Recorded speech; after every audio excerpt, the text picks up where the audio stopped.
and welcome to the second IFSC Bouldering World Cup of 2013. From the heat and humidity of Chongqing, we now find ourselves over half the world away, deep in the Midi-Pyrenees region of the south of France. We're here in Millau, home to the world's tallest bridge, the Millau Viaduct, with one point standing at 343 meters above the base of the structure. Now in Chongqing, we were surrounded by 31 million people. Here it's a slightly different story. Millau is home to just 22,000. It is also the home of a church that was once thought to have held the original crown of thorns, making it an important pilgrimage site during the Middle Ages. While we don't have the population of China here, our athlete turnout has been over double what we had in China just over a week ago, proving that Millau is still an important site for a pilgrimage of sorts today. All that remains to be seen is who will take home the golden crown and who will be left with a thorn in their side. In the men's, our current world champion Dmitry Sharafutinov of Russia had a slow start to the year last year. Not so this year, with a gold medal already under his belt from Chongqing just over a week ago. It's going to be interesting to see as we move through the competition whether Dmitry will fall back into his usual routine of being the king of the comebacks or whether he can keep pushing on that early lead. Two other athletes worth mentioning from the French team as well are Guillaume Gléron-Mondet and Tito Caleron. Both athletes made it through into the final in Chongqing just recently, but didn't fare too well in that final six. Can they do so here? Can they push forward into a place on that podium? Let's find out as we go into the qualifications round here for the men's, live on the IFSC's new website.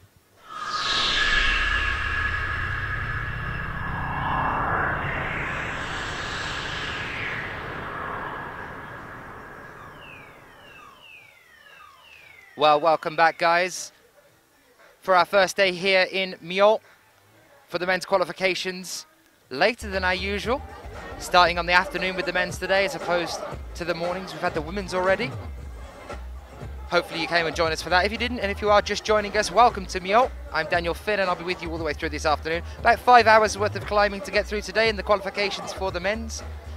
Breaking down 45 male athletes down to just 20. Let's have a look at those 45 then. This is our start list for the qualifications in seed order. There you are: Rustam Gelmanov, Dmitry Sharafutinov, Kilian Verschuber, Jakob Schubert, Sean McCall, Guillaume Gléron-Mondet, Ray Sigamoto, Tito Caleron and Jonas Baumann. Already there you can see the calibre of the athletes that we're expecting to see at this competition as we move through today.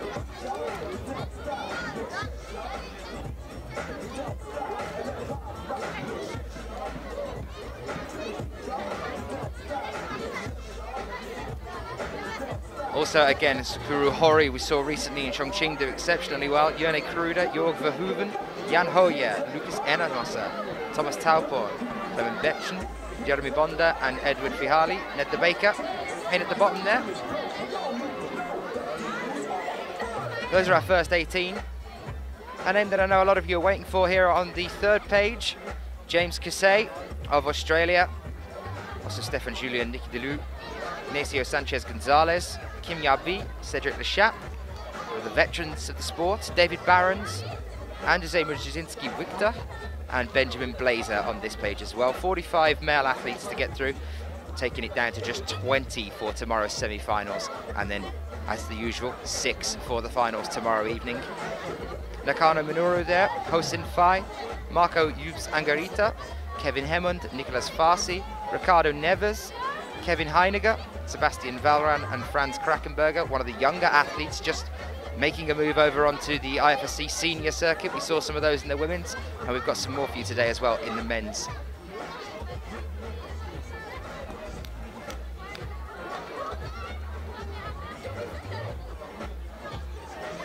Welcome back if you are joining us. Hopefully you've enjoyed the women's qualifications earlier on today, bright and early.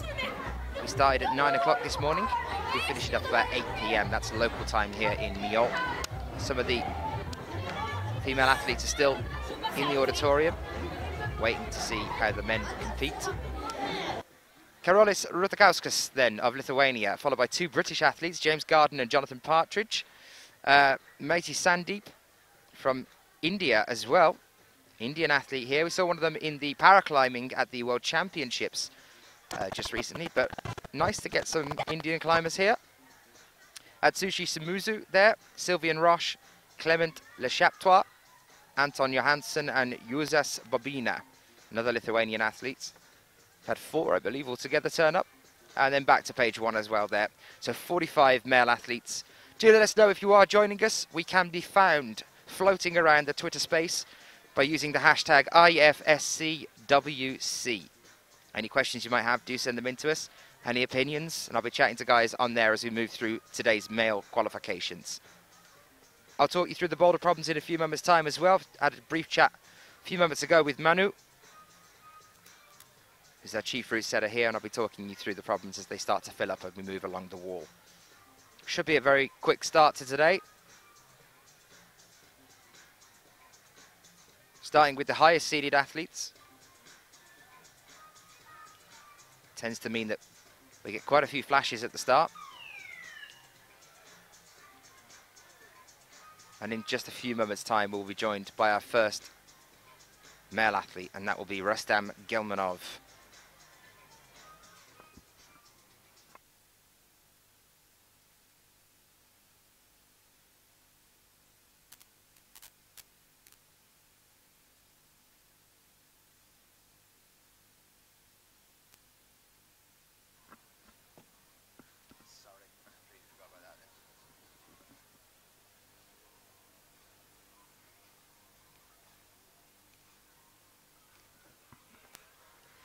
So the auditorium has started to fill up a little bit more now. We have quite a large crowd gathered on the seating area, just to the right-hand side of this shot.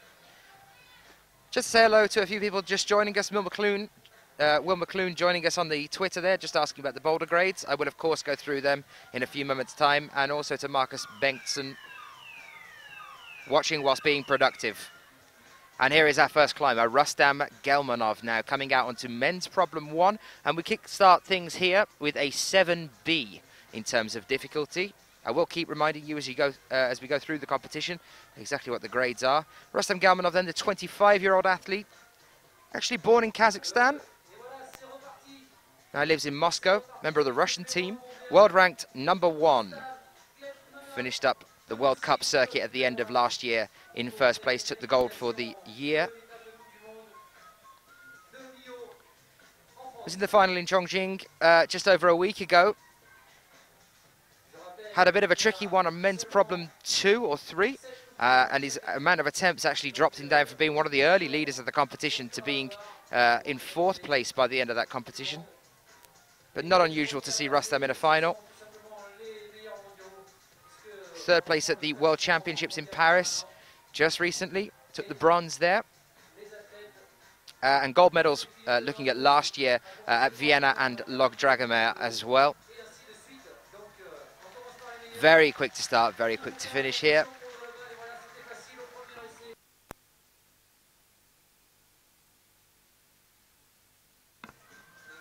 So that was Rustam Gelmanov of Russia. And we still have time on the clock now, so let's just have a little bit of a chat through that men's problem 1. Very quick there for Rustam to get through that one. It's a 7B, the problem is. And at this point, there's actually being brushed at the moment now. This is a really tight cross move around the middle. We'll have a chat about that in a little bit, a few moments' time, as we see the athletes come out and try and attempt on that one as well. Try and have a chat with some people that I might find around the arena as well. See if we can follow over some of the coaches. I know that Udo, the German coach, is here. So when Jonas Baumann and Jan Hoyer come out, I will see if I can, just after that, find him and have a brief chat with him.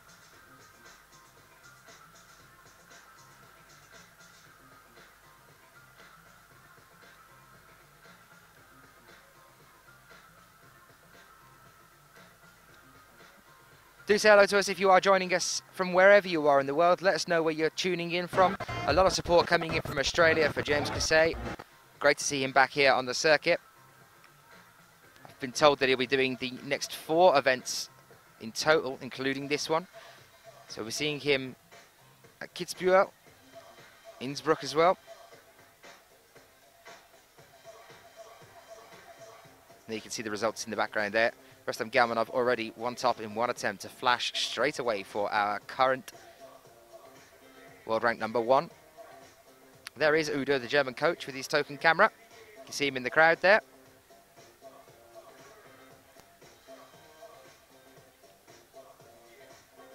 That's Eddie, James Casey's photographer. If you are joining us from Australia now, you can see him in the blue-topped hoodie, wandering around by the base there.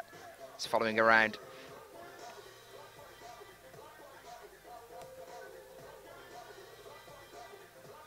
Support from Rob as well, Rob Le Breton, joining us on the Twitter.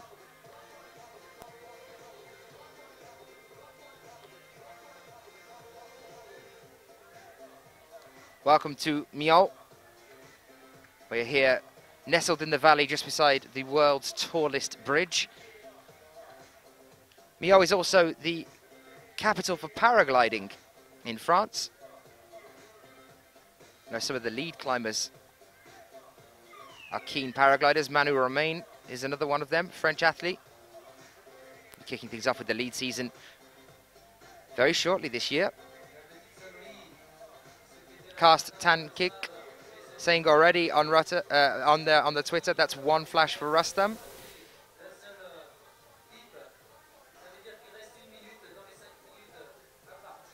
And the Harrogate Hustlers are back in the tweet room as well. You can also join us on YouTube. There is a HD stream going out for you there as well. So if you want to get onto YouTube and go onto IFFC's channel,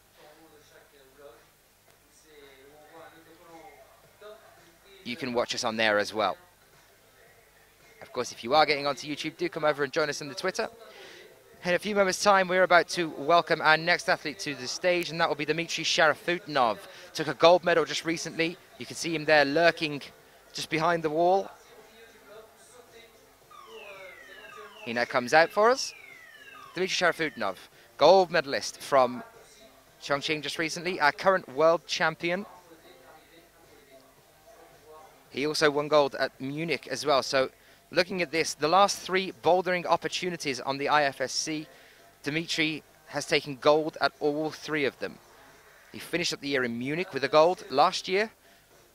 He also took the gold at the World Championships in Paris, and he's just taken gold at Chongqing 2013. I think it's fair to say that Dmitry Sharafutinov is currently in peak form.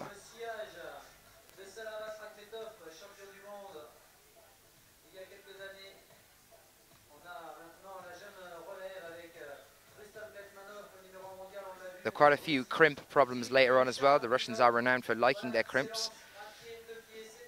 I'll explain them as we start to move on to them as well. It's going to make a swing out with the left now and go up. And up again, I would imagine. There it is. And then it's looking like he might actually try to do it from there, and he has. On that tiny foothold just below him.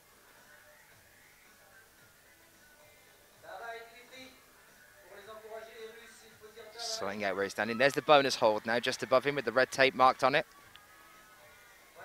Rustam again following, Dmitry following again in Rustam's footsteps of establishing an extremely quick finish already. A flash, another flash for him then. 3 minutes 30 left on the clock.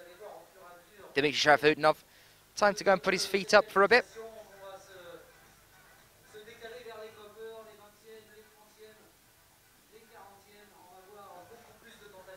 Interesting point made there from Sheila. We're chatting to Dmitry Sharafutinov in China when he said, firstly, that he wasn't on form. He didn't feel like he'd trained enough and that he was in... I'm still not entirely sure what that means. It's like he's posed a philosophical question that will baffle me for the end of time. But apparently Dmitry Sharafutinov is known for being universal. Just had a brief glimpse of Kilian Fischuber there as well. He's also coming out to join us. He'll be next out.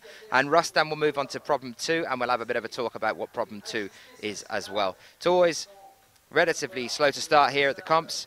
As we start filling up the wall, we'll be able to cut back and forth between some of the climbers for you, eventually ending up with that quad screen view just to make sure that you're seeing all of the climbers on the wall as well. Still a little while just before we're joined by Kilian Fischuber. Kilian dropping down into 3rd place on the world rankings for the first time since 2006. Exceptionally well-known boulderer.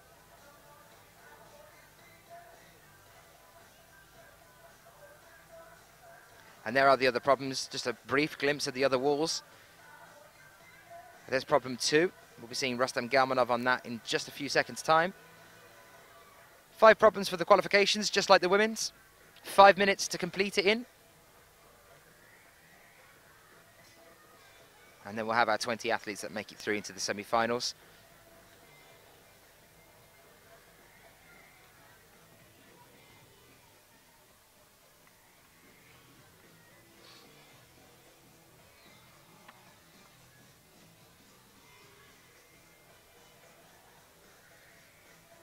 You can see the crowd's starting to be a little bit bigger, but the qualification crowds are not particularly huge. As we move into semi-finals and into the finals, this arena will be full, and there's actually spillage space outside with a huge screen set up in the park just outside this building.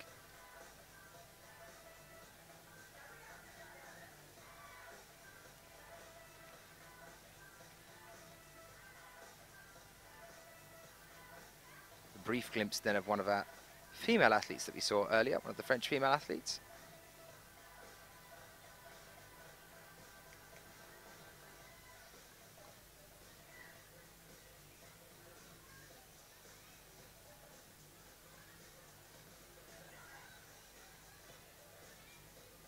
And there's our resident DJ as well. Always seem to have a really good DJ in France.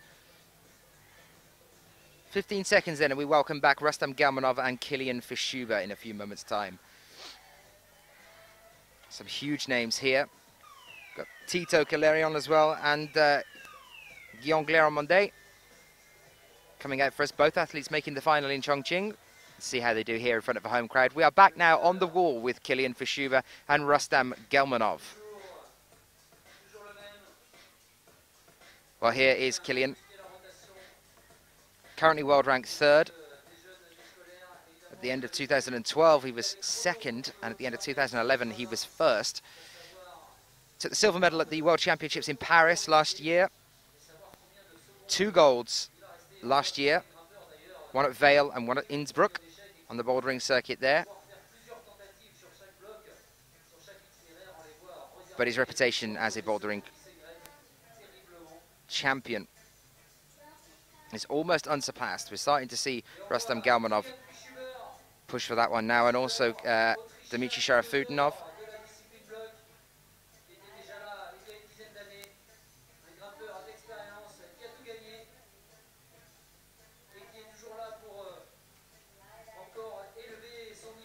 So you can see him navigating that middle point. Tight cross grip. Rustam Galmanov now exceptionally close as well to topping out on problem 2. Now I'll talk you through exactly Rustam's difficulties now. So on problem 2, we're looking at a 7B+. So they start to get a little bit harder here. You can see Rustam for the first time looking a little bit tense, figuring out exactly what he's going to do here.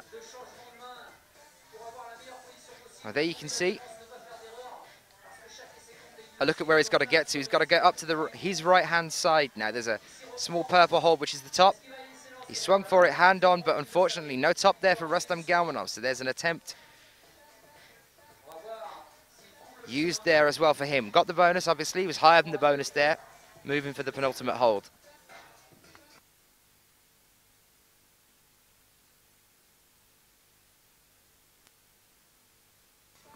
Two minutes 50 left on the clock. Rustam, you can just see there sitting down having a look at that wall, thinking about a different way to readdress it. 2 pinch holds on this wall before moving into a crimp section.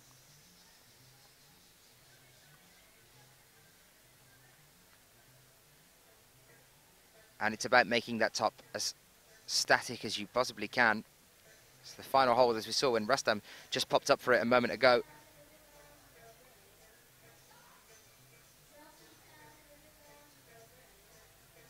It's not a particularly positive edge.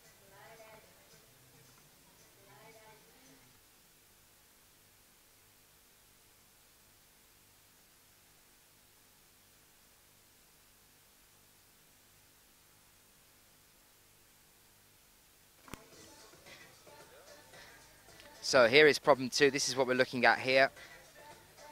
See the plate to start off with there. There's the pinch hold just above that one on the left-hand side. Here's Rustam about to start off then again on problem 2. 7B plus this one. Problem 1 is a 7B.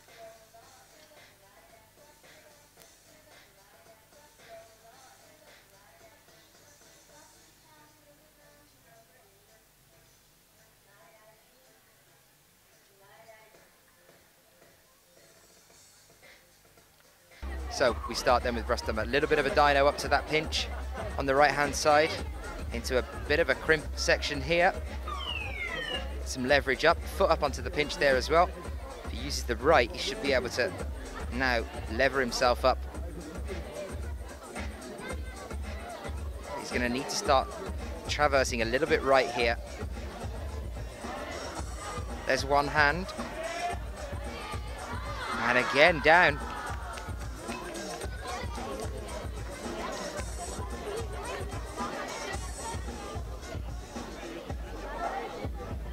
Rustam has decided not to make another attempt at that one, problem 2. So no top for Rustam Galmanov on problem 2. Already hitting a wall. I thought he might use the remaining 25 seconds, but...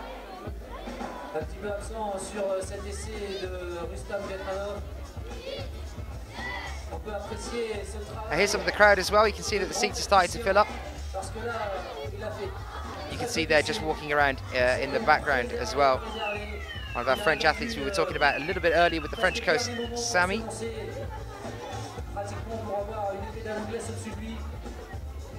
that was Alain Janikot walking around in the crowd. Here's Dmitry Sharafutdinov out now. See whether he can succeed where his teammate has just run into some problems. Shocking to see Rustam Galmanov struggling on problem 2 here. Just to give you those grades again then. We are looking at a 7B plus problem 2. And just to let you know, Jakob Schubert is now out as well on problem 1. Here he is. And this is a 7B, this problem. Since 3 flashes so far on problem 1. Dimitri's really taking up some time here just to look at problem 2. Hasn't started yet.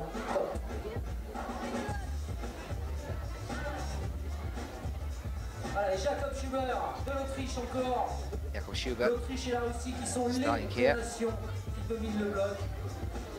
L'Autriche est un petit peu en arrière par rapport aux Russes, mais on voit vraiment là un choc de titan avec Kylian Schubert. Looking comfortable, hand up onto the bonus now. Foot and one last little push.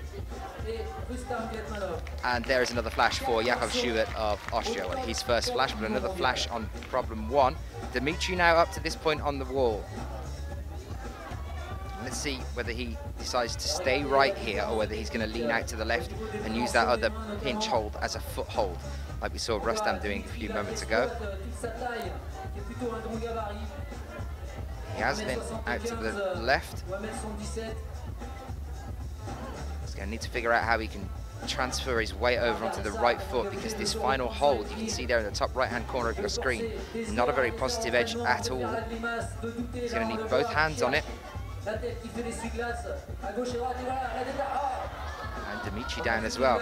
Is this going to be one of those problems that we don't see anyone actually finish up on?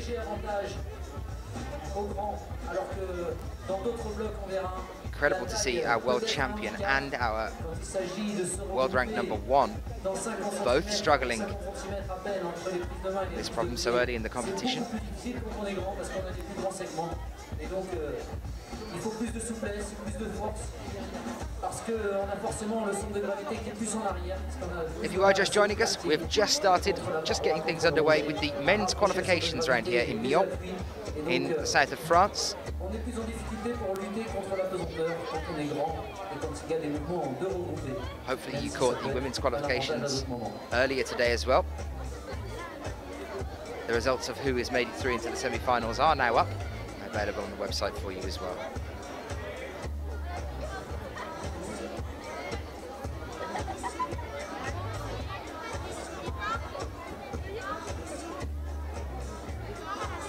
Dimitri really using up his time here. He's only had 1 attempt at this so far. Looks like he's going to go for another one.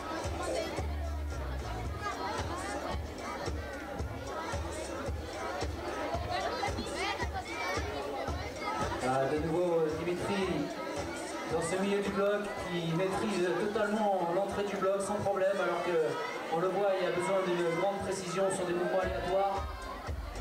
Voilà, maintenant Dimitri Strain on Dimitri's face here. qui doit réussir à repositionner les mains. Trying to figure out that undercling. We saw Rustam doing the same thing. La prise finale et arriver vraiment avec zéro élan dessus pour pouvoir s'arrêter. Attention, c'est parti. Va-t-il s'arrêter, va-t-il tenir? Il faut maintenant ramener la There's deuxième the main. lean out. He's got a foot across here now as well. On le voit, Two hands, but it was very, very awkward. But a top there for Dmitry Sharafutinov. à une minute de la fin, il Succeeding where Rustam ran into problems a few moments ago. Dmitry Sharafutinov proving just why he's the world champion. And we are about to, in just under a minute's time, welcome our next athlete out, which will be Sean McCall for Canada.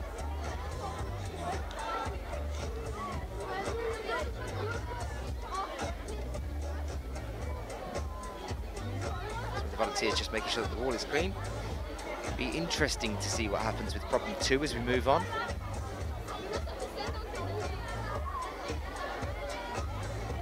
See Killian Fischuber attempt that in a few moments' time as well.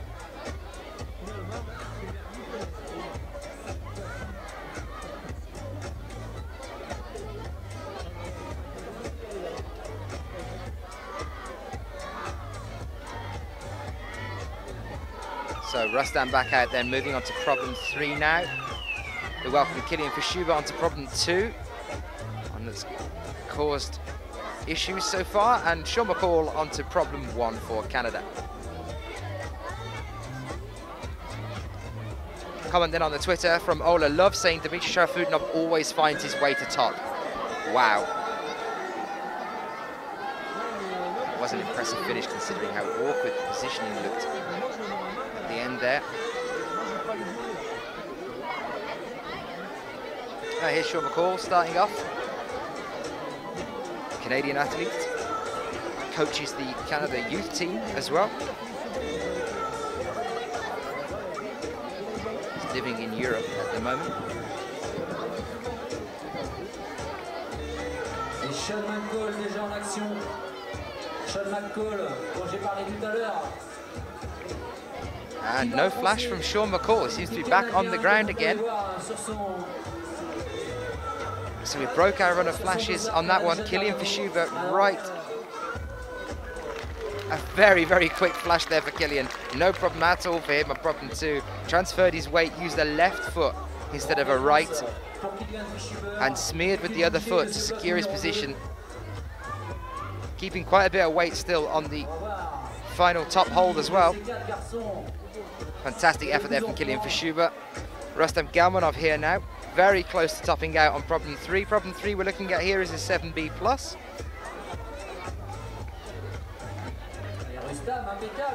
And no problem for Rustam Galmanov. Rustam back in the game. There's a lot of crimps on problem 3. There's a top for Sean McCall then on problem 1. In 2 attempts though. Let's hope he isn't setting a trend for the rest of his attempts. So, grading as it stands at the moment. For problem 1 we're looking at a 7B. Problem 2 is a 7B+, and problem 3 is a 7B+ as well.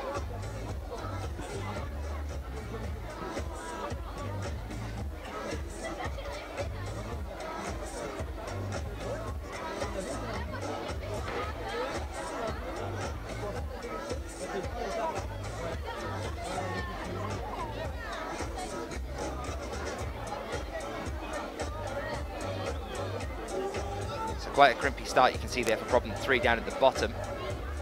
Those starting holds. And then moving up onto the green holds above it as well, with tiny white piggyback holds on those as well, before striking out onto the right hand side. There's Julia Shanodi, French athlete, down at the bottom left hand side of your screen.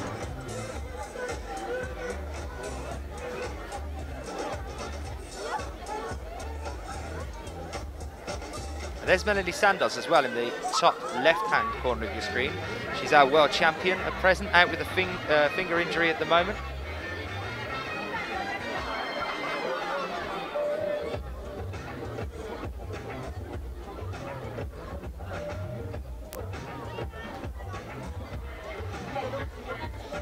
Any questions you might have, do get onto the Twitter and use hashtag IFSCWC. While you are on that Twitter, get yourself onto IFSC limbing or IFSC climbing.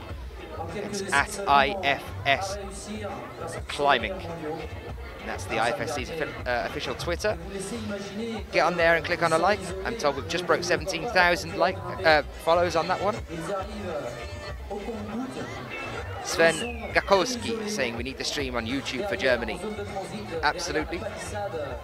Unfortunately, if you are joining us in Germany and you can't get on YouTube to watch it, you can join us over on the IFSC's website, IFSC.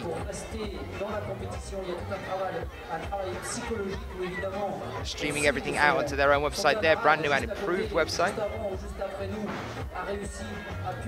And also the 24/7 feed as well, we'll be having it on that one for you.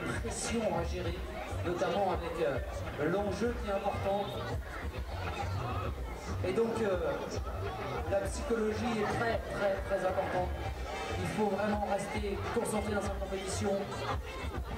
Qu'on ait réussi un bloc ou qu'on ait échoué un bloc, toujours rester avec la même vigilance à chaque bloc, à chaque itinéraire, jusqu'au bout, être capable de se renouveler. Pour se relancer, attention s'il vous plaît, applaudissements pour Guillaume Cléron-Mondé, notre Français, grand espoir. Problem.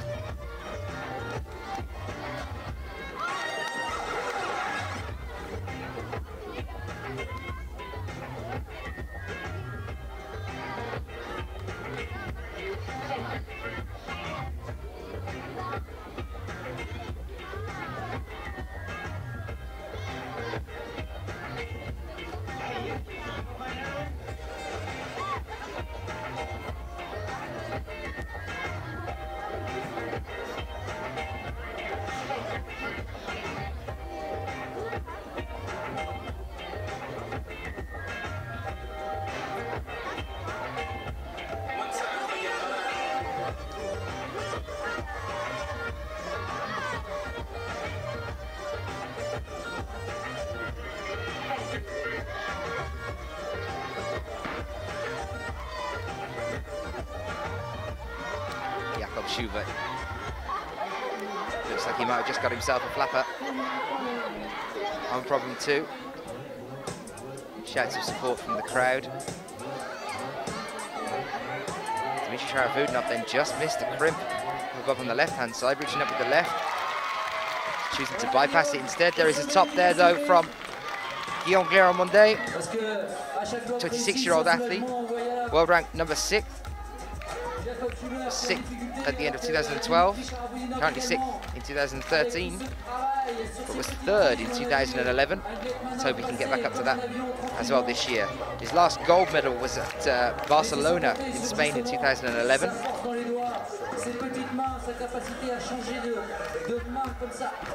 Schubert here going for another attempt, problem 2. He's definitely hurt his hand. And this one, maybe it wasn't a flapper. You can see pain on his face then when he got down from the wall. 2 minutes 50 left on the clock.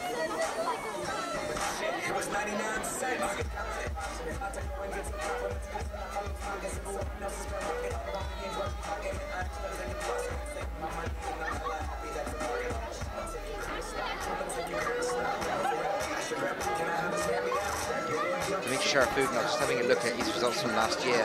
As I mentioned at the beginning, a bit of a slow start to the year last year. 13th place at Chongqing, and then 4th following that Log Dragomir. Then he took a 2nd place, took a silver medal. That was in Vienna. 7th at Innsbruck, so just missed out on a final at Innsbruck. Did not attend Vale, and then had 2 firsts to end the year, and that was at Munich and then at the World Championships in Paris, and then kept that up this year as well when he came back in 2013 at Chongqing. So looking in a strong form, our world champion. Though he seems to be struggling with problem 3.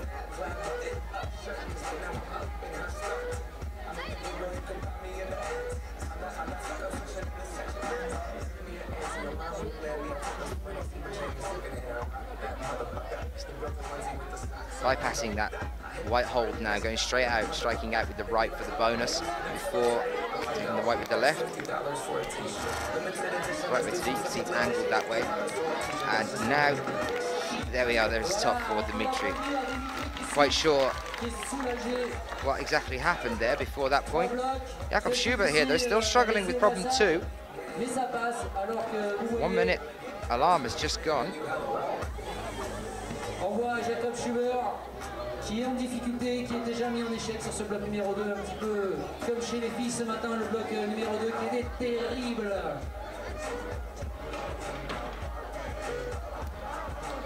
Jakob Schubert, 40 seconds left on the clock. Got to make another attempt at this one.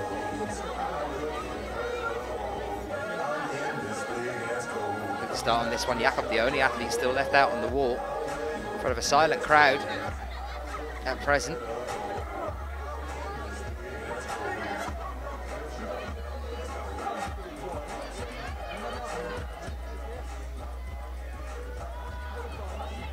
Jakob looking a little bit flustered here. And with less than 10 seconds on the clock, it's looking like Jakob Schubert is going to call it a day on problem 2. He's replaced by Sean McCall for Canada. And let's see how Sean gets on with this one. Into a quad screen now so you can have a look at all the athletes as they come out. We're now joined by Rei Sugimoto as well in the top left-hand side. Rustam Galmanov in your bottom right. Rustam starting off on problem 4. Now problem 4 for the men's is another 7B+. Rustam looks like he's testing out an imaginary 8 there. See how wide the 8 is. Higher up, Sean McCall very quick to start here, killing for Schubert. Not wasting much time either. Sean's definitely got the power to be able to push himself up into that corner. Everyone we've seen try and use a bit of a heel hook to lever themselves on the wall, i.e. Jakob Schubert just recently, and also Rustam gave it a go on the right-hand pinch. Has found that tricky. Rei Sugimoto there, very quick to finish. Flash from him.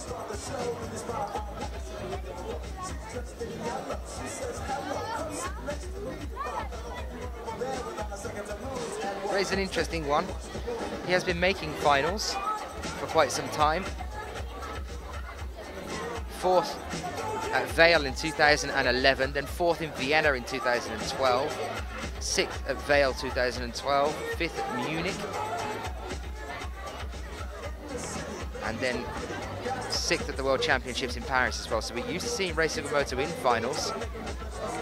No medals yet though for him, apart from a silver medal at the male youth B lead at the Asian Youth Championships in 2005.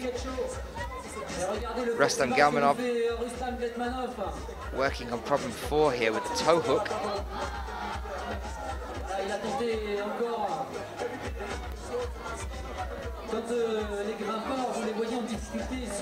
Sean McCall still trying on problem 2 as well, killing for Schubert problem 3. It's looking like our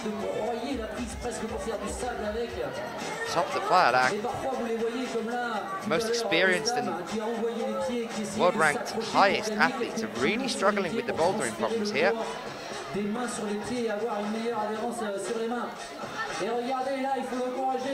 Sean now using the left sloper. Is he going to be able to make this cross? Foot slipped off there. That was a bit of an awkward fall.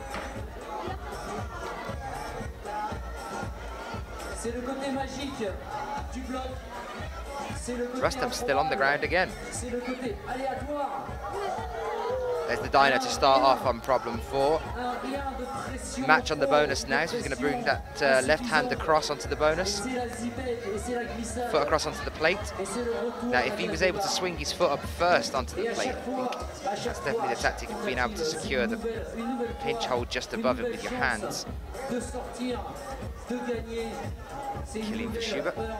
Next to Sean McCall. Very rare to see so many of our athletes still on the ground on problem 2 and 3.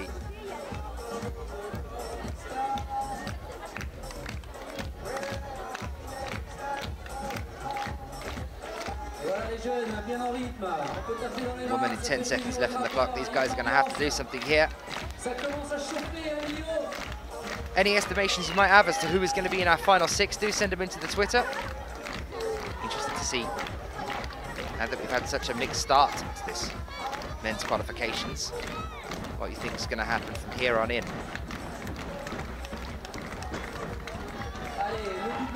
Rustam Galmanov has just made that dyno again.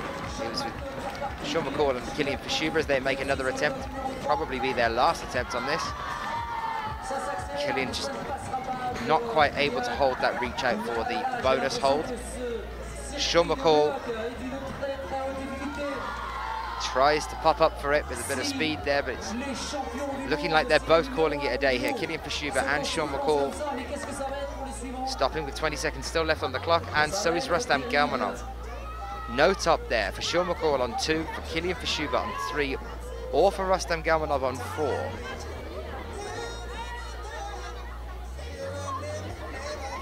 Some support for Sean. Ola Love.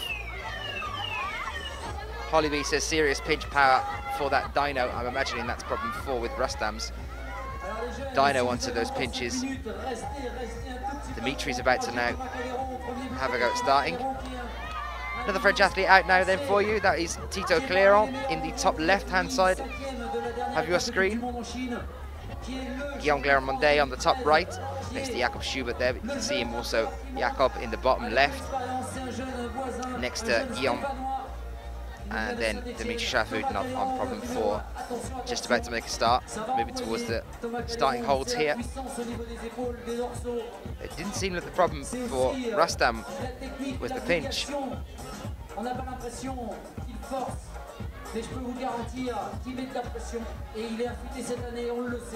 That will count as an attempt for Dimitri Sharafutdinov. He was off in the right position for the start holds. Positive movement towards another hold. Came off the wall. Jakob Schubert, in this position we just saw Killian using a heel hook with the left there just to stop such a large swing out after taking the bonus hold. You see him in the top right hand corner of your screen now. Just crossing his feet across, and this should be it now. He's got his hand on the penultimate hold. Once you're there, relatively comfortable to the top.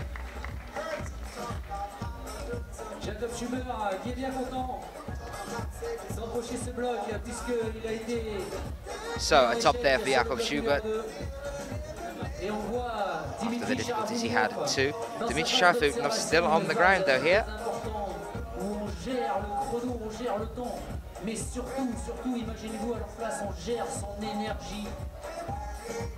La force qui est en vous, la force qui est en eux. Guillaume cleaning his own wall here, making sure that everything's sorted for another attempt. 3 minutes still left on the clock. Dimitri Sharafutdinov again still on the ground. Any predictions here? I think all bets are off. We're about to see something amazing from some of the lower seeded athletes. Either that or we're in for a lot of attempts and not many tops here at the men's qualifications.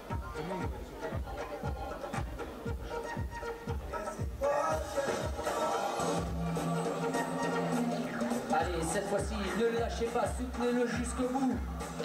Guillaume Clairon-Mondet.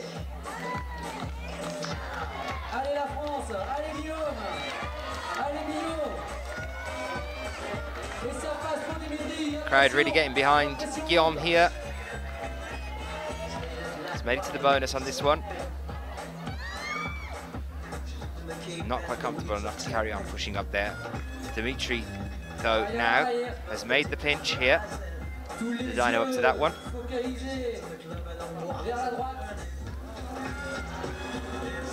See, Rustam earlier was testing the ape here between that one that Dimitri just went for then and then came down with the right hand. It's a huge reach. Well, here's a replay of Dimitri's dyno, the one that he made.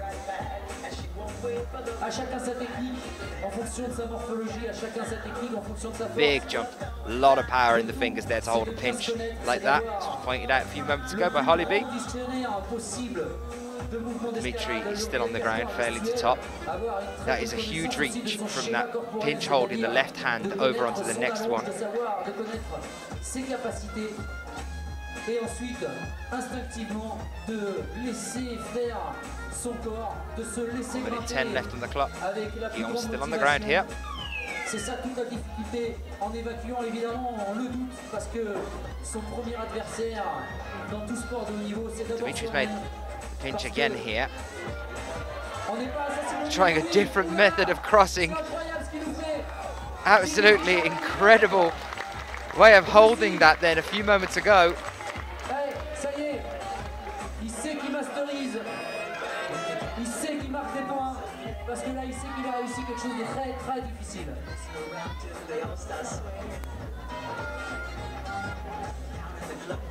30 seconds left on the clock. No top so far for Guillaume. Yep, he's taken his slip and decided to call it a day on that one. Let's have a look at the replay then of Dimitri Strahutinov just making that little pop over to the left, that swing out. Here he goes, hand on with the right, foot just on the plate. One hand managing to hold that swing. And then quickly pushing up for a top there. See the breath of relief. And back now with Sean McCall. Rustam Gelmanov. Jonas Baumann now for Germany. First German athlete out in the men's qualifications. Comes out to men's problem 1.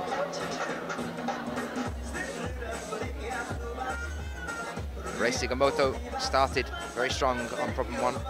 Very quick to flash that one. Can he do the same on problem 2? Show us all how it's done. We saw Killian coming out and making short work of that problem, despite all the problems the rest of our athletes have had with problem 2.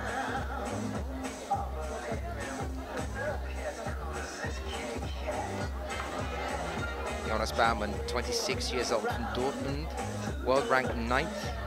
Currently this year though, so far he's 8th already, and that was due to being 8th in Chongqing just recently. Just missing out on a final there. Made the final in Vale though, in 2011. Ended up in 3rd place. Rei Sugimoto has done exactly what I asked him to a few moments ago and made short work out of problem 2. Sean McCall tops on problem 3 there. It's fascinating to see Rei Sugimoto come out there where we've just seen Jakob Schubert struggling, Sean McCall struggling on that one as well. Dimitri and Rustam had issues with it. Rei Sugimoto comes out and flashes it. Shows you just why that athlete makes it through to the finals quite often. Familiar face. Kilian Fischuber still out on the wall here. Over on problem 4, down on the ground. Problem 4 for the men's is a 7B. Oh, sorry, a 7B plus for the problem 4. Kilian Fischuber au bloc numéro 4 temporise, se concentre. Il sait que ce bloc passe puisque Dimitri Strahutinov l'a réalisé juste avant lui. Et quand on a son camarade comme ça. Here he is, still at the ground. He's just been taking a few moments to analyse the problem in front of him. You haven't missed an attempt. Don't worry. So let me just do this one, Kilian. He sticks the pinch. Try to double dyno then, again over to the right. Traverse double dyno, that was a very interesting maneuver.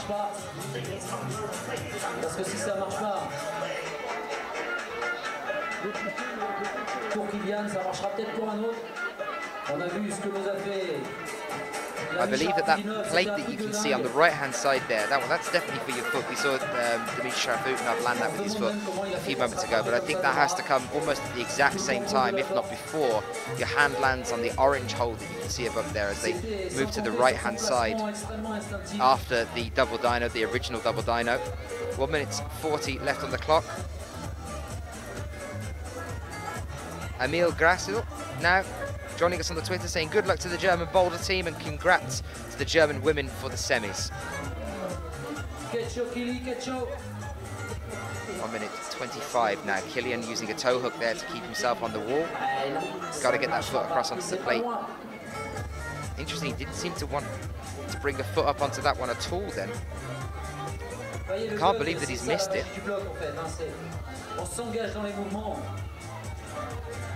C'est comme la marche quelque part. La marche, c'est une succession de déséquilibres contrôlés. Et là, 1 minute now for Kilian. C'est un peu la même chose en bloc, sauf que les déséquilibres sont plus importants, sont plus grands.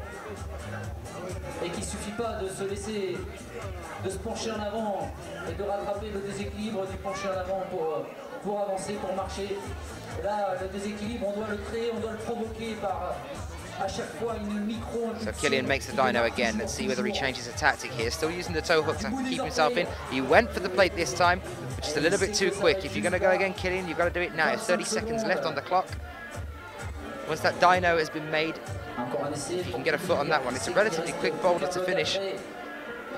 Just a lot of power being put into this one. It's not a particularly long problem.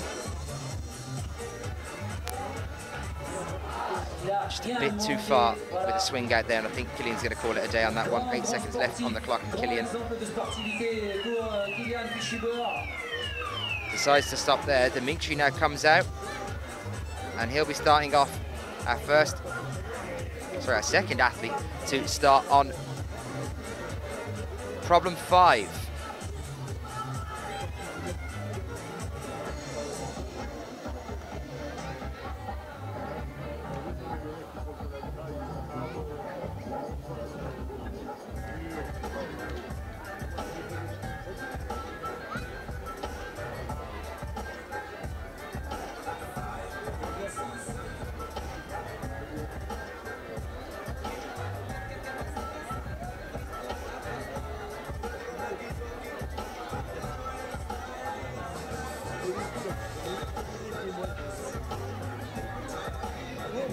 Regardez ça, Jacob Fischuber, du bout des doigts, il s'est arrêté au point 0. Jacob Fischuber, impeccable. So Dimitri Sharafutdinov starting off problem 5 here. This is a 7B. So much like the women's we saw this morning, we're starting with a 7B. One of the easier problems supposedly out of the set of problems set by Manu here, and then we get hard for a 7B plus and then another 7B plus and then another 7B plus for 2, 3 and 4 for the men's, all 7B plus, and then a little bit easier to finish a 7B, much like we saw with the women's. And there is the top for Dimitri Sharafutdinov, showing us that that last one is a little bit easier.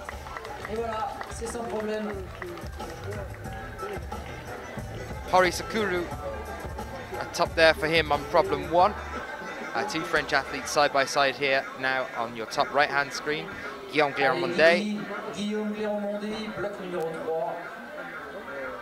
Here he is.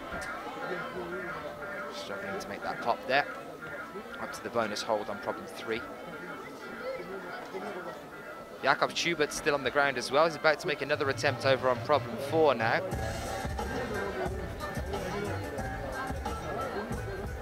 Makes the dyno. Let's see how he tries this crossover here now then. Allez, la contrepointe, regardez ça, le placement de pied sur une non-prise. Ah, c'est pas mal. The same thing we saw with Kilian a few moments ago. There's a huge reach from the left to come out with the right. Let's have a brief look at the French. Tito here now. Really tricky crimps there in the middle with the bonus hold. He's managed to control it. Bit shaky, but managing to push up onto the pinch holds. Now, how is he going to transfer here? The crowd are really getting behind him. The foot has crossed over, which is how we saw Kilian do it, and Tito does it as well. Tito starting to prove really that he deserves definitely being up there in these finals. Him and Dimitri were the only two to complete the last problem in the men's finals in Chongqing.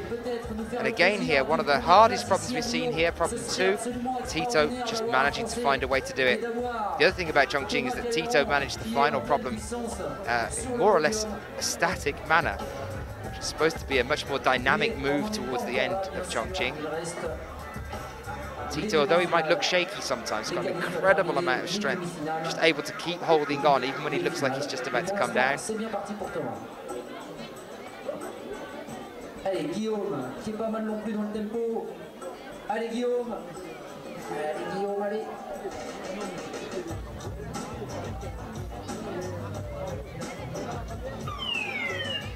Shoot that here. Minute left on the clock. Lingered a little bit longer there that time. Still not quite able to hold it. Seems to be an impulse reaction to try and bring the feet up and away from that plate. Much like the Austrians were using the toe hook to stop the swing out, the plate's going to help them stop swinging out as they make that jump over to the right-hand side as well. Now look for Guillaume here. 3 is another attempt from Jakob. That was a big jump and a strange fall there from Jakob. 25 seconds just gone on the clock, and it looks like Jakob's calling it a day on problem 4. Guillaume shaking his head. I think that's going to be the last one for him as well. See Jone Kruder there in the background, just about to come out for Slovenia.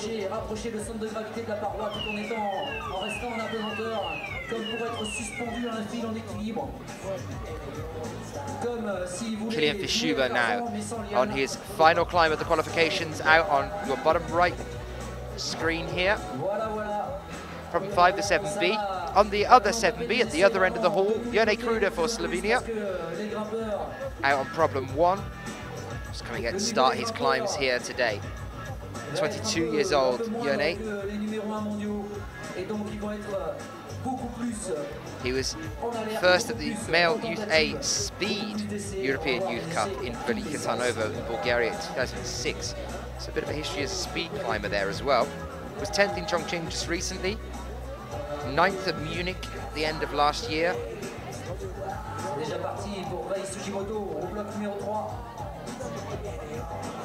His highest result in the IFSC circuit has been 4th, so just missing out on a medal, and he's just missed out on a medal 3 times.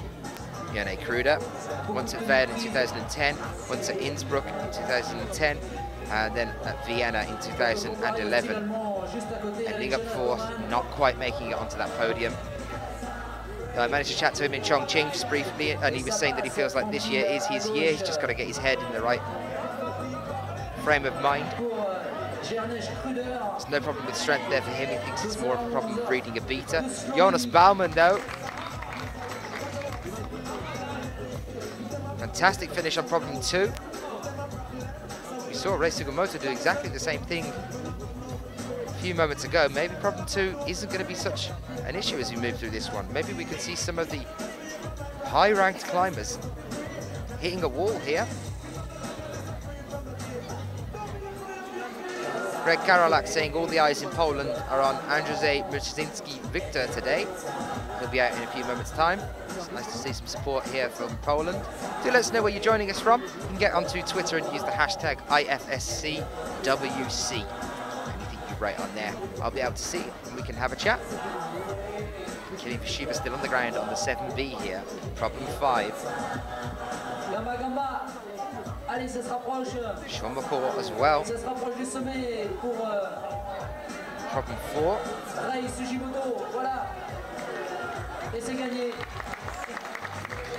But Kilian Fischuber now onto the bonus hold. And he makes the penultimate hold, secure the foothold underneath. One more hand across, Kilian, this is yours. 2 minutes 20 left on the clock. He's crossed his feet over now and he's using a toe hook on the arête here. Second hand on. There's the top 4, Kilian Fischuber. se demande comment ils réussissent à trouver des compressions afin de lutter contre le centre de contre la gravité. We just had a top from Rei Sugimoto as well, so Rei Sugimoto looking extremely strong here. That's 3 tops so far. Pour rester accroché aux prises alors que toutes les prises sont en dévers dans le mauvais sens. Sean McCall, 1 minute 42 left on the clock. Trying to think how he's going to make his foot over onto the plate that you can see there just up above him. What he's going to do with his hands. One of the shorter climbers, Sean McCall. Also a predominant lead climber. Qui n'est pas bien positionné de façon précise, c'est le déséquilibre, c'est le grain de sable et c'est la chute.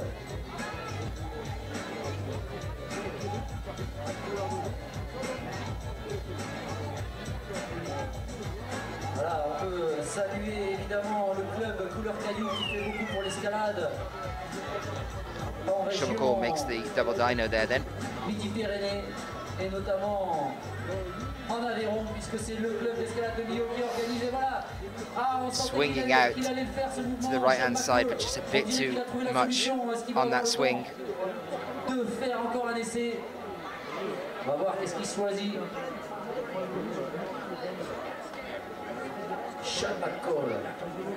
There he is making that dyno here. He's going for it again. Is he going to be able to secure this traverse over onto the plate? Using a dyno here. 20 seconds left on the clock. It's looking like Sean's going to call it a day there. Yep. Sean really struggling. Some of the big names really struggling here. Dmitry Sharafutinov had his fair share of problems. Rustam Gelmanov did as well. Jakob Schubert's had a few problems as well. Kilian Schubert, I think, doing relatively well. Jörg Verhoeven now out on men's problem 1, in the top left hand corner of your screen. Lives in Innsbruck now, trains with Jakob and Kilian.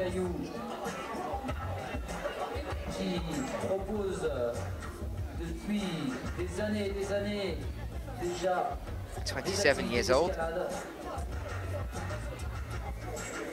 Also a pianist. World ranked 12th at the moment, Jörg Verhoeven.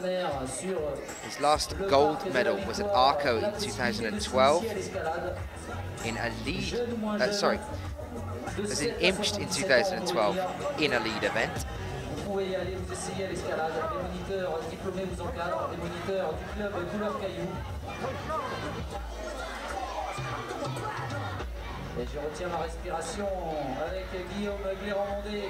So Sakura Hori as well for Japan. Is he going to be able to pull off what we saw Rei Sugimoto doing on problem 2?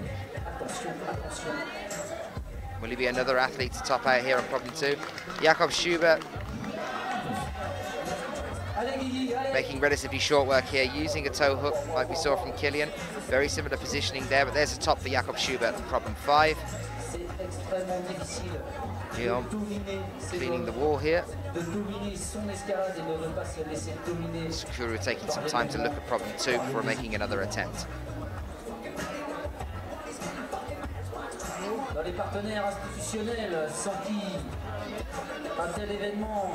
Hori Sakura, 23 years old, world ranked 10th at the moment, was 3rd in Chongqing this year, 2013. Saw him take a bronze medal just over a week ago.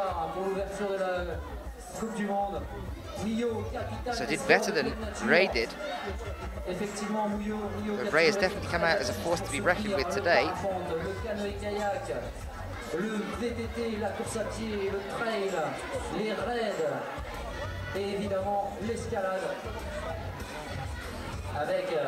À proximité sur le cauchoir, des falaises extraordinaires, et ça sort pour le japonais. He's got one hand on it here, he's got the second one on as well. Managing to secure it to cries of gamba from the rest of the Japanese team down on the floor. Hori Sakura tops out on problem 2. Tito still working away on problem 3 though. Some shout outs then from the Twitter feed. watching Sean McCall on problem 4. Canadian climbers in Colorado for US League Nationals. Go Sean. And that's from Commander. And I believe that might possibly be the Commander that is hosting the World Youth Championships in Canada this year as well. We'll be covering that one. Another one to come and join us with on the IFSC website a little bit later on in the year.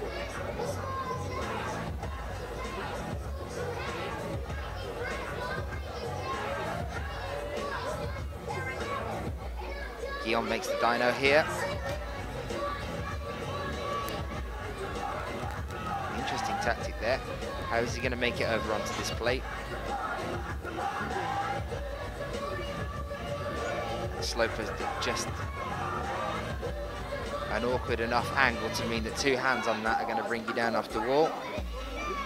Guillaume's taking his time here. Les partenaires institutionnels très importants pour cette Coupe du Monde aussi.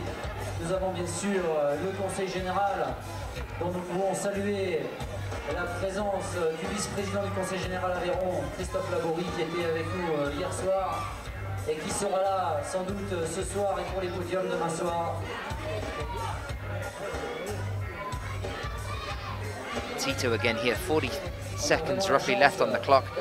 Seems a problem 3, it's that pop up to the bonus that's causing a problem. Tito looks like he's going to call it a day there. Guillaume making another attempt, securing the double dyno. Then it is this crossover with the feet and how exactly you get your foot onto that plate that's stopping the athletes here.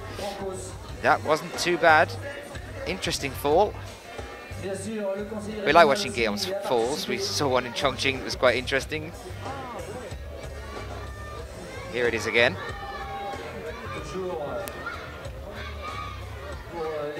This isn't exciting enough for the Olympics. What is? Ninja roll at the end there. But unfortunately, no top there for Guillaume Glaremonde. We welcome our next German athlete, Jan Hoyer, now coming out on men's problem 1. Yone Kruder on problem 2. Jonas Baumann on 3. Sean McCall making his final climb of the day. And Ray Sugimoto, it's going to be fascinating to see whether he gets another top here. Anybody that's joining us now, remember as well to get yourself over onto Facebook and onto the Sports Climbing website. And also Sport Climbing 2020. Click on like on that one for us, please. That's helping us with our Olympic bid movement. We get our decision for that in September of this year. Fingers crossed, wherever you are.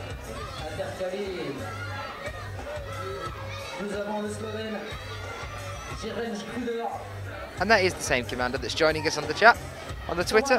Nice to see you. Looking forward to seeing you in Canada too. It's for the World Championships a little bit later on. So Ray Sugimoto, keep your eyes on the bottom left-hand side of the screen because we could be about to see a fairly decent effort on the first attempt there from Ray. Jan Hoyer is trying some interesting things here on men's problem 1. There's a very, very tight cross there in the middle of men's problem 1. Be a bit awkward. Jonas Baumann having issues as well.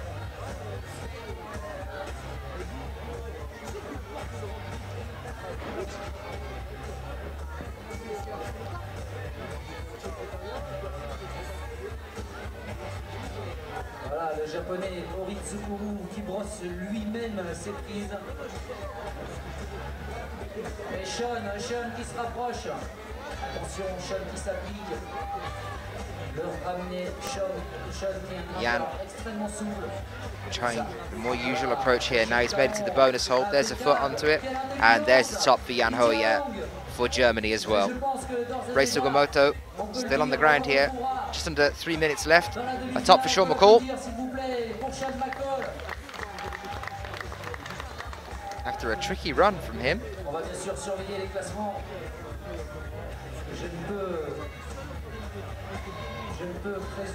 Let's have a look at Ray just briefly now. 2 minutes 40 left on the clock.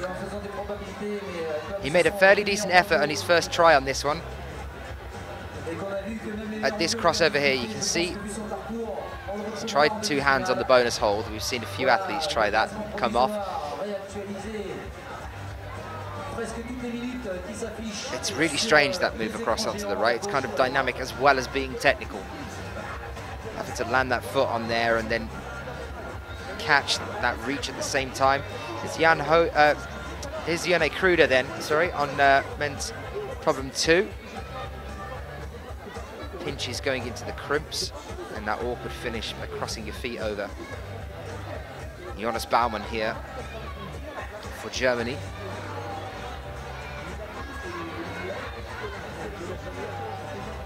All of the athletes currently cleaning the wall. Yone looks ready for another attempt. Baumann there just next to him, world ranked 9th. Looks like he's getting ready for another one as well. And so is Rei Sugimoto.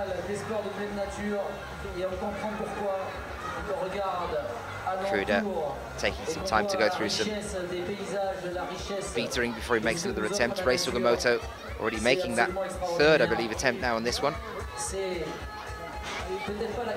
Managing to hold both hands on there, but as soon as he takes that right off, as soon as he starts moving that right, that sloper just becomes enough to slide you off the wall. Yone Kruder here using the crimps. Jonas Baumann just to get a foot up onto there, there it goes.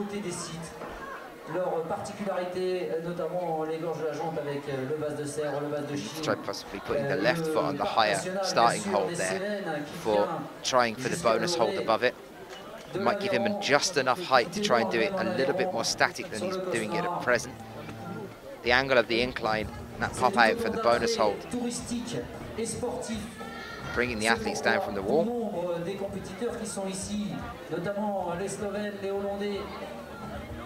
Mais aussi les Allemands sont déjà venus grimper dans les gorges d'Italie. On a vu bien souvent le passage d'un célèbre Sugimoto very close then, holding on to that one with 10 seconds. It looks like Rei's run has been interrupted. Still Rei in a very strong position at the start of this competition. Beaucoup d'entre eux sont membres du club d'escalade couleur caillou. À l'image de Géraud Fonguin, qui aurait dû faire partie de l'équipe des ouvreurs, mais qui malheureusement s'est blessé au travail la semaine dernière, le week-end dernier. Géraud Fonguin. Lucas Enemoser now out for Austria on men's problem 1. Sur le développement, l'équipement et le rééquipement des falaises locales. Mais on a aussi quelques anciens. From Langenfeld, 23 years old. The last final we saw Enemoser make was in Barcelona in 2011. Highest result so far to date is a 3rd place, a bronze medal in Vienna, around home turf in Austria in 2011. Également une des célèbres voix mythiques du Bofi.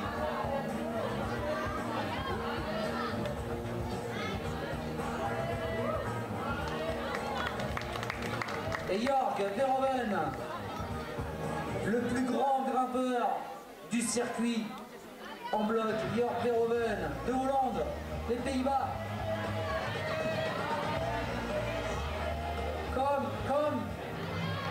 Allez Jörg, il sert tout, il donne tout, il profite de sa taille pour ramener les... C'est très dur, on l'a vu. Forcé, regardez, il se tient le dos, il s'est peut-être contracté les muscles. J'espère qu'il va pouvoir profiter du temps de repos maintenant. Penultimate hold here for Guillaume. He's got to figure out how to secure this final hold. It's got to be relatively static. As you can see there's very little to go on in that final hold. Trying to sort out his footing so he can get to it. There's the top for Guillaume. Tito. Again, you see the strength in Tito's hands. Trying those more static approaches to the more dynamic problems. 2 hands on the sloper and a foot up, and still managed to hold that for quite some time there before coming down on problem 4. Hari Sakuru here.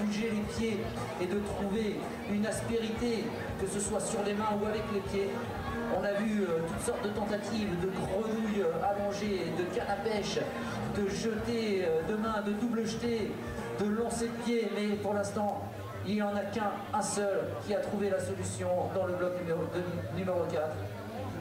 Hari Sakuru, world ranked 10th.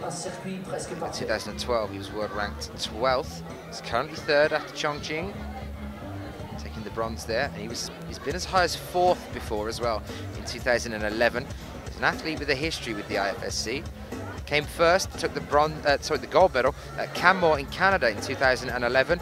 He's at the penultimate hold here, so he should be able to push up a little bit more and secures there, where we saw Jonas Baumann have problems earlier today on problem 3, and where we've seen quite a few of our athletes hit issues. Not so for Horry. His last gold medal, as I was saying, was at Canmore in Canada in 2011. He's just recently taken a bronze as well at Chongqing. Welcome if you are just joining us to Millau.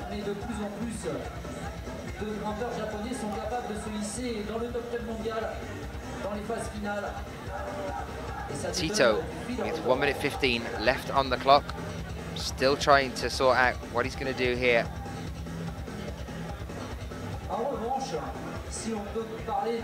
On problem 4. 1 minute left on the clock.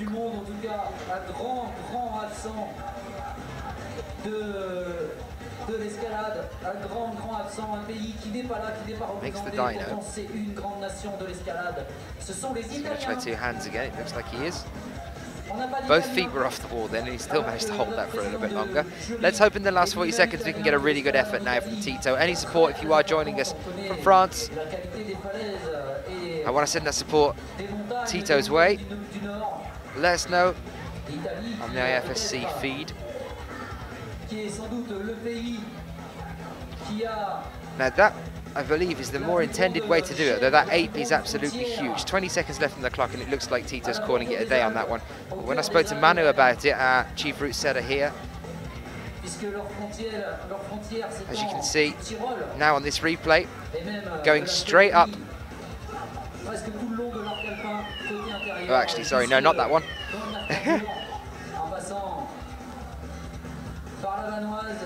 That's how to fall off the bonus hold, just in case you guys are wondering back at home. As Jan Hoye now coming out onto problem 2. And a face that we haven't seen for a while, Thomas Tauporn, comes out and joins us on problem 1.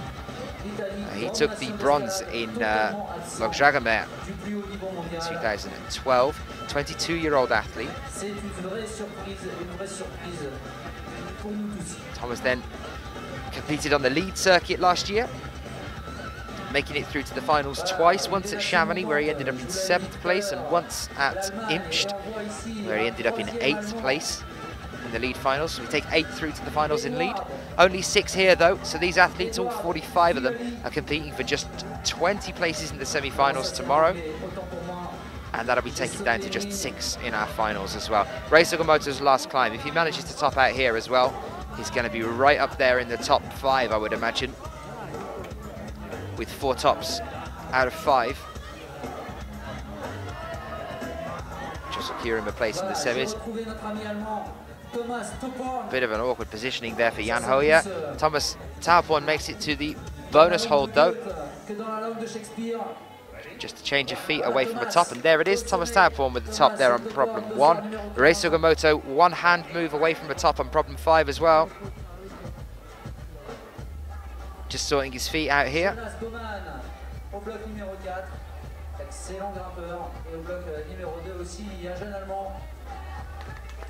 And there is the top for Rei Sugimoto.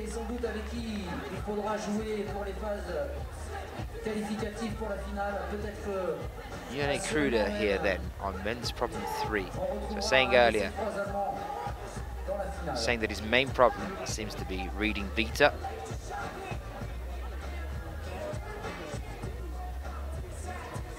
Yone definitely has the strength for it. It's whether he can see the intended route.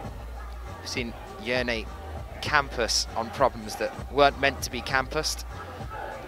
Upper body strength is exceptionally strong, and that should help him out here a little bit. Especially if he goes straight for this reach around to the right-hand side to try and get to the bonus hold.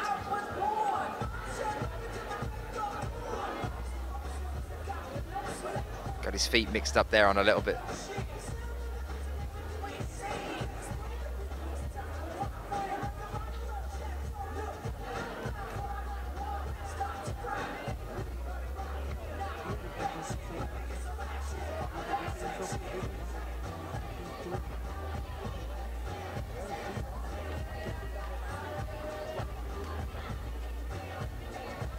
Another shout out from Ian McKenzie then saying the Facebook page for IFSC Climbing to help support the Climbing 2020 dream and the bid for the Olympic movement is facebook.com/sportclimbing2020. If you are joining us, please do get on there and click like on that one.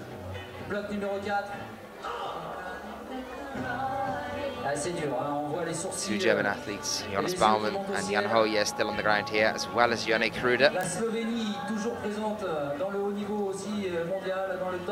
Just to give you those difficulty gradings again then for you, 7B is problem 1, and then problem 2, 3 and 4 for the men's are all 7B plus, according to Manuel Hassler, our chief route setter.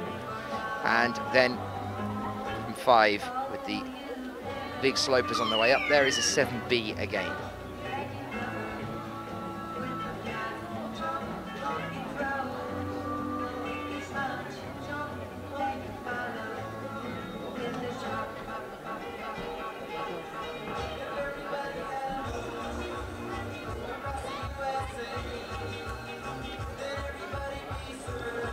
With another attempt on problem 2 here. 35 seconds left on the clock. Rob Carter then saying on the tweet feed as well, Ray Sugimoto having an epic start to this competition. Absolutely agree with you. He's extremely strong here. Hopefully we'll see him all the way to the final.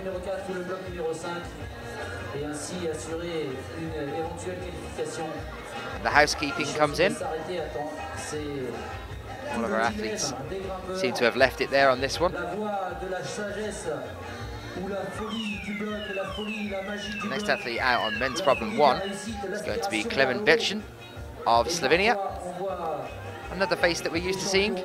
30 years old, Klemen. One of the older male athletes. Born in Kran. World ranked 17th, but he's been as high as 7th. He was 7th at the end of 2011. We saw him take silver at Vienna in 2011 and also Canmore in 2011.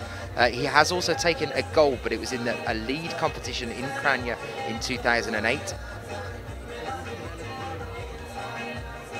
I haven't seen him in a final for bouldering then since 2011, Klemen.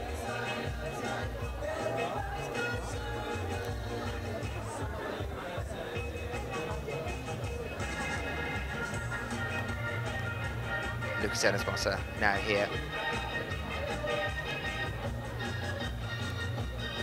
Problem 2. Tito as well, making his final climb of the day down in the bottom right-hand corner of your screen. Problem 5 there, made it to the bonus hole already.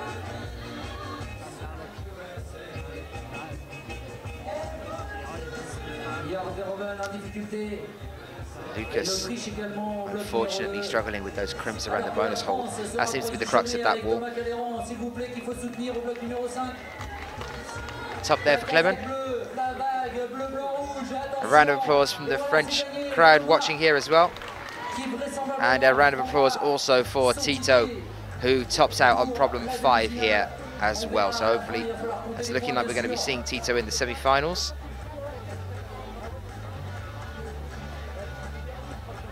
For me, the most interesting one so far, I think, has got to be problem 4. If you're joining us, problem 4 is the double dyno. Do let us know what your favourite or least favourite boulder problem is in front of you now. Would you like to climb these routes? 7Bs and 7B pluses?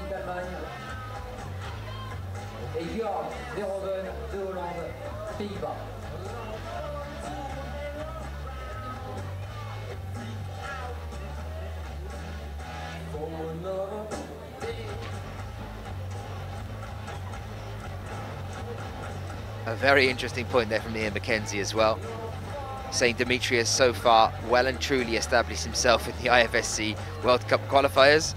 Attached to that is a picture on there, and you can see Dimitri Sharafutin 5 tops in 12 attempts, the only athlete to have topped 5 problems here today.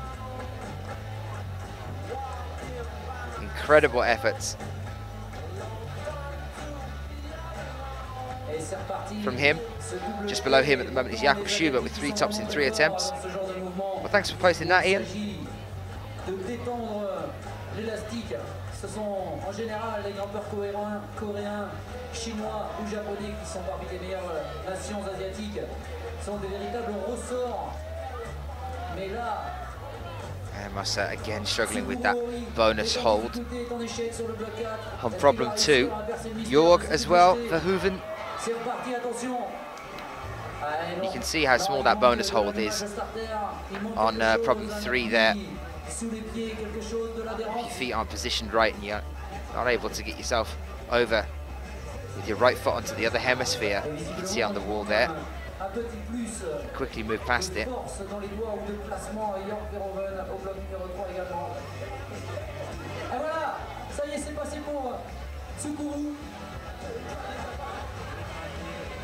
Be great to see a top here from Tsukuru. Rise of Gamba. So close to holding that one then. I thought he was going to manage to stick it.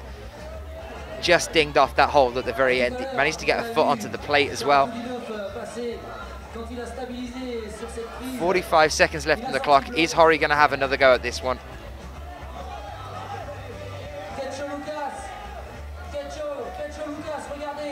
Lucas in a good position here as well.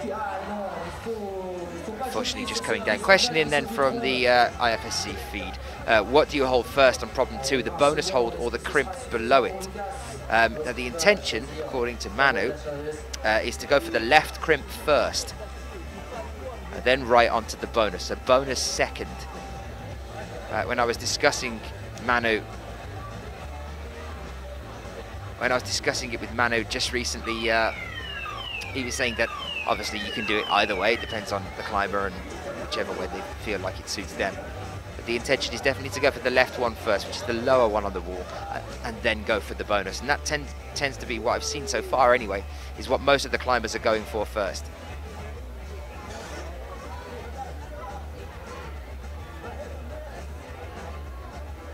So Jeremy Bonder now for France.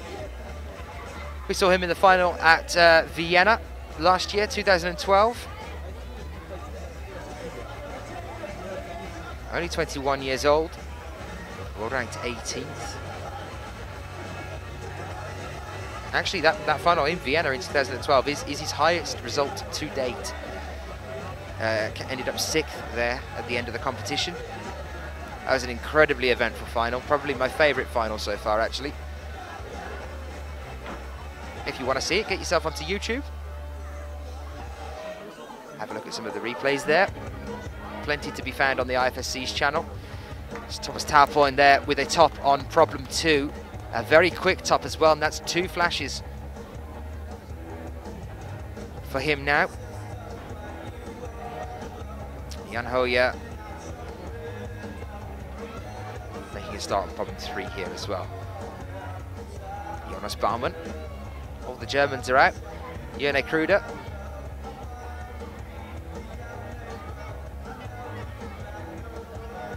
Slovenia as well.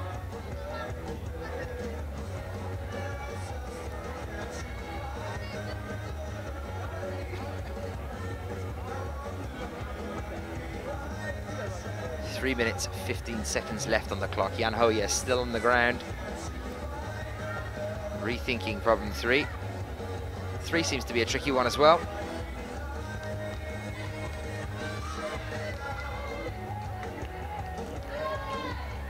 So I've just popped onto the Sport Climbing 2020 page on Facebook. They're at 17,098 likes.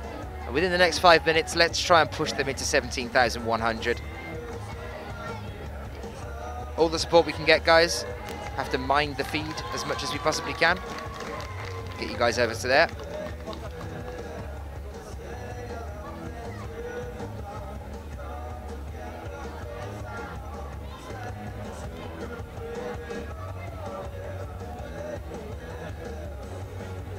Je papotais évidemment, j'ai pas pu saluer la performance de Jérémy Bonder,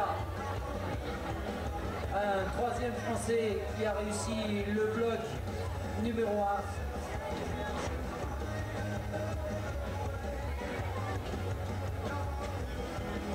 17e grimpeur à faire son apparition. Et encore le festival allemand avec Jonas Baumann au dernier bloc.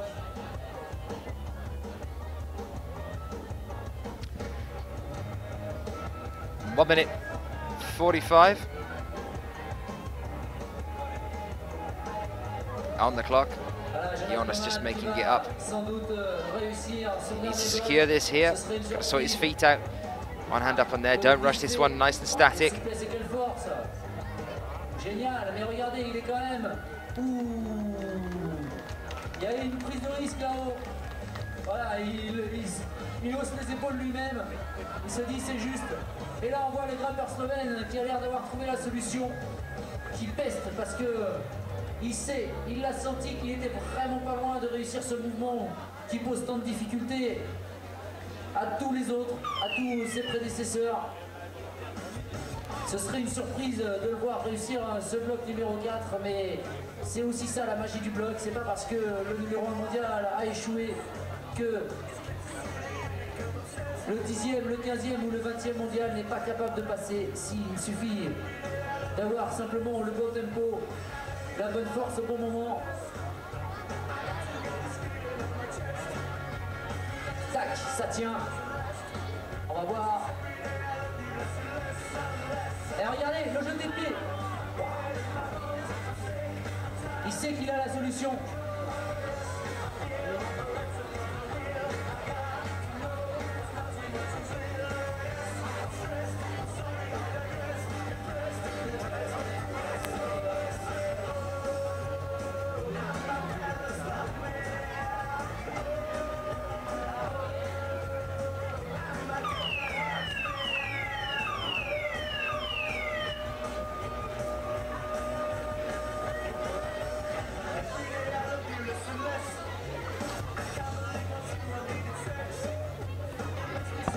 With another turnaround now. Edward Fihali, Ned the Baker comes out on problem 1. And we've got Clement Betchel on problem 2 here, Lucas Endemossa on 3, Jorg on 4, and Sakuru Hori on 5.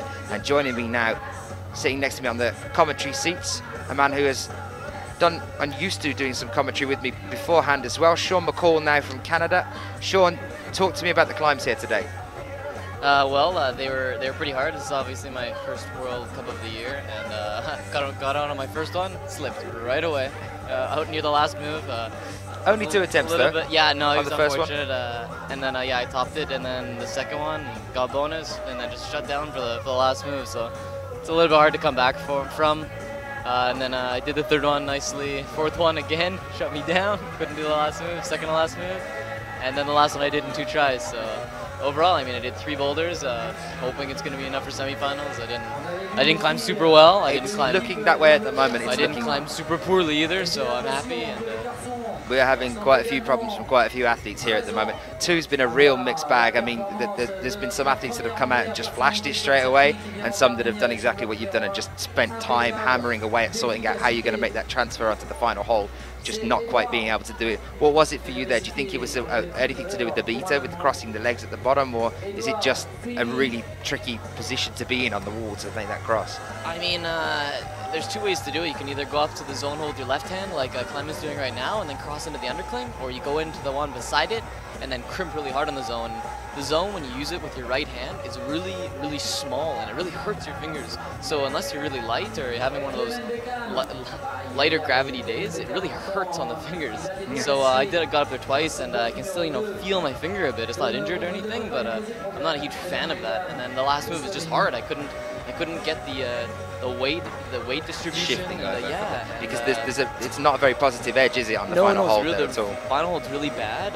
It's facing kind of away from you, so you can't really grab it as a Gaston, as a shoulder. And no, it's just a hard move, and I watched Thomas Stockborn do it. He did it just incredibly easy. And it just happens like that. It's been a mix. We've seen a few as well. Ray Sugimoto is another one that just came out and just seemed to make it in an easy run. Killian was another one that seemed to not have too much of a problem on 2.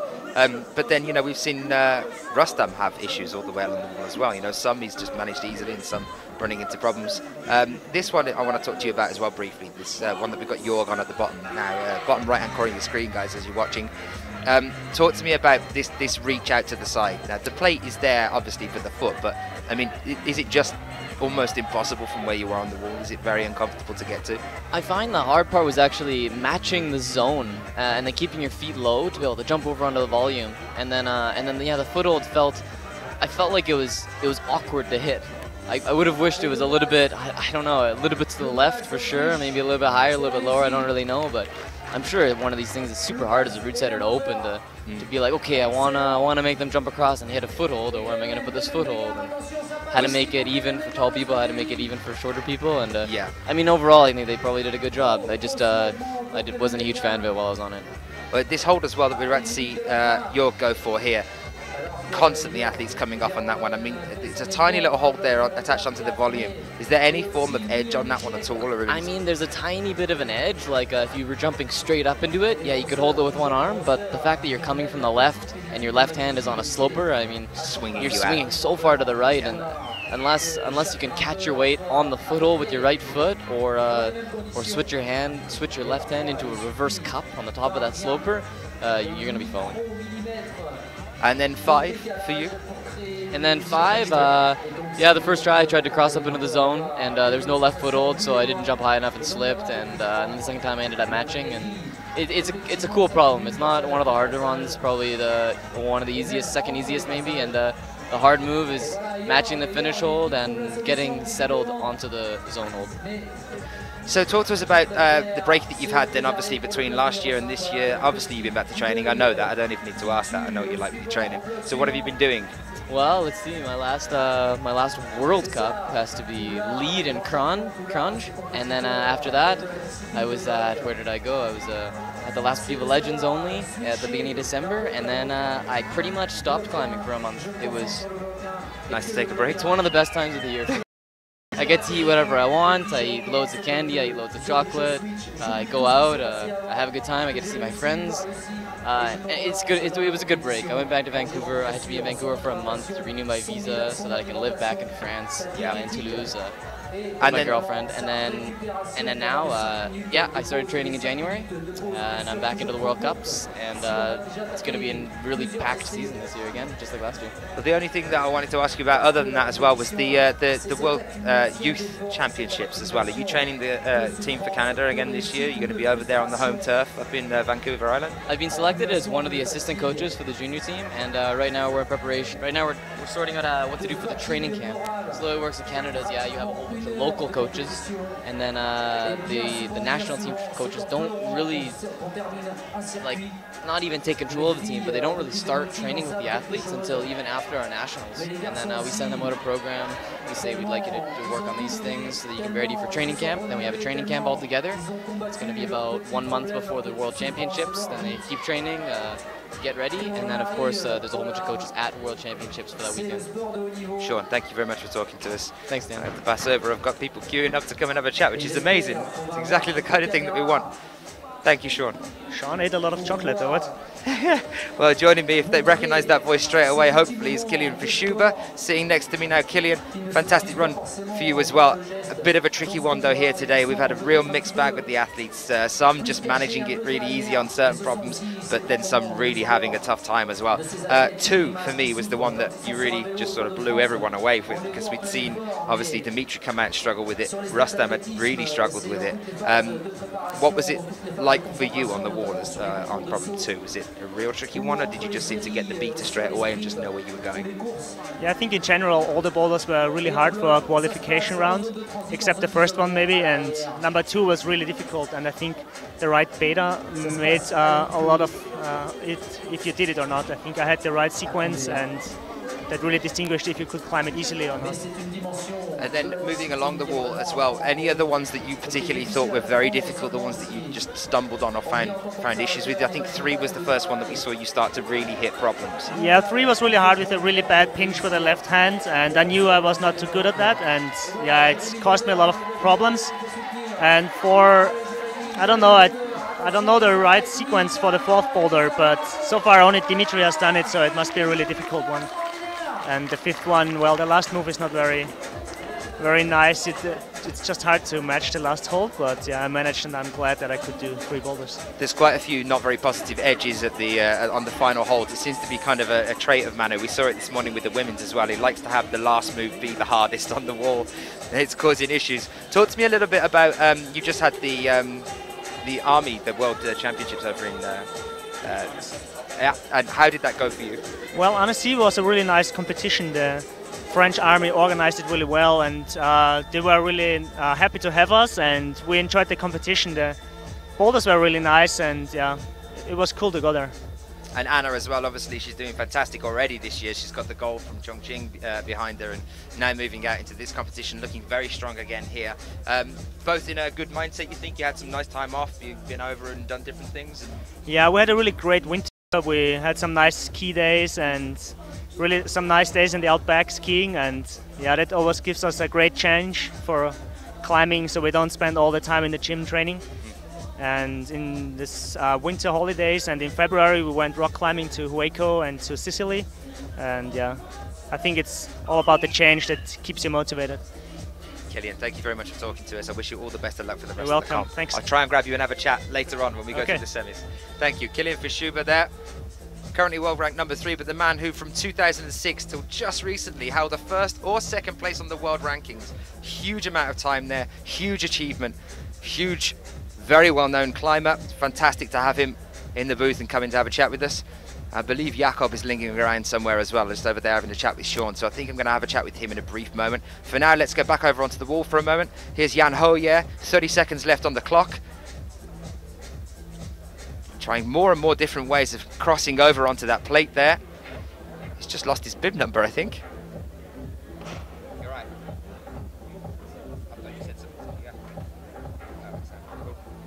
Yeah. Okay. That was very quick. I've had the pleasure of all 3 of you, straight away, straight after each other. Oh, you got it. Yeah. Jakob, thank you for joining us. Yeah. Nice to see you again. My pleasure. Right, so Chongqing, we had that whole thing. We were saying it's funny, you know, you and Anna switching places in the 2 years, you know, you with the 1st and then switching. Now in this comp, how are you feeling? How did you find the walls through the qualifications? I really liked it actually. I think it was a nice qualification round. I like when it's a hard round, and I think it was one of the hardest qualification rounds that I've done actually. I've seen as well. Like I really had to fight hard on every boulder to do it, except the first one maybe. And yeah, I'm happy with my performance. Any of the ones that, I mean, there was 3 tops there for you, right? So, yeah. So the two that stumped you, it was 2, I think. Yeah. It was yeah, 2, like 3? the second one, I didn't like the second one at all. I couldn't really find the right beta for me, and yeah, I was on that hold before the last hold, but yeah, I couldn't do it. I think I would have needed the right beta, and then would have been possible. But just having the clean before he goes up from there. Now, do you think it's the beta around the crimps, around the bonus, or do you think it's the beta as you're getting further on with crossing the feet over to make the final move that stumped you on that one? No, actually, I couldn't really. The beta that most people use is taking the crimp with the left hand, the bonus with the left hand, and the undercling with the right hand. And I couldn't really, when I did that, I couldn't really move anymore and use my feet at all. And I forgot. I think many people who use that beta take the left foot on the right foothold, and I didn't try that out. And I always went right hand on the bonus, which was possible as well, though. Some people showed us, so yeah. When I spoke to Manu about it, he was saying it's going to be interesting to see which climbers try with right first and which try with left. But Coach, I know works with you and Killian as well, obviously. Now you will have your own personal trainers that stay with you throughout most of the year, and he was talking about the differences in Killian's training and your training, and the fact that Killian's quite fluid and he chooses what he wants to do, whereas you like quite a structured regime to when you're training and how. Can you take us through what would be a normal average week for you? Well, if I train for bouldering, I'll train 5 days a week. 2 of these days I'll do 2 sessions a day, and every session is about like 3.5 or 4 hours. And yeah, right now, of course, obviously a lot of bouldering, just a lot of bouldering with friends in Tivoli. It's always important for me to have a lot of people around to like have some friends to try boulders with, and everyone sets his Make own it boulder into a and social like, thing as well. Yeah, exactly. I train a lot with Mario Legna, who is doing lead mostly, but he's also doing a lot of bouldering right now. And yeah, Jorg as well. Also Jorg, Lucas Anamosa, and Kilian. And yeah, it's really nice to train with really strong people like that. You know, you can learn from each other, and we always have some really nice hard boulders in Tivoli. And so you look at basically doing nearly every day a 4-hour slot in the morning and a 3 to 4 hour slot in the afternoon. No, I do 5 days a week, and only on 2 of these 5 I do a double session. Ah, right. Okay, so only on 2. I was going to say 8 hours a day. I mean, this it's like an office job, but yeah, like I think the hardest training I have like in January, February, where I like do a lot of power training as well. And last year I did like 3 double sessions a week. But this year I did only 2 because last year was almost too much, I thought. And I thought I was really close to an injury, so I did a little less with how this much year, you push. and I think it was better. So, and you've also got the transfer over into the lead season to think about as well. Now, does your training change quite drastically when you go towards the lead season for more endurance-based things? Yes, it changes a lot, of course. Right now I do a lot of almost 5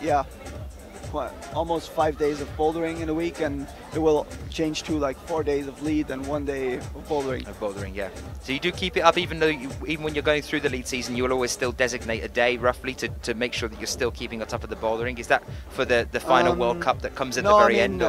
You know, bouldering and lead, it goes, especially like for lead, it goes hand in hand. You know, you need a lot of bouldering power to do well in the lead comps. They already have like really hard bouldering moves on it, and if you're not strong enough, you will fall on them, or you will lose too much power and you get pumped too fast. So you always kind of need to have a bouldering power as well. That's why I still have like 1 or 2 bouldering sessions, even if I'm training for lead. Finally, the last thing I wanted to ask, we were talking just briefly with Sean about the youth championships that are coming up over in Canada. Are we going to see Hannah over there this year? Yeah, for sure, yeah. Fantastic. She's our world champion. If you did miss that one, guys, in Singapore from last year, I think it was Youth B.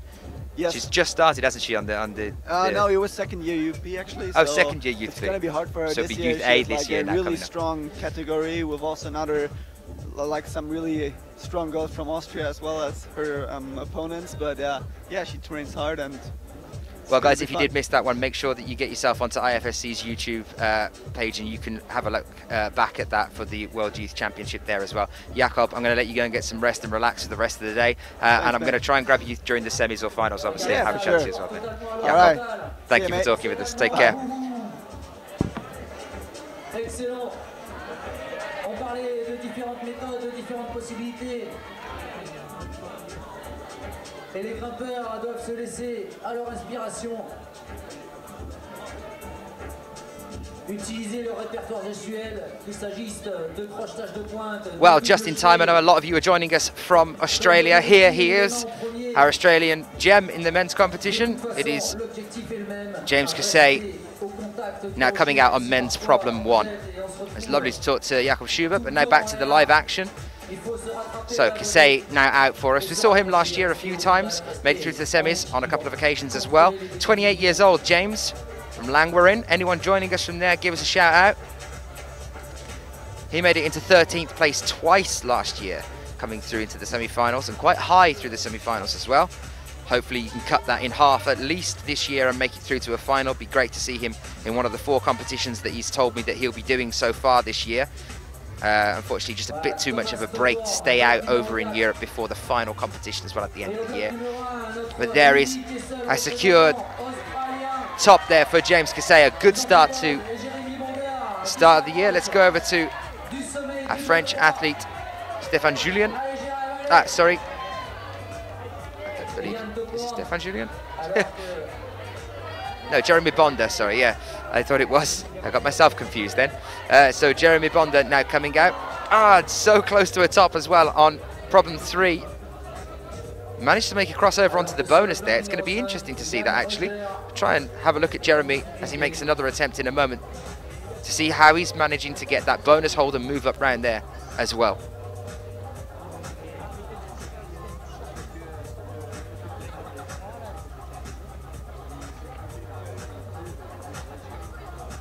Thomas Tauporn, we were talking about a few moments ago as well. looking very strong in this competition. There he is making the double dyno in the bottom left-hand side of your screen, just struggling with that crossover. We were chatting to some of the boys a moment ago, saying that how difficult this one is. Jakob saying how much he liked the fact that the qualifications were so hard. But then he had 3 tops, so he probably would say that. You can see Jorg now down on the ground, supporting Nicky de Leeuw of the Netherlands.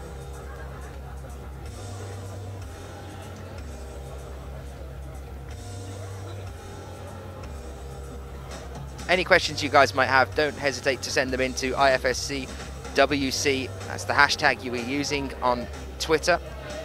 I'll try and get answers for you as well. Do like hearing from you guys, and hopefully you enjoyed the brief interviews that we had there a few moments ago. Kilian Fischhuber, Jakob Schubert and Sean McCall coming up to have a chat with us at the desk.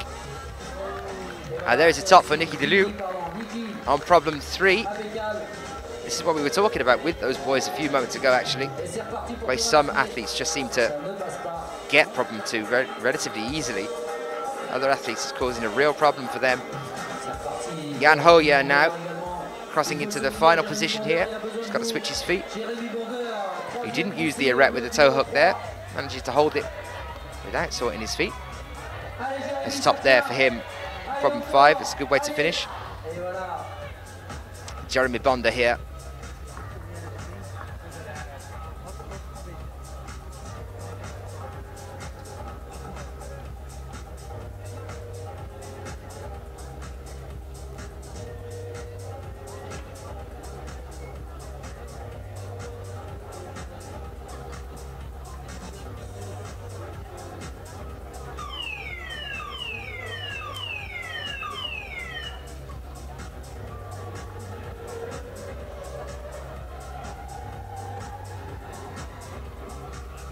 Je vous parlais tout à l'heure de Kilian Fischhuber comme étant un dinosaure de la discipline, mais c'est sans compter sur Stéphane Julien au bloc. Lucas Enemosa coming out now onto problem 5, his last climb of the day.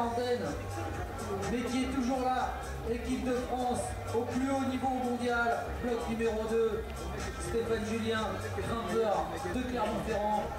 Grimpeur extraordinaire de puissance, de talent, qui a déjà gagné, remporté des Coupes du Monde, des étapes de Coupe du Monde, plusieurs étapes de Coupe du Monde dans sa carrière.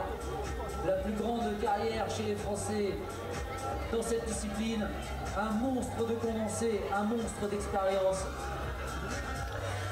Allez.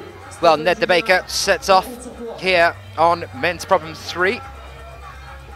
How is he going to deal with this bonus hold? Same situation that we're seeing so many of them have problems with, moving from that bonus hold and on. Clement now out on men's problem 4.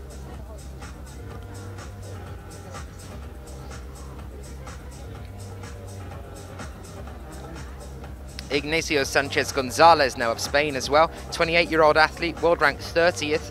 Has been as high as 29th, that was at the end of 2011. For Spain. Highest result so far to date on the IFSC results are, was a 9th place standing in Vienna in Austria last year.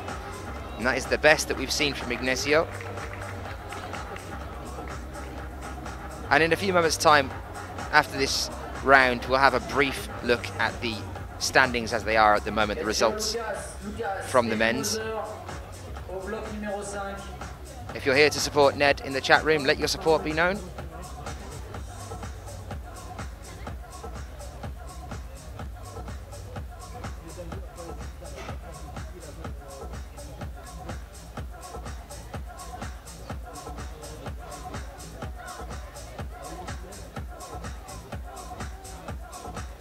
Question from Sheila in the chat room asking, how warm is the hall or not? It's relatively warm. We had a bit of a wet and windy day yesterday, but we are inside for this comp, which means no threat really from the weather. It's now a little bit warmer here today. It's comfortable inside, not too hot, not too cold. I think kind of almost perfect conditions really for the climbers. There's not much humidity in here either, so hopefully we shouldn't get too much of a chalk build-up.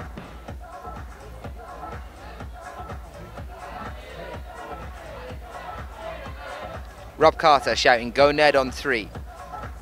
For Edward Fihali.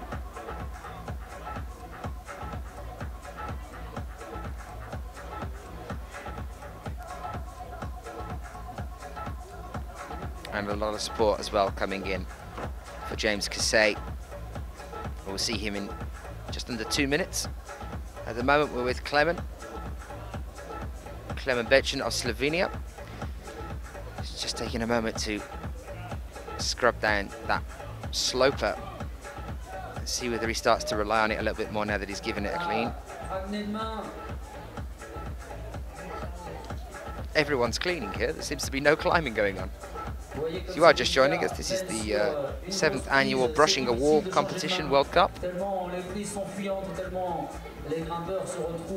Here's the world champion. You can see they're really using that brush. Fantastic. 1 minute then, back over onto Ned, who's making a new start here on problem 3. You can see how there really is very little to go on here. Tiny crimp holds.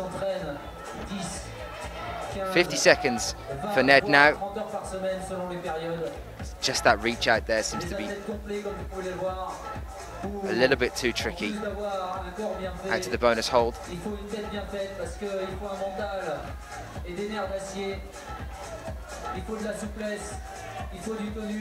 Lucas Enemasa though, going out on a bang by the look of things. There's a top for him with 20 seconds roughly left on the clock. Took his time to get there, but cheeky smile from Lucas, and that's him finished here for today in the qualifications. Hopefully that's enough to see him through to the semi-finals. And in about 10 seconds, we'll have a look at the results as they stand so far for the qualifications.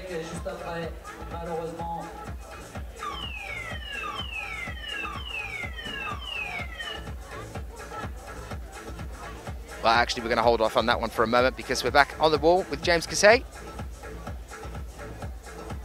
Don't want to start a riot with 22 million Australian people watching this feed. That is a quote from Twitter, by the way.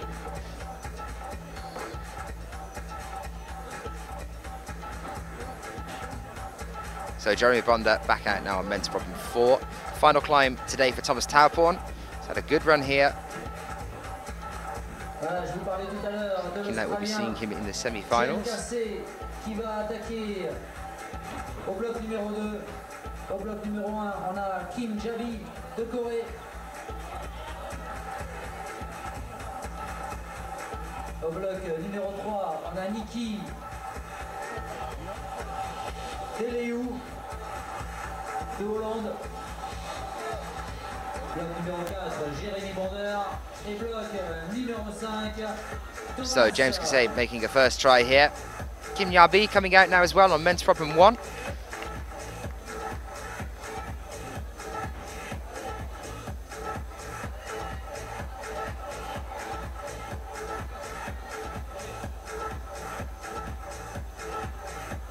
Here's James on problem 2. He's approaching this first point. Is he going to go with the left or is he going to go with the right? Left up first, onto the bonus though. Some shouts for support here. James is coming back down again. Now he's going left on the lower hold, which is the way that it was intended by Manu. There is very little to go on those plates around the bonus hold. You can see there, it's just a very uncomfortable position to be in. As Jakob was saying just a few moments ago.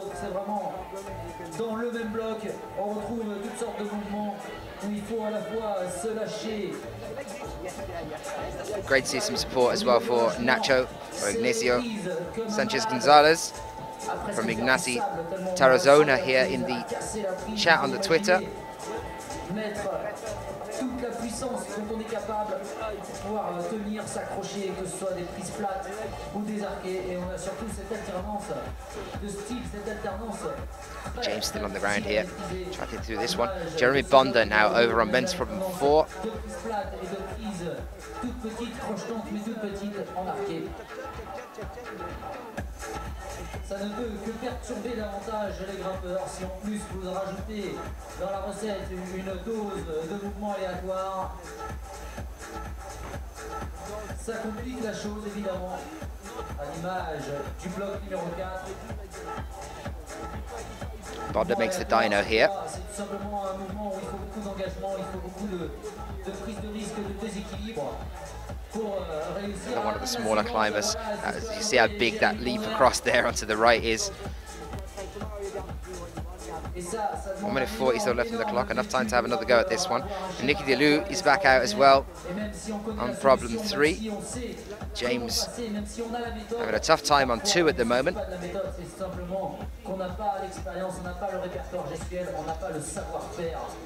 24 years old, Nicky Delou, world ranked 24th, has been as high as 15th though, that was in 2011. Looking at previous results for him, quite a reputation on the male juniors lead circuit. In terms of the bouldering, 2011 was definitely his year. Made the final only once though, in 2011. That was in Sheffield in 2011. Came 12th at Chongqing in 2012 in the bouldering there, and 8th at Innsbruck in 2012 as well. This is him making a start to his 2013 year.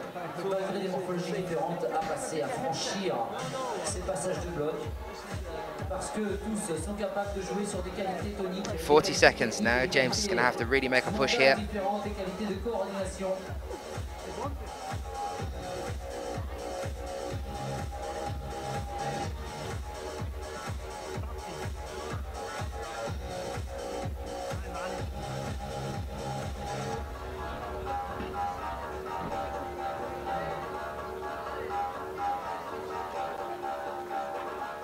15 seconds. I believe James has already secured the bonus on problem 2 here. Did it on the first attempt. That's definitely him calling it a day on that one. Cedric Lechat now comes out to join us. One of the veterans of the competition. 28 years old. World ranking 38th. He's been as high as 16th before. That was in 2011. And looking at some of the previous results here, 3 gold medals, one at the Rockmaster, the World Championship pre-event in Arco in Italy in 2010. Another one at the lead international event, the Open International at Briançon in 2010 as well. That's in lead climbing there. And then also Cedric Lechat, previous European champion in Imst in 2000 as well. The last time we saw him take a medal was in 2012. He took the silver medal in the lead competition there in Purs. Last year in Belgium.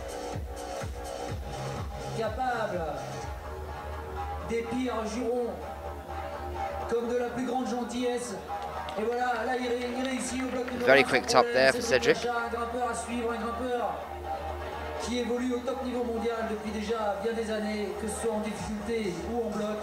Mais cette année, il a choisi le bloc, il s'amuse plus en bloc, dit-il. Et donc j'espère qu'il va nous ravir d'une saison formidable comme il en est capable. Cédric Lechat, la Suisse. So Cedric's already finished now. We're back with Ned Fiali. Can he make up on problem 4 here? The problems that he ran into in 3.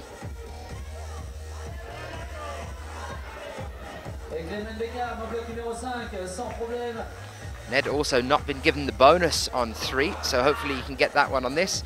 Clement there as well, just disappearing from the camera angle as he comes off the wall about halfway up on problem 5. And Stéphane Julien at the top right-hand corner of your screen now as well.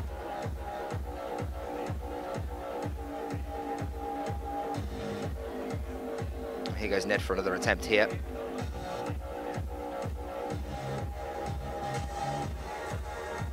Come on, Edouard, you can do it.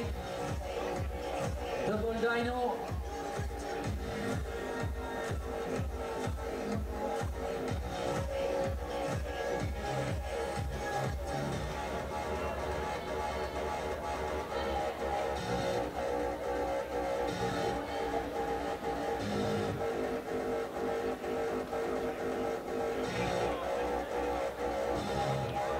2 minutes 10 left on the clock. Clement looking a lot closer this time. It's looking like it could be a top for him here. He's got to sort his feet out.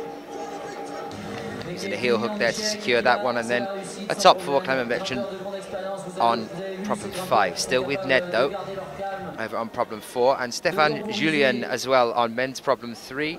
35-year-old athlete, you can see him in the top right-hand corner of your screen at the moment. Highest ranking on the world rankings was at the end of last year, and that was 27th. Highest result so far to date is a gold medal. A gold medal at Kazo in Japan in 2009 in the bouldering there as well. So we're looking at a World Cup winner before in the top right, Stéphane Julien. And the last result for him was in Munich last year, where he came 7th, just missing out on a spot in the final.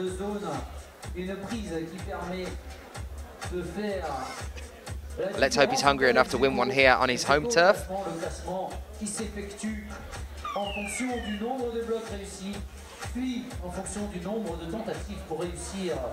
Ce nombre de blocs, et parfois on a des ex-aequo malgré le nombre d'essais et le nombre de blocs. On peut avoir un So Ned going for the double dyno again here. Not quite able to hold that double dyno, and the pinches at the top of it.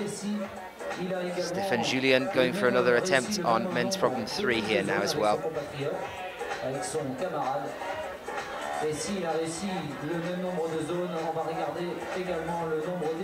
This is looking much more comfortable here now for him. He's made the bonus, moving round to the right hand side, get the foot up across on the right. Looking good so far. You can see he's on the penultimate hold now, one more move and that's the top for him. Ah, 8 seconds left on the clock.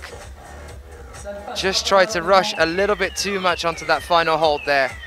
Really looked like he was going to make that. Unfortunately, no top there for Stéphane Julien. Let's have a brief look now at the standings. The rankings from the qualifications so far.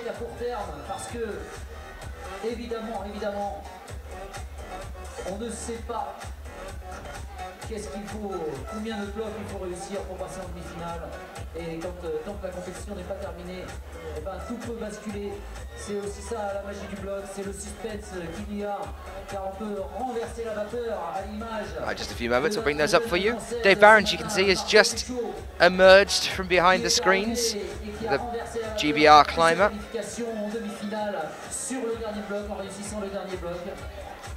Some support from the Harrogate Hustlers coming in. And here we are with the men's qualifications results. Dimitri Sharafutinov, 5 tops, the only athlete today to have topped all 5 problems. Rei Sugimoto and Guru Hori, the 2 Japanese athletes that we were talking about earlier today, doing exceptionally well. The only 2 athletes to have made 4 of the problems as well. Going on to the second page, Sean McCall now has dropped down into 10th place. I can tell you that Dave Barons has just topped out on problem 1 as well. Down into 18th position, Gianni Crudo, 1 top in 1, 3 bonuses in 5 at the bottom of there in the 18th.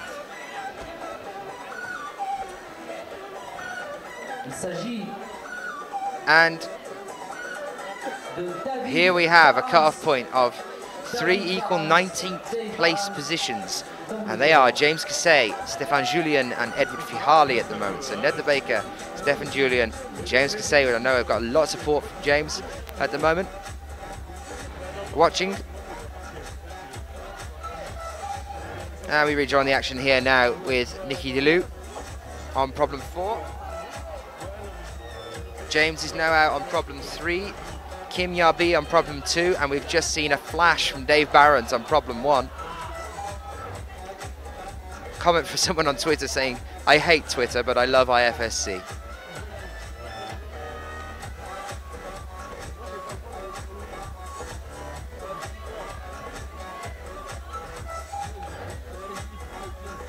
So Jeremy Bonda making his final climb of the day for France.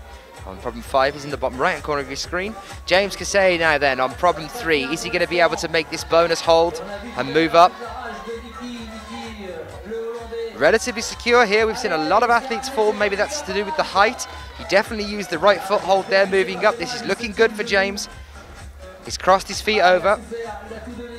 to get a hand up onto this penultimate hold. Just don't rush this one. Like we saw our last climber on this problem. And there is a top for James Cassay, which now definitely puts him within the top 20 so far today, because he now has 2 tops. And the cut-off is at roughly 1 top, sorry. So James Cassay is looking good so far, guys. You'll be pleased to know over in Australia.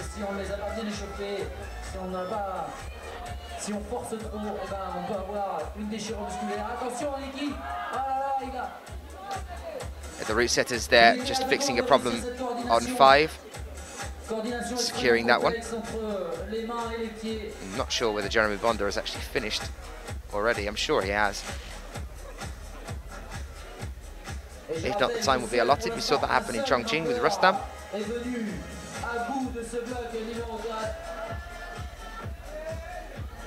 Kim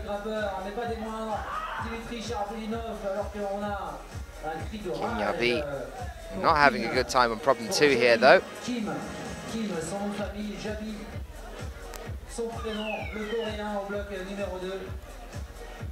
Greg Karolak, you are back, saying World Cup in Millau, screening live on the big screen at Blocko Gym in Poland.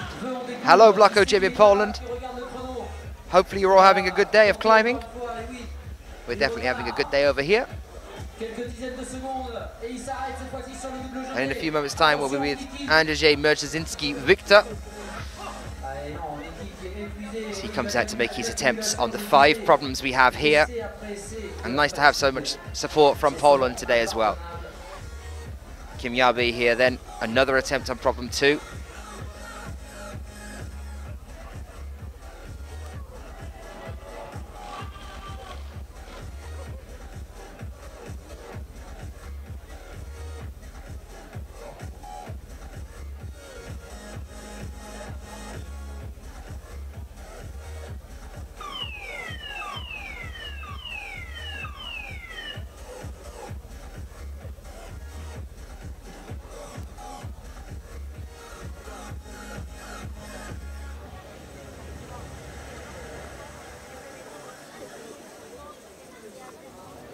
Well, Blocko Gym will be pleased. Here is Andrzej coming out onto problem 1 for us now, top left-hand side of our screen. And Ned here as well in the bottom right, making his final climb of the day over on problem 5, which has now been fixed.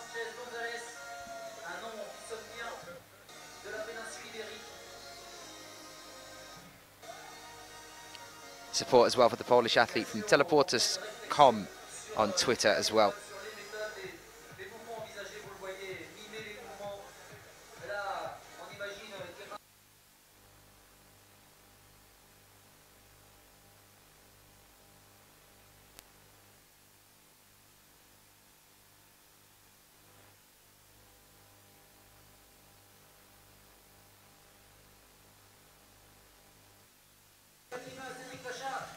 Very quick to get to this point on the wall. Unusual though with the feet here. He's going to need to swing over and use a smear to get himself over to the bonus hold. You can see there on the left-hand side.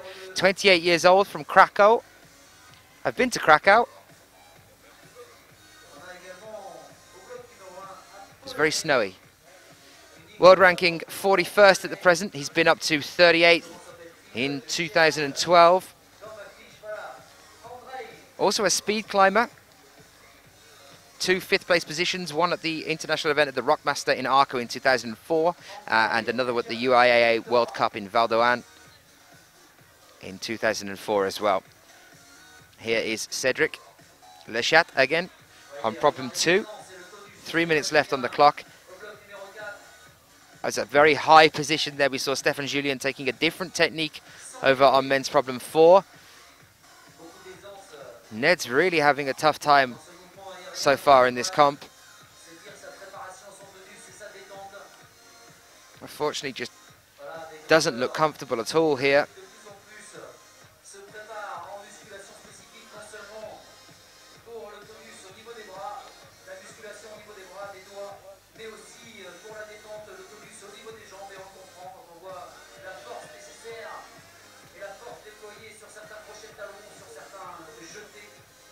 Cedric Lechat looking in a good position here now, He's just got to transfer his weight over onto the final hold. He's switching his feet now. And he just managed to top that with no feet on the wall whatsoever. That is the first time today I've seen anyone top problem 2. We were talking with Jakob Schubert and Killian and Sean. All 3 of those athletes said what a terrible final hold that is on problem 2. It's not a very positive edge at all. You got to really get your feet sorted to be able to top out. We've just seen Cedric Lechat do it with his feet dangling from the wall, managing to match and hold on to that problem. Incredible demonstration of finger strength.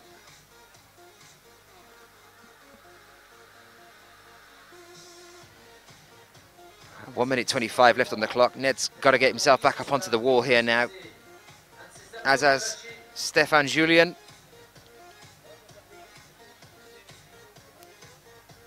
Who looks to be climbing in jeans, which I don't think I've ever seen before. His tactics as well have been really unusual.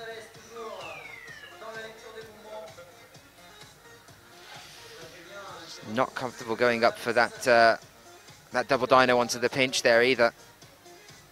Ned's still down towards the ground as well.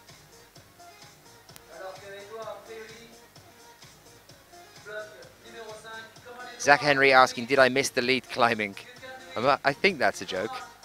No lead climbing here. Just a bouldering only World Cup. Welcome if you are just joining us to Millau in the south of France.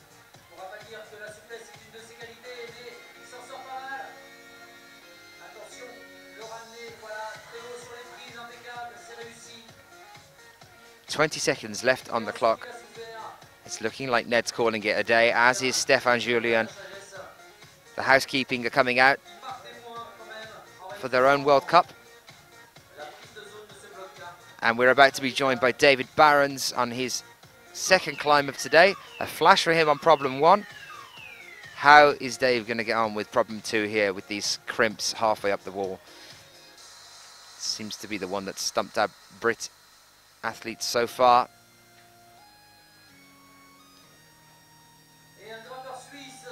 A new athlete now out on problem 1 as well. Swiss athlete is Benjamin Blazer.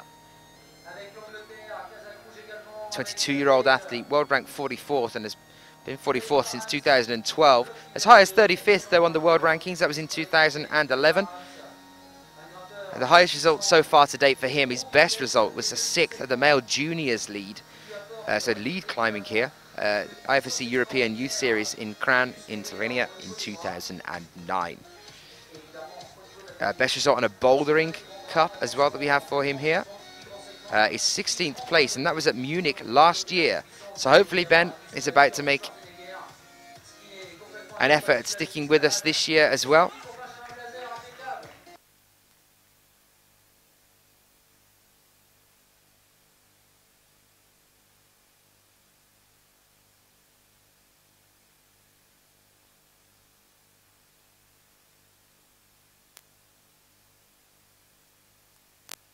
So 3 minutes 40 left on the clock, and here is Dave Barons now, managing to hold the crimps in the middle of that one.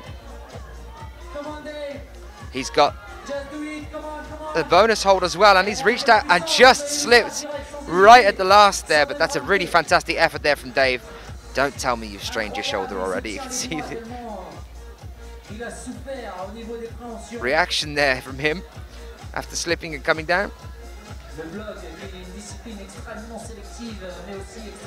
Previous champion at the Quif Festival. Unfortunately didn't hold on to it this year.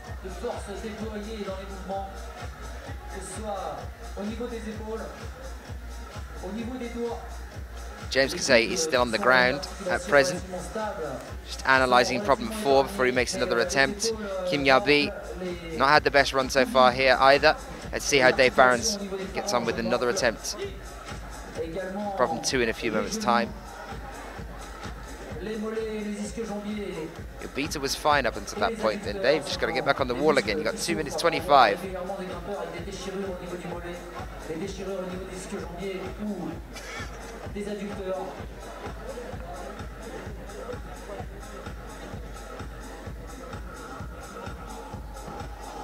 And Block Climbing Centre saying, watching James Casey doing an awesome job for Australia on the big screen at Block Climbing Centre with 22 million of his fans. That must make you guys the biggest climbing gym in the world. So guys, if you want to get over to Block Climbing Centre in Australia, apparently it has a maximum capacity of 22 million. But nice to see some support there as well for James Casey. More support coming over from the Block Climbing Centre in Australia too.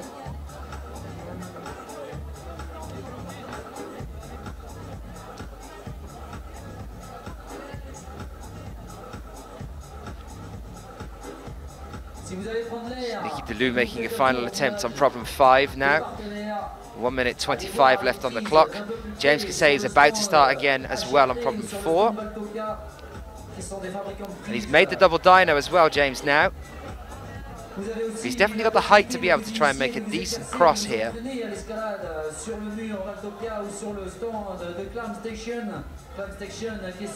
A different tactic, trying to get his feet up onto that one instead.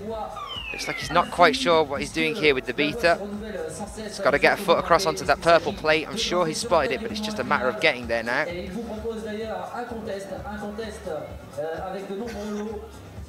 Unfortunately, no, not this time. Revenez ce soir, revenez tout à l'heure, revenez demain et tentez le challenge sur le stand de Climb Station. Vous pouvez aussi faire un petit tour du côté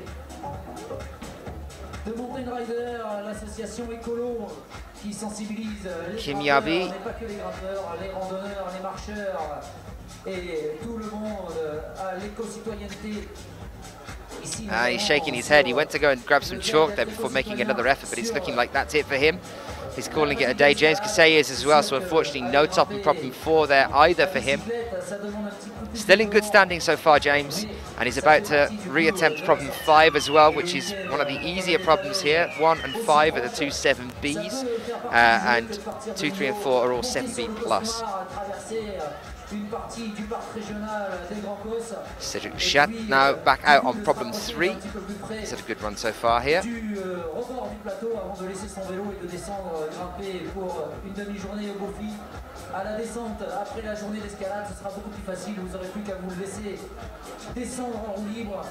Greetings from Krakow, and it's raining over there.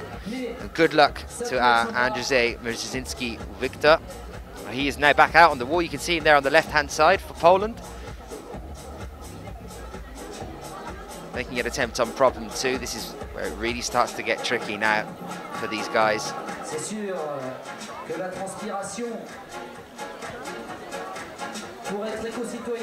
Cedric manages to hold on to that bonus there. That's a huge leap as well, but you can see the strength in his arms. Cedric Lechat needs to cross some feet over now as he's making his way up towards the penultimate hold here. Cedric looking very strong in this competition. Now this could be a worry for James Casey as well. James really needs another top on problem 5 to secure a place in the semi-finals. With Cedric Lechat coming straight after him and doing so well here, he could be good enough to possibly bump James out of the semi-finals as well. A top there then for our next athlete on problem 1, which was Nakano Minoru, who's just already finished on that problem. Andrzej is still here on problem 2. Got a whole team of volunteers working on cleaning that wall up for him before he makes another attempt on 2 here. As I said before, the best result so far for Andrzej on the bouldering circuit is a 12th place at Munich last year. Hopefully he's going to stick with us through the bouldering year this year.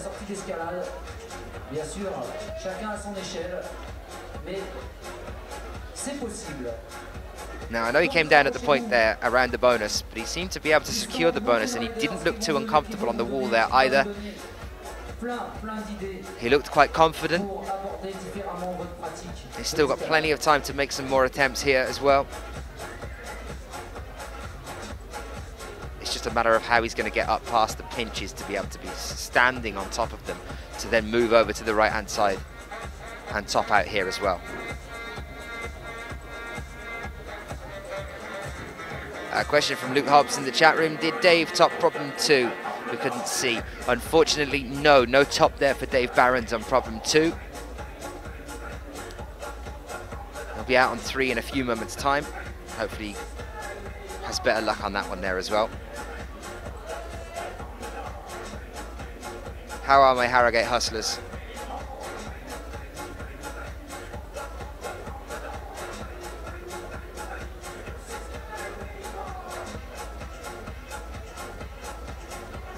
Regardez la détermination. 1 minute 34 left on the clock. Any thoughts from you guys on the Twitter feed about how and whether we think Andrzej is going to be able to make a top here on problem 2? Let it be known. Type it in. 1 minute 20 left on the clock, and he's been into 2 fairly decent positions so far on the wall here. He's secured the bonus already. That was a big leap there for Nacho as well. For Spain, here he is on problem 4 at the moment. And Stefan Julian on problem 5 as well. Andrzej here starting off on problem 2.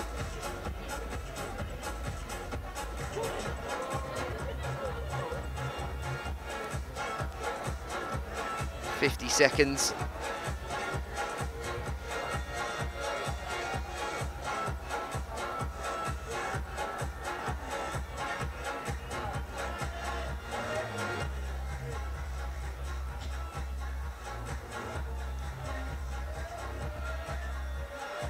So again, Andrzej securing the bonus there, just not being able to get a foot up on there, and I think he's calling it a day.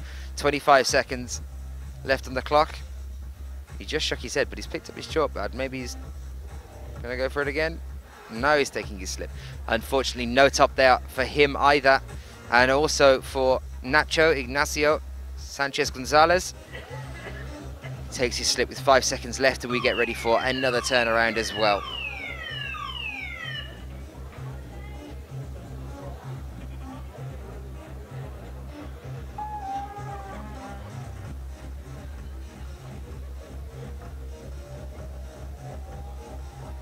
Nice to see Summit Centre as well. The IFSC Bouldering World Cup is on, and we're kicking back to watch the GB men in action at the climbing centre there, Summit Centre.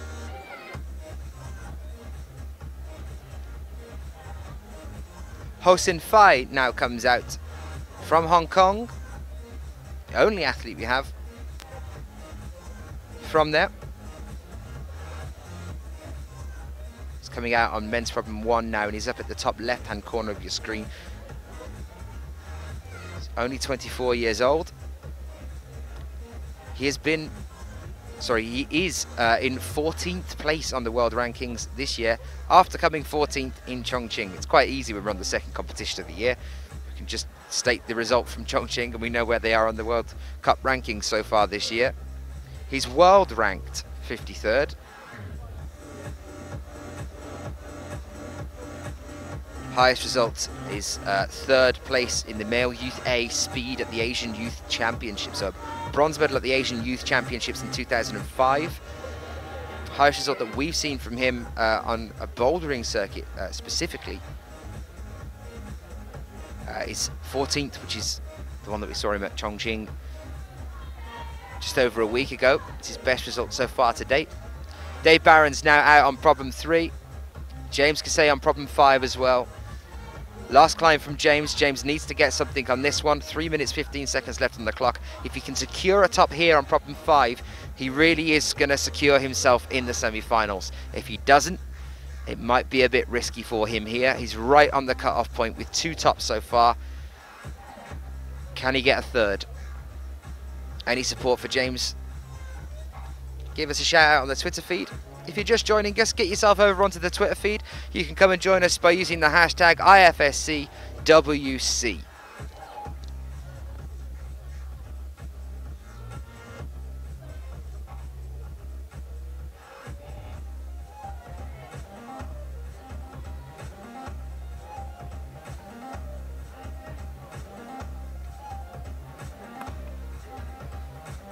So James Kasey out on problem 5. Kim Yabi on 4 at the moment. This is the double dyno one.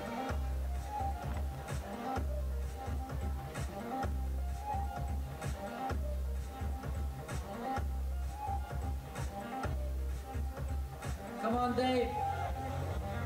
Dave Barnes, Angleterre. Chef de file de l'équipe d'Angleterre. Dave Barnes. So you can see Dave Barons there, getting up quite high on problem 3, but running into some problems around the bonus hold. L'Australien James Cassé sur le bloc numéro 5. À l'image de l'Australie avec le board short. Regardez la canne à pêche du Coréen, génial. James Cassé, 1 minute 30 left on the clock. Is he going to be able to get to the top of this one? Really secure himself a place in the semis. Dave Barons as well, another climber that needs to really pull something out of the bag here if he's going to make it. There's some points coming in from Only for IFC on Twitter. I think he needs to get his right foot onto that purple foothold and then match and then go for the orange crimp. That's actually exactly what we've been saying all the way through the comp, the way to do it. But the problem is that reach over onto that purple foothold is absolutely huge, and especially considering Dave Barons isn't the tallest of lads. Even some of the taller lads have been struggling to get their foot over onto the purple plate. We saw Dmitry Sharafutinov do it earlier, exactly at the same time. One hand up onto the orange tiny pinch, the crimping sort of pinch hold there on the over to the right, and 1 foot onto the plate as well to stop himself from swinging. And even with the foot on it, the swing out on problem 3 there was huge. Just managed to hold on to the wall. Jakob Schubert was saying earlier, you know, I think it would be fine if you were going up for that hold vertically from underneath it, but it's the fact that you're moving over to the right hand side as you're doing it, and that hand hold is just tiny. Very difficult to try and hold on to with the swing out. James Cassé, unfortunately, no top there for him. We have our next rotation, our next climbers out. James with 2 tops. James Cassé de l'Australie.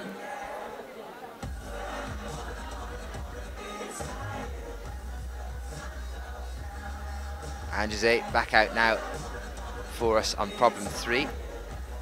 Did relatively well on problem 2 just. I thought we were going to see a top out of him. He definitely got the bonus hold on that one. Let's see if he can manage a top here on problem 3. Nacho making his last climb of the day as well. On men's problem 5, about to start things off here. De l'Espagne tout à l'heure avec Ignacio Sanchez González, et cette fois-ci c'est Marco Antonio Ruiz Agarita. Venga Marco, si vous voulez encourager les Espagnols. But as we are about to lose Nacho, we are joined by our next Spanish climber, Marco Ruiz Angarita, on men's problem 1. See him sporting a trendy tash up in the top left-hand corner of your screen at the moment. Cedric Lechat again for that dyno. He makes it this time. Now let's see how he gets on with problem 4 here. Trying a very different technique there. I've seen a few climbers try and do it that way with their feet up on the blue volume there. Ignacio. Don't know whether that will be a controlled bonus for him on that one. I don't know whether that's enough for the bonus. And Jose needs to be static here. He's got his feet in the right place. They're on the highest of the foothold. I think he might have overreached then as he went for the bonus. And Nakano's getting a lot of support here. He's in a really good position for finishing up. Are we going to see a top here for Nakano Minoru? Unfortunately, just slipping at the last minute. And this is what I mean when I'm talking about James Cassé and the position he's in at the moment. Some of these late athletes, if he manages to get 2 tops here, maybe an extra bonus to what we saw James get, it's a very dangerous position to be in, the 19th and 20th slot, especially when we had 3 joint 19th positions just a few moments ago.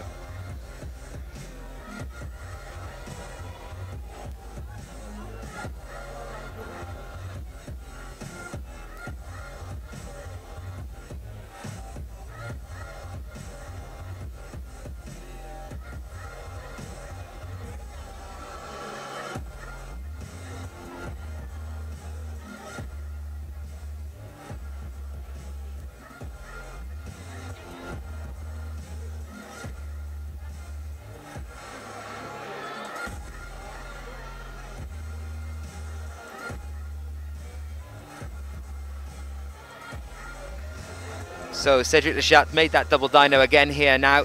See whether he tries. He's still going for that strange method of trying it with his feet here. The problem is now matching on the sloper hold that he's got his right hand on. I mean, how do you get yourself out of a position like this? Difficult position. And another bunch of cries of gamba for Nakano, who was again in that similar position, so close to topping out on problem 2, but just not quite able to secure it. Nacho, though, on problem 5, still on the ground. 1 minute 15 left on the clock here for him. In a similar position to James Kasey, needs to try and pull something out of the bag here on problem 5 to secure a place moving up into the semis. Andrzej, though, looking fantastic here, and that is a top for him. Poland will be very happy. I know we are joined by a couple of gyms over in Poland at the moment. Hopefully all you guys are cheering like mad there, because that was a fantastic finish for him on problem 3. So a big shout out to Blocko Gym in Poland.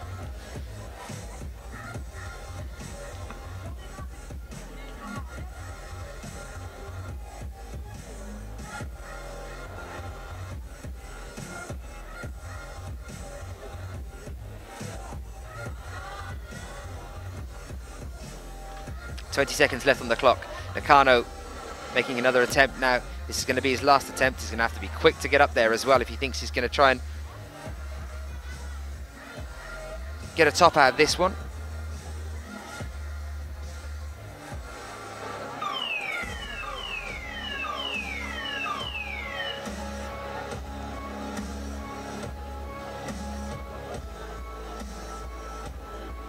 A shout out from Sport Climbing in Australia as well. 2 tops on really stout problems. Nice job, James.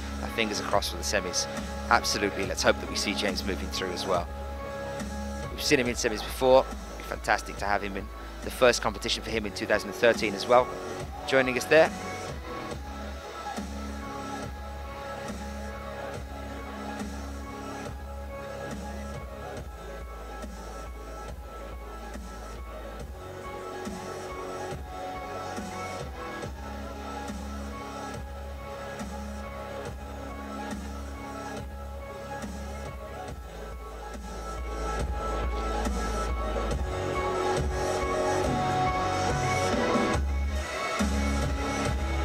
So, David Barron's on men's problem 4 now as well. Then an interesting point from Holly B in the chat saying it's funny, we never see Barron's fall off anything at Harrogate Climb. I thought nothing could defeat him. That just goes to show the standard that the IFSC World Cups are up to. You really are watching the best climbers that the world has to offer from all around the world as well. Huge turnout from different nationalities. It's great to see some climbers from really all around the world. We've got an Indian climber coming up in a little while as well. Kinyabi from Korea. We have Japanese climbers, Chinese climbers, Americans, Canadians, and of course a huge base in Europe as well. It's nice to see some athletes from Lithuania joining us as well here. I think we had 4 Lithuanian athletes in the qualifications today. Another effort now for Dave Barron's on men's problem 4.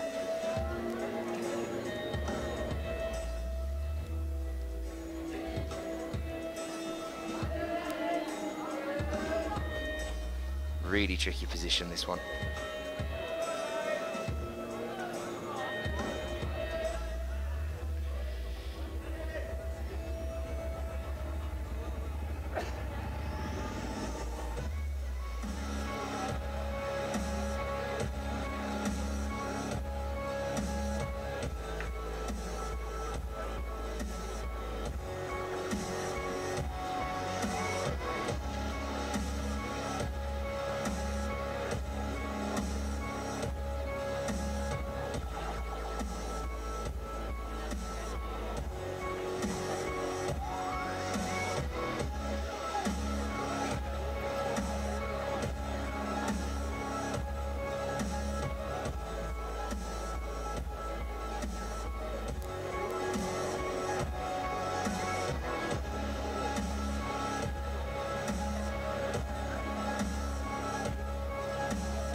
Well, apologies for disappearing for a moment. I've just tracked down James Gusset, and James is going to come over for an interview for us in a few moments' time. 1 minute left on the clock, and we're with Andrzej yet again on problem 4.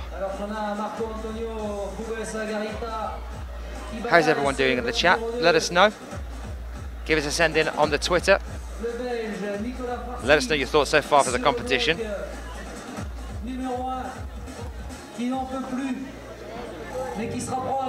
And I am joined now by Australia's very own James Gusset. You've got a huge amount of support coming in on the Twitter feeds from people watching back at home. A couple of the climbing gyms got you up on the big screen. How are you, James? I'm fantastic, thank you very much. How did you find the qualifications? It's been a real mixed bag of people so far saying really, really difficult qualifications. I think it's probably the most difficult qualies that I've seen in a long time. For you, how was it out on the wall? Yeah, I tend to agree. I think they were pretty hard problems for myself. First one was a bit of a shock to the system. And then, I quite enjoyed number 3. It wasn't too bad. But yeah, no, they were quite tough. So one you were saying was a bit of a shock to the system. Straight away you think that one was a bit of a tough one? I suppose it was just the first problem out, first comp for me for quite a long time. I suppose it was 12 months ago almost that I was over here doing comps. So a bit of nerves there, I suppose. But a top there straight away for you. Yeah, I couldn't let go. So a good start there. And then problem 2, this has been a really tricky one for a lot of the athletes here, running into problems, reading the beta in different ways, and just around those crimps on the bonus hold and then moving up. And I think you got the bonus, didn't you? On the I got the bonus in my first attempt. Went up to that with my left hand. But then, just struggled to bear down on the little crimps and keep going. It's a really tough one. And then you went on to 3 and you managed 3. Number 3, I got that on my second attempt. So I quite enjoyed that one. It was. And what was it around on the bonus hold? I can see you were getting your feet up onto the top of the start holds, and that seems to be a more static approach. Seems to be the one that's working. Yeah, that's great. It was quite a big move out to the bonus hold. It wasn't very good, so I just slipped off on my first attempt, but managed to grab it on the second one. And what about the pinches on 4? We've seen now, you can see Benjamin Blazer of Switzerland in that same position. A lot of athletes are trying to use their feet up on this problem. I think I saw you try that once. It took me a few shots to latch onto the pinches, but then once I got there, I didn't have a clue what to do. It's a really tricky one. We saw Dimitri Sharafutinov at the start of the competition have a couple of attempts on it, managing just about to stick the swing out over to the right-hand side, got a hand up onto it, foot on the plate, but left foot curling around the back of the wall with the amount of swing out they had from that one as well. It's a really tough reach over. A lot of people are saying, just get a foot onto the plate and you're fine. But I mean, give us an example from when you're on the wall there. Does that look almost impossible to get a foot onto that? Yeah, like the long foothold was ages away. I threw my foot up onto the blue volume, but once I was there, I was kind of like, well, what now? Awesome work to Dimitri for getting that one. And I was really gunning for you on 5 as well. We wanted, because I mean, the standings as they are at the moment, it's a really tentative position to be in. We had you with triple joint 19th place at the start of it, and you managed to get the 3rd one as well. Yep. I'm not entirely sure exactly where you are at the moment in the standings. Do you know? Last time I looked, I was in 19th place. 19th place. But there were some very strong competitors behind me, so... Yeah. Well, let's hope we've got fingers crossed for that one. But you're definitely going to stick with us for at least, I think it's 4, isn't it? Doing the 4 comps over here and then heading off to South Africa for a bit of fun. And you're here with Claire and Amy as well. Yeah, that's correct. Good support crew this time. And how are you travelling around? You got yourself a little van over here? Or? Yeah, we've got a little Peugeot we've leased for 50 odd days. So very nice. It'll do the job quite well. Let's have a brief look now. I think I've just been told we can have a quick look at Dimitri managing to do that problem 3, and just at the end of this rotation we'll have another brief look at that one. We'll show you this swing out that we were talking about a few moments ago. Yeah. So for you, in the break that you had, because it's been a while, I think we saw you in Munich, didn't we? No, didn't make it out to Munich. Oh, my last Chris comp, we had at Munich. Yeah, my last comp was Vale. Vale, yeah, that was quite a while ago. So what have you been doing in the time between? I've been working a lot. What is it that you're doing? So I manage Bayside Rock. Back at home, so it's the family gym. Yep. Are they watching today? Yeah, I'm sure they are. Big shout out to you guys at Bayside Rock if you're tuning in now. Let's have a little brief look at Dimitri managing to hold on to this swing out on problem 4. Here he is in this tricky position, crosses over and matches onto the bonus hold here, and then goes for this. One right hand on, and there's the swing out there that you can see. Really far around there before he manages to hold it, and then as quick as he can moving up onto the next one. So that is how it's done. That's full credit to him. Nice work. How to hold 4, but you can see even on his face there After a couple of attempts, Dimitri even himself is going, I don't even know what's going on this one. I just managed to get there and hold on to it. Yep. Dave Barron's as well on 5. Now, what was it for 5 for you that really stumped you on this one? I think I was just buggered, actually. Just tired? Yeah, just quite tired by the end there. Fingers were quite warm and just spooging off. So we just saw Dave fall off the last hold, unfortunately, before. Dave was in he's in, I think, a very similar position to you. I think he's only got 1 top so far, actually, I believe. He's had some problems after that one. If he manages to do this one, then he might be roughly around the same position as you. Yep. So I guess you're kind of fingers crossed that he doesn't make this one now. If nothing else, it's been an awesome warm-up for the next comp, and off the font on Sunday for the first time. So pretty psyched to get outdoors and have a play out there. There's a lot of support from you coming in from Australia. Just another thing I wanted to ask you about is the climbing scene over in Australia. I mean, we don't tend to get that many Australian climbers coming over onto the IFSC circuit. I mean, it is a kind of a cross between Chris and yourself. Yep. Do you think that's something that could change in the future? Do you think there's a future, a growing future for sport climbing over in Australia? Yeah, hopefully so. We got Thomas Farrell joining us for the next comp. He'll be doing 3 comps over here. So it's his first time out here, I believe. So that'll be awesome to get another Australian out here. Other than that, I'm not sure how many are going to come through. We've got some strong juniors coming through, so hopefully they can keep it going, keep psyched, and come and join us. Yeah, shouting abuse at me as I tried the speedball. Yes. So I've got all that to look forward to. You do. Well, James, I hope we get to see more of you guys. It's always great to have characters in the competitions, and you guys definitely always bring that to it. It's, you know, all or nothing for you guys, and it's great to talk to you as well at the first comp of 2013. I'm looking forward to seeing you in the next couple with Amy and Claire obviously around with you as well. I'll try and catch up with you again there, and hopefully I'll be speaking to you tomorrow at the semi-finals. Yes, thank you very much. James, I wish you all the best. Thank you. I'll speak to you soon. Thank you, James. That was James Casey from the Australian team there. We'll back onto the wall now and have a brief look at what's going on.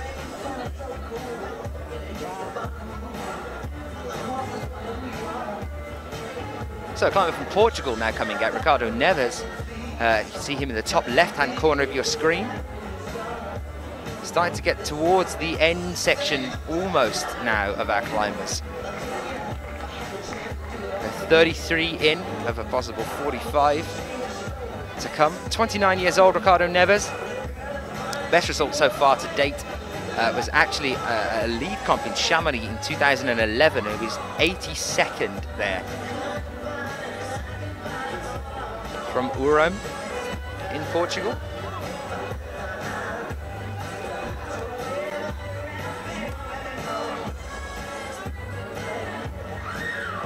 Voilà, lentement, mais sûrement, petit à petit, on se rapproche de l'issue de cette qualification.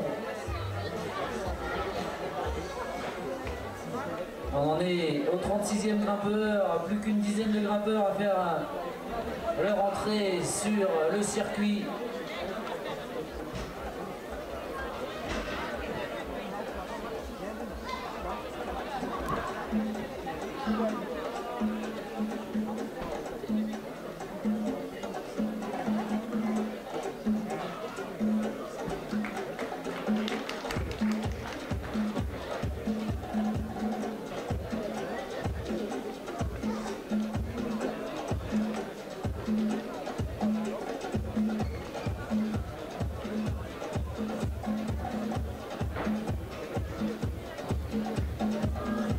Well, a big thank you to our cameramen so far. They are volunteers. It's fantastic to have them with us here and helping us out with the camera work at these comps. Qualifications are always a long day. 5 hours for the women's and 5 hours for the men's. 10 hours altogether of coverage before we get into the semi-finals and the finals tomorrow. We just saw a top there for Andrzej on problem number 5. Fantastic way to finish up there for the Polish athlete. I think that might have just pushed him through into the semis and could possibly mean that James Casey is in an even more tentative position than he was a few moments ago when he was talking to us. We'll have a look at the results in just a few moments' time as well. Nakano Minoru, bottom of the wall here. I just had a brief chat as well with Kim Ya-bi, Kim Ya-in's brother, a few moments ago, is saying that Ya-in is in a bit of a tricky position. She's going to come and compete tomorrow so far. but it was a bit of a jar onto her knee. Hopefully it's not going to affect her too much in the competition as we move through the semi-finals. Hate to see her making the effort to keep pushing on an injury here and then have even more problems because of that. So she's on a bit of shaky ground, literally, at the moment with the knee injury. She jarred the knee coming down on one of the problems earlier today, which I believe was problem 4. She then went on and attempted problem 5 after that one.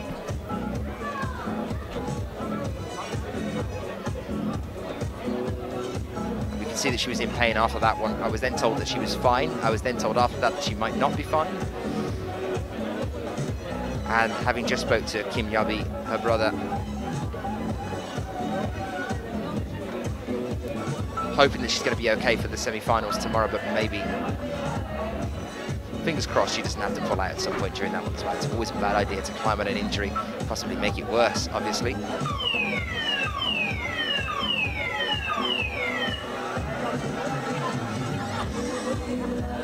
Josh Levin has come in and joined us on the Twitter feed. Great to have you here. Very well-known American climber from the US, saying, I wish I was there. US Sport Nationals and Canadian Bouldering Nationals this weekend. So lots of action all around. Wish you all the best if you're competing in that one, Josh.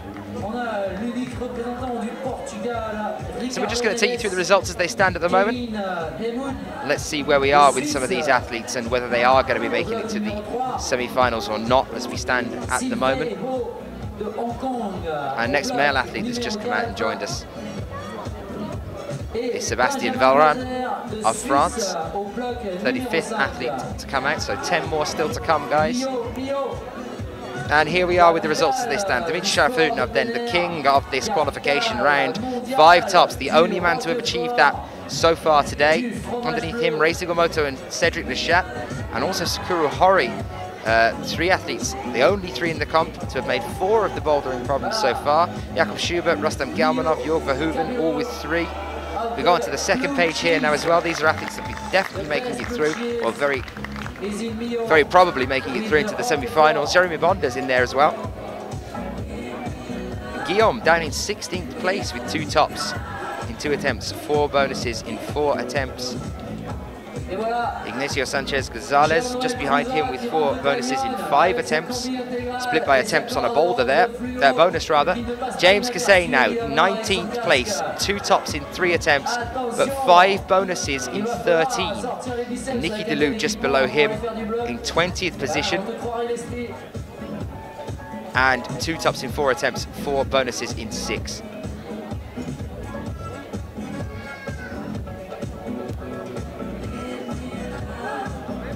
Voilà, sans s'endormir, tranquillement mais sûrement. La compétition avance. On a vu évidemment les cadors et on voit aussi le paysage s'éclaircir et s'éclaircir le résultat de cette qualification avec petit à petit les qualifiés qui se dessinent. Je vous invite évidemment à vous retourner sur les panneaux d'affichage de temps en temps où le résultat provisoire est tenu. So Ho Sin Fai now on problem 4, trying to make that cross. We just showed you Dimitri Sharafutdinov making that cross earlier today.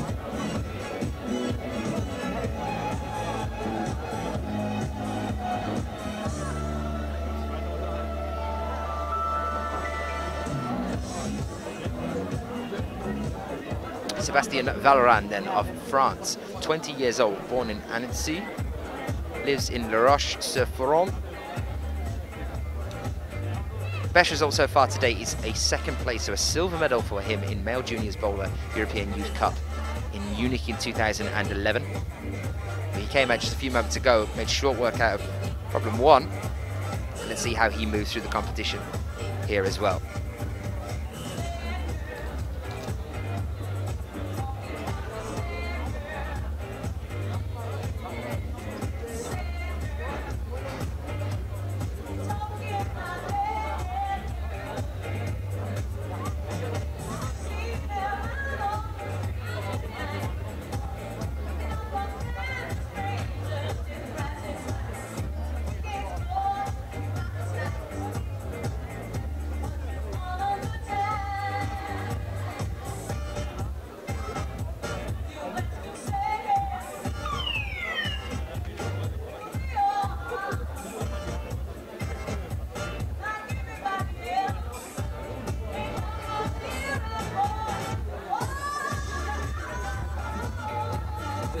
avance également pour qu'on commence à se Kevin projeter Hemmon, dans les phases de demi-finale. Swiss climber here, Demain, 28 years old. You can see him on men's problem 3, just making another start here on another attempt. Highest result so far to date was on an international event, which was the Swiss Master Outdoor Games in Interlaken in 2007. He came 5th there. In terms of IFSC Bouldering World Cups from last year, the highest result we saw from him was actually 23rd, so falling just short of qualifying for the semis. That was in Munich at the end of last year, 2012. We have seen him make semi-finals before though. That was in Milano, 15th place in 2011 for him.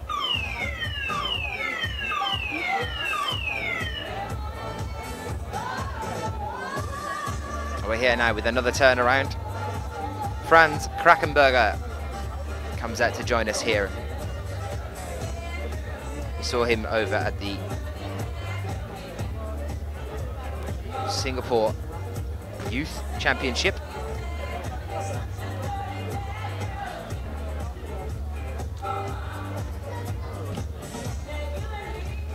Born in 1993. In terms of the IFSC results that he attempted last year, came to Log Dragomir, ended up equal joint 61st place. We haven't seen him this year, but he's twice been the male juniors lead European Youth Cup silver medalist, so second place. Once at Edinburgh, once at Voiron, France. Edinburgh in 2011 and Voiron in 2012. Lives in Urlach and is a very strong lead climber. I've seen quite a few of the lead climbers coming over and having a go at the bouldering here.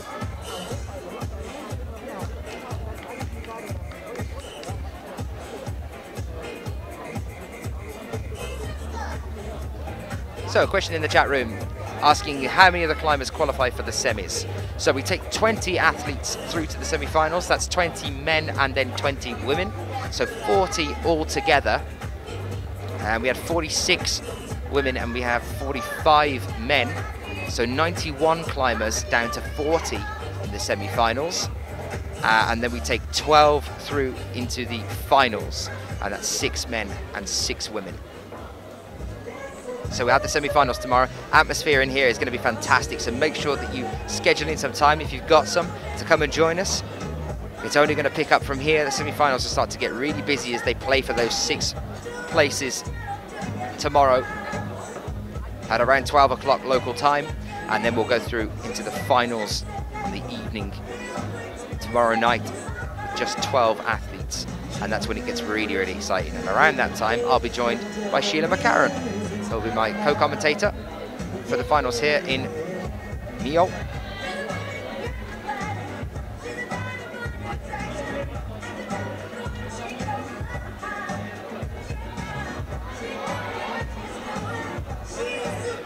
Nicolas Farsi of Belgium then out on men's problem 3 now. Joint 55th at Log Dragomir last year in the bouldering comp. And we haven't seen him since on the IFSC circuit.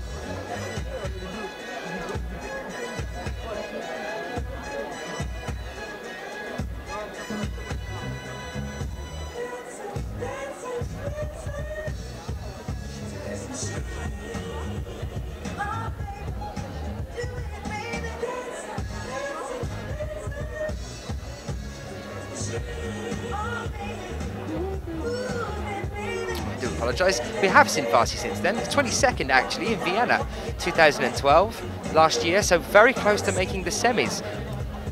Nicolas Farsi. Got myself confused then.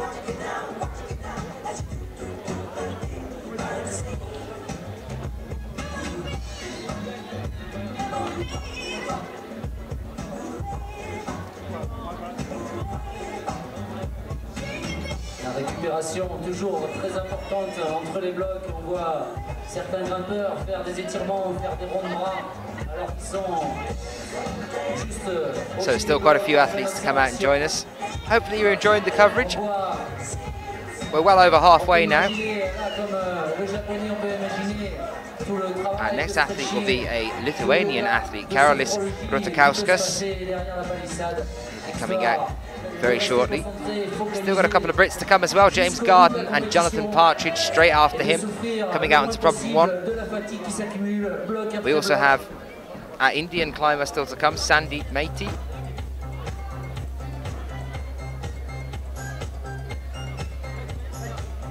So stay tuned for them as well. We are currently roughly 36th, on our 36th climber. I was over 45, so just 9 more still to come. Any questions you might have, do send them in to us on the Twitter feed. You can get onto that by making yourself a Twitter account if you don't already have one, and using the hashtag IFSCWC. We're hoping to get ourselves trending on Twitter by the end of the weekend.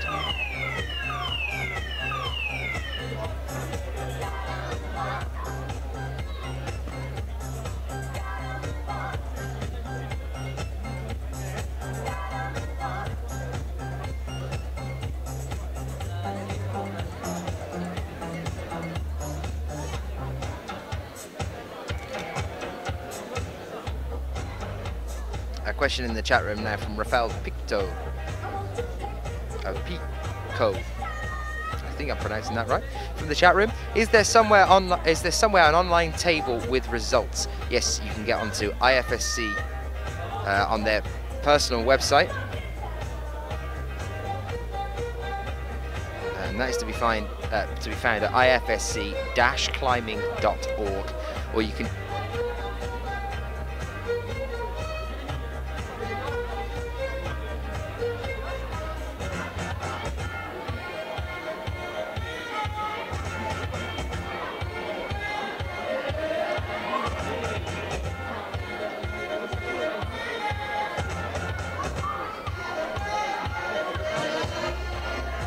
Although I have just been told that as it is a new website, it is just the live rankings that are coming up at the moment. You can't see the exact results of the climbs, something that's going to be brought in very shortly. We'll bring up the results for you as they stand at separate points as we move through the competition. We'll have another little look at them in a couple of climbs' time.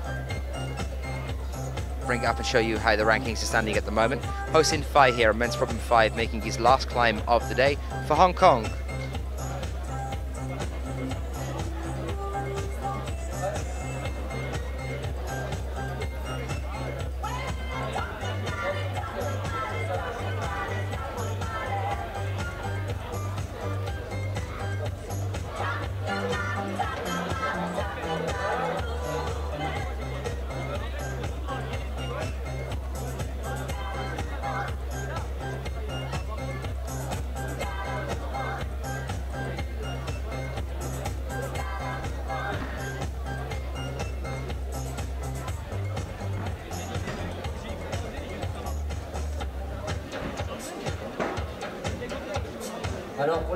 Question in the Twitter chat now as well. How do you know which holes are the bonuses? From Arjun Trivedi.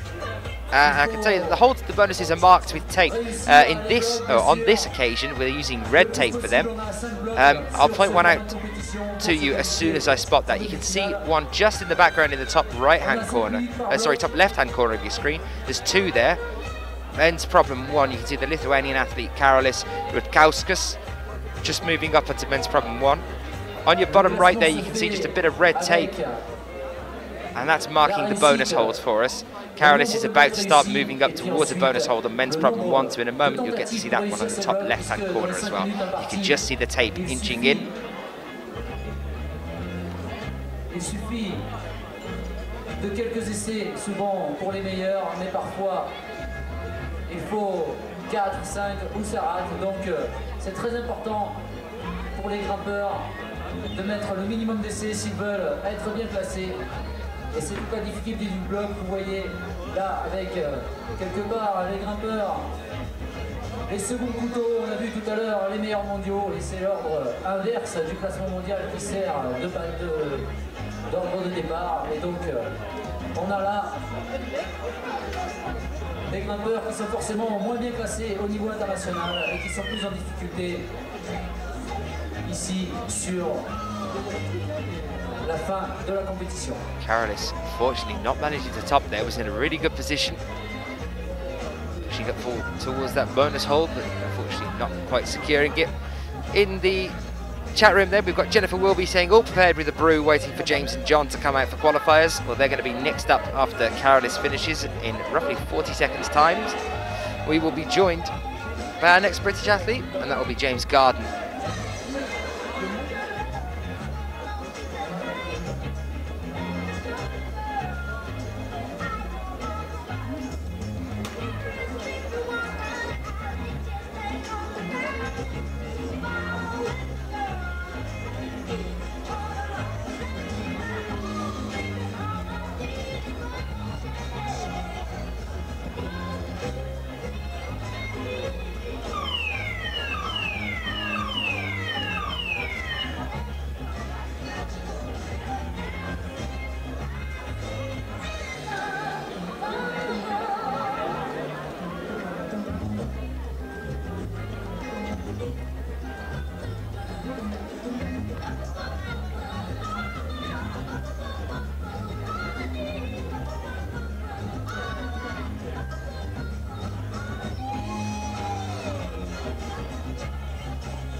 Here's James Garden out now.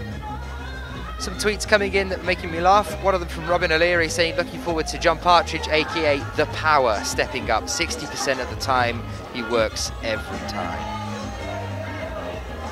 Well, he'll be next up after James Garden. James joining us now, though, out on men's problem 1. That was his first attempt. 21 years old, born in Stockport. In 2011, he was ranked 69th on the World Cup rankings. Highest result so far to date was 14th at the Male Juniors Lead competition and the IFSC European Youth Series. That was in Edinburgh in 2009. We saw him on the bouldering circuit in 2011. Highest result in 2011 was 22nd at Munich.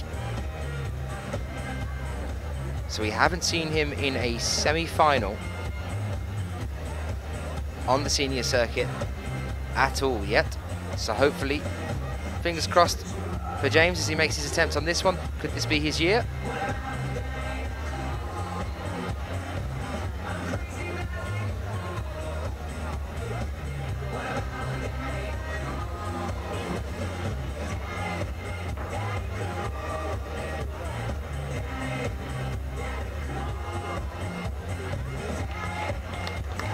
Well, there is the top for James Garden on the first problem today. Problem 1 that he comes out to face. They get harder from here on in, James. So hopefully he can stay focused, keep pulling out the tops as he moves through the competition. Marco Yves Angarita, then one of the 3 Spanish athletes that join us for this bouldering comp.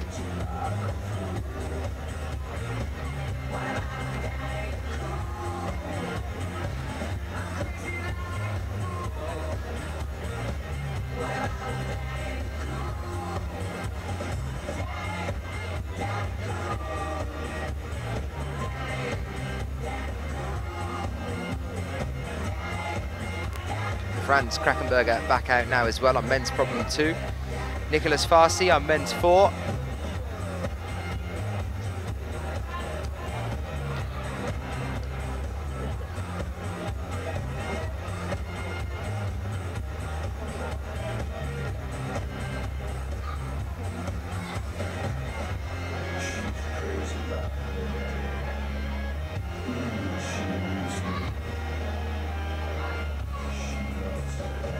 Krakenberger working on problem 2 now. You can see him in the, well, his wall is being cleaned in the top left-hand corner of your screen. Franz is just there having a look at it. You can just see at the bottom, middle of the bottom there. A lot of our athletes taking time to stare at the wall here, figure out what's going on. You can see there over on men's problem 3, Kevin Heiniger shaking out the hands, getting rid of some lactic acid before he makes another attempt at this one.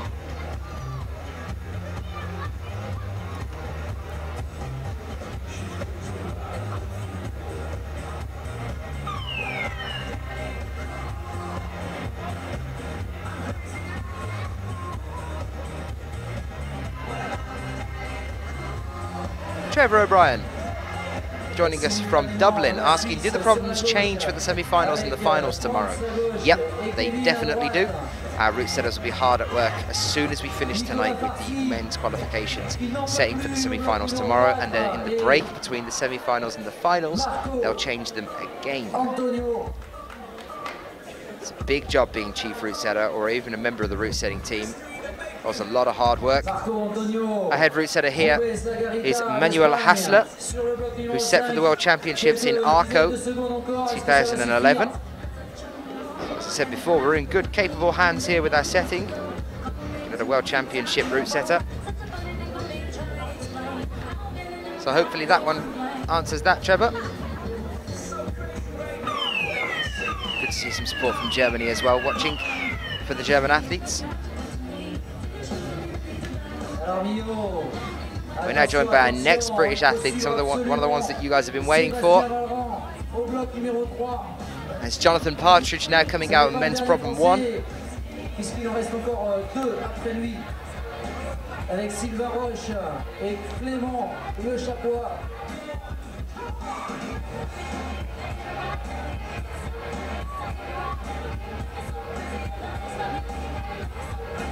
Au bloc numéro 1 d'Angleterre,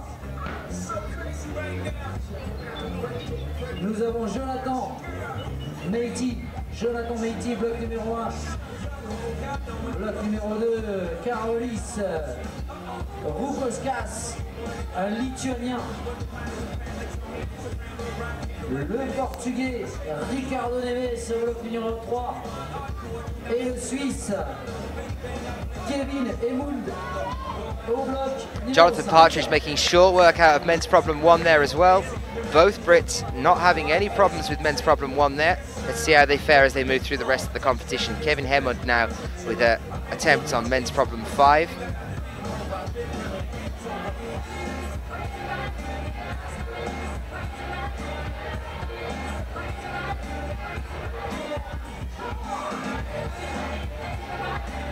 His final climb of the day, 28 years old, world ranked 63rd at the moment. Kevin Hemund's highest result was at the Swiss Master Outdoor Games in Interlaken in 2007. He came 5th there. Talking about his 2012 and the year that we had from him on the boulder circuit, he had a 27th placement at Log Dragomer, a 33rd at Innsbruck, and a 23rd at Munich. So no semi-finals for Kevin Hemund last year. Hopefully we can see some from him this year instead. Un petit temps mort sans grimpeur qui me permet de remercier encore une fois la municipalité de Millau et son maire Guy Durand qui soutient l'escalade et sans qui, et sans non plus la communauté de communes bien sûr dont il est président, nous n'aurions pas la possibilité d'avoir un grand événement international comme cette Coupe du Monde. Le Conseil général, représenté ici à Millau par son vice-président Christophe Laborie, et bien sûr le Conseil régional de Midi-Pyrénées qui soutient le sport et qui a subventionné cette Coupe du Monde. Des partenaires institutionnels extrêmement importants pour soutenir le club Couleur Caillou dans son ambition, dans ses ambitions à l'organisation d'événements internationaux. Il faut savoir que Millau est la plus petite ville organisatrice d'une Coupe du Monde cette année, puisque les autres villes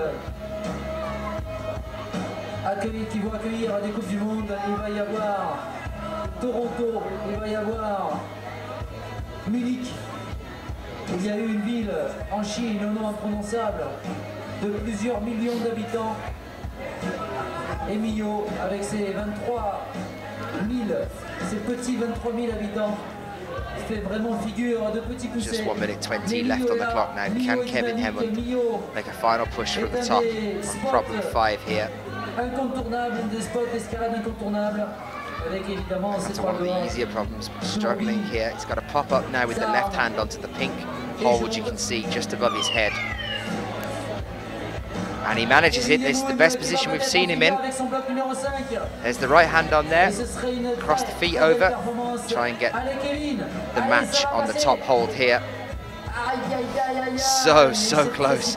48 seconds left on the clock. That's well worth another attempt. Come on, Kevin, get back on the wall.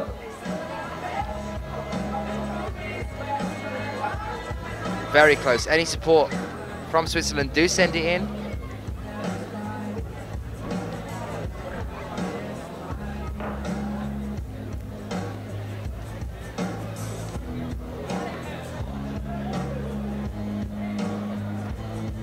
Voilà, je vous invite aussi à tenter le concours de distance sur le stand de Climb Station. So Donald Smith asking, are there any world-class climbers in the comp? I'm of the shorter variety and find a few climbs more challenging. That's a strange question, I'm not entirely sure what you mean. There are an absolute load of world-class climbers in this competition. You're looking at world champions, World Cup ranked first over the past few years, world rank #1. Our first athlete from India now joins us out, and indeed our only athlete from India in this competition of qualifications. Comes out, and that is Sandeep Mati. Let's have a look at him. He's over now full screen for you, so you can have a look. Last time we saw an Indian athlete, or that I saw an Indian athlete competing, was at the World Championships in Bercy in Paris last year, and that was in the paraclimbing actually category, men with arthritis and neurological PD category. And the last time India competed with the IFSC, they took gold there. That was to Kumar Manikandan of India, took a gold medal in the paraclimbing, which was incredibly inspirational. If you don't know about that one, if you haven't seen it at all yet, you can find all of those replays on the IFSC's YouTube page there, and ready available for you if you want to go over and have a look at some of the paraclimbing there. The blind climbing is definitely something worth watching. It's an extremely inspirational thing to see. Maybe try it for yourself next time you're out at your climbing gym. Try having an attempt at a boulder problem, or even on a lead problem, so that you've got your harness and that you're secure on there, and try someone else shouting up the beater for you from the ground with your eyes closed as you try and climb. Must be absolutely terrifying, very inspirational to watch. All of it is available on IFSC's YouTube page. Go and have a look at that one. For now, we're looking at Sandeep Mehdi.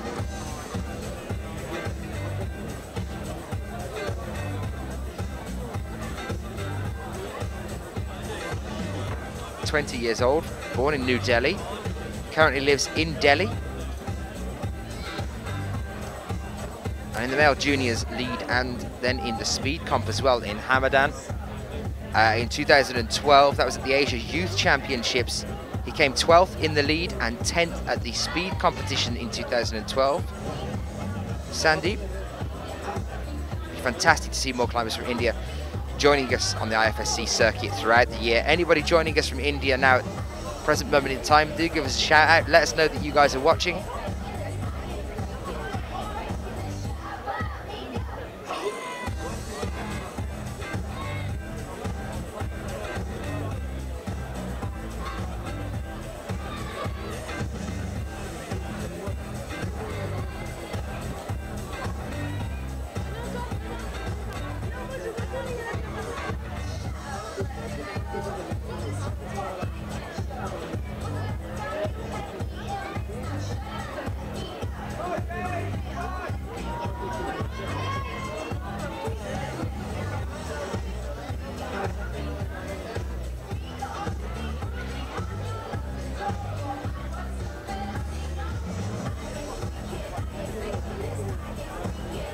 Sandeep just analysing how he's going to get across from that tight cross position up onto the bonus hole before topping. See the athletes doing this quite a bit, going through the beater from the ground.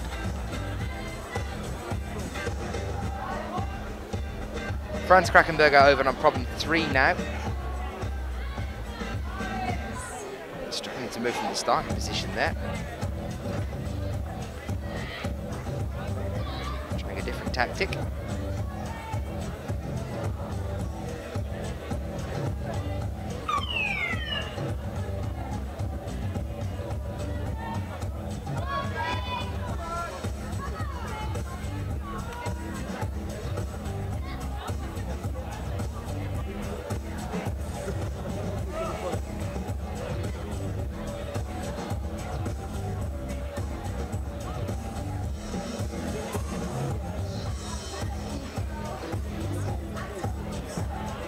Sandeep making another attempt here. Bit of a tricky position, needs to get up into that cross. You saw him moments ago just going through that on the ground, and then went up and just tried a different way of doing it a couple of seconds later. So unfortunately no top for him there on problem 1.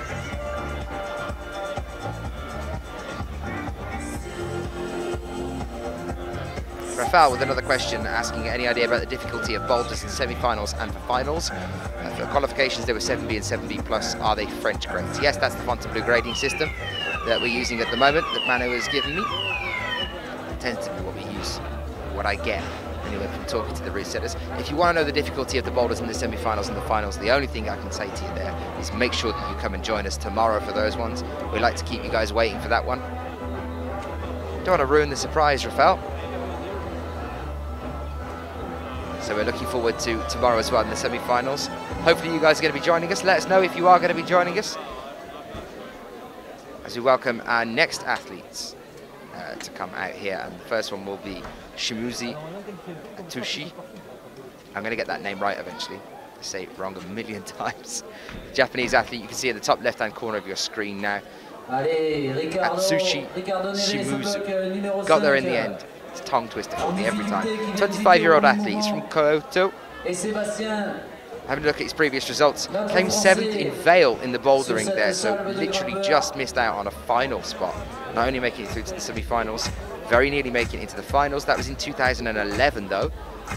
Came 5th in Canmore 2011 at the Bouldering IFSC Cup there, so not only made it to the finals, ended up in 5th place. We saw him at the World Championships though in 2012 and he came 31st.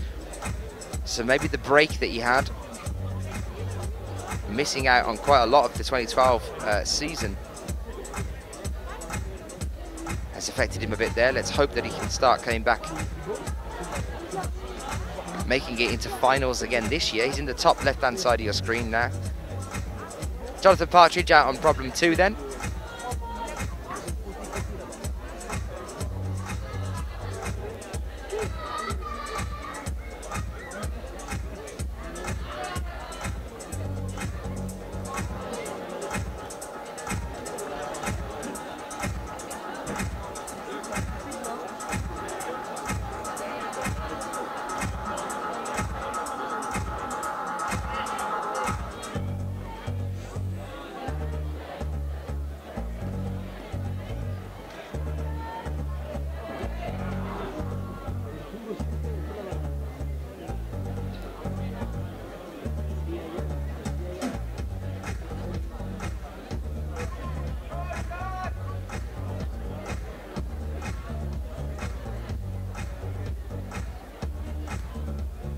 Well, we are winding down now, guys, right into the final few climbers to come out and join us on the wall, and then it's just a matter of watching as they make their attempts on the 5 problems here we have in Millau. Moving towards the end of the day. Hopefully you've enjoyed yourself as much as we have, covering it and bringing it to you live from France.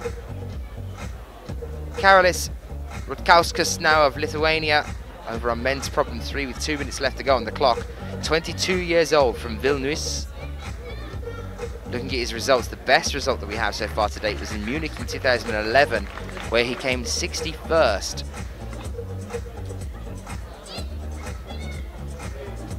Jonathan Partridge did not take long whatsoever to top the first problem, problem 1. He's used up quite a bit of time here and he's still on the ground on problem 2. This is what we're seeing from pretty much every climber today. Straight away on the second problem. Issues for the male athletes there.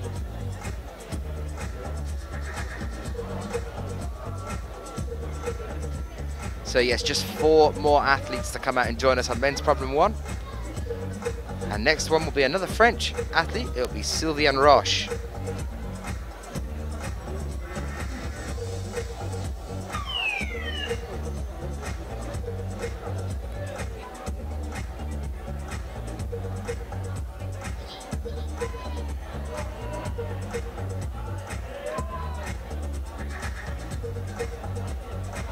Shout outs on the Twitter feed then for John Partridge now from Jason Mead shouting, come on John. He's made it to the bonus here on problem 2.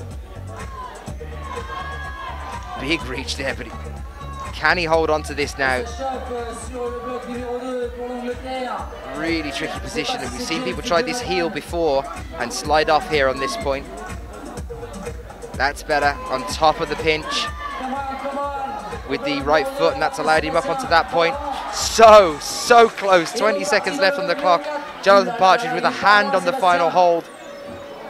Calls it a day on problem 2. Such a shame there as well.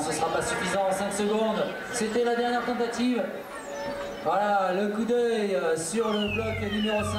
Sébastien Vallerand, très pro dans son approche de la compétition. La compétition n'est pas terminée, il va falloir encore se relancer, se renouveler pour bien sûr donner le meilleur de soi-même. Bloc après bloc.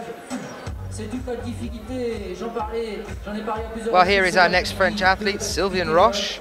Parce que il faut savoir 22 years old, born in 1990, born in Lyon, now lives in Chapanost. Best results that we have, 2 from last year on the IFSC circuit, both a 37th place, one at Log Dragon there in the bouldering there, one at Vienna last year as well.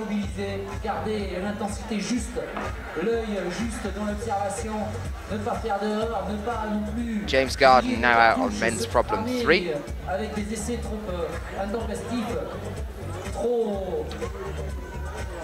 Trop rapproché, gérer son temps, gérer sa fatigue, gérer les crampes, l'alimentation évidemment derrière en zone de transit. C'est la making an attempt on his last climb of the day, problem 5 here for him. Un circuit de qualification, pratiquement 1 heure de compétition. Tout on sort complètement lessivé au bout du rouleau et ça sort tranquille là-bas pour le Français au bloc numéro 1. Il s'agit de Sylvain Roche, impeccable.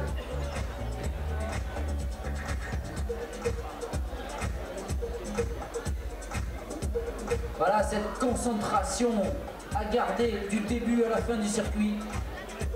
Évidemment, rester concentré pendant pratiquement. Hollybee asking questions in the chat room then. When and where is the next round of the IFSC World Cup? I'm not entirely sure what you mean there, whether that's the semi-finals, because that's technically the next round of this competition. And that'll be tomorrow starting off at 12 o'clock, right here where you're watching us now. And the next one after that, for the IFSC, will be Kitzbühel. And that's in roughly 2 weeks' time after this competition. You'll be able to find all the details of the future events on IFSC's website, which you will either be watching us on now, or if you're on YouTube watching us there, you can get yourself over to ifsc-climbing.org and all of the dates for the future events on the IFSC circuit. Also moving into the lead season a little bit later on in the year. And we've also got a lot of speed events happening as well.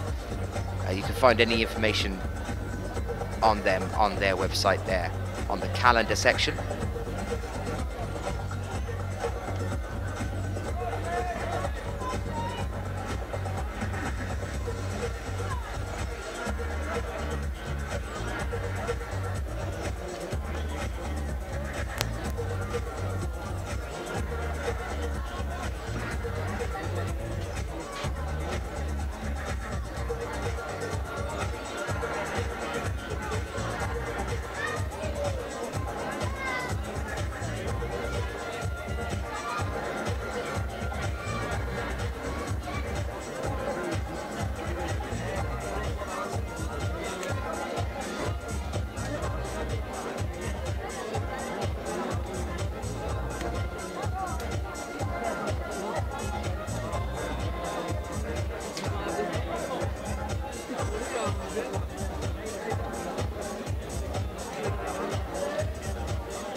Again having problems with men's problem 5. 1 minute 10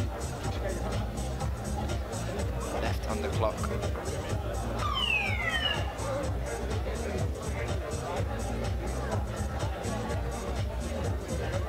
It's a relatively straightforward problem, this one. It's not too hard to read, it's just making it up past that bonus.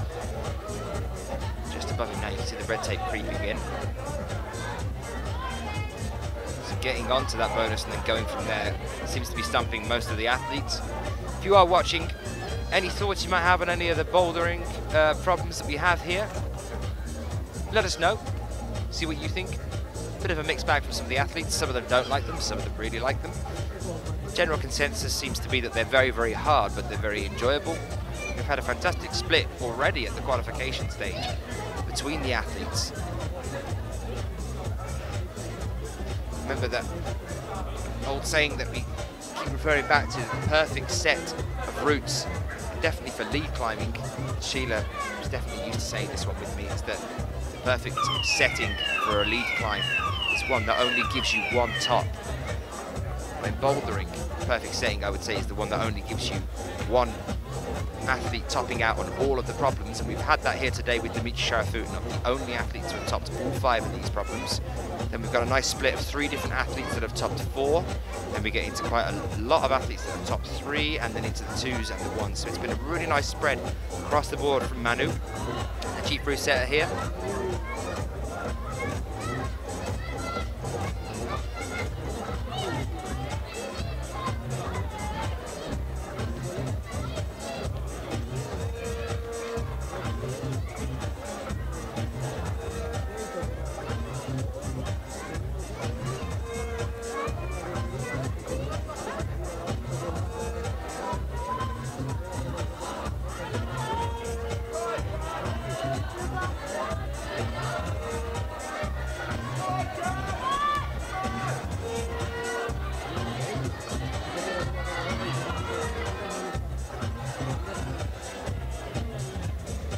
Allez,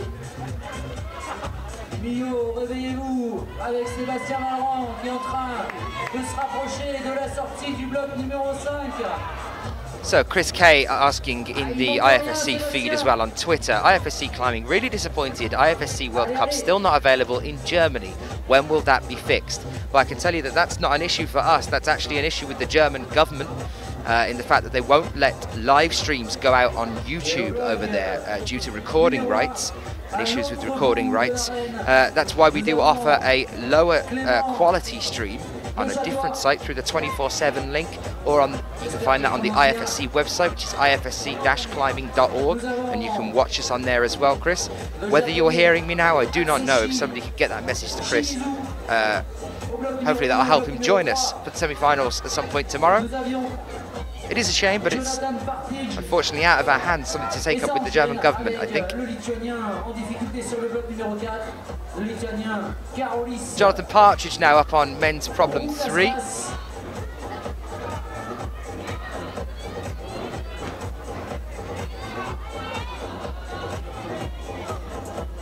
Came very, very close to topping out on men's problem 2. Can he get a top here on problem 3?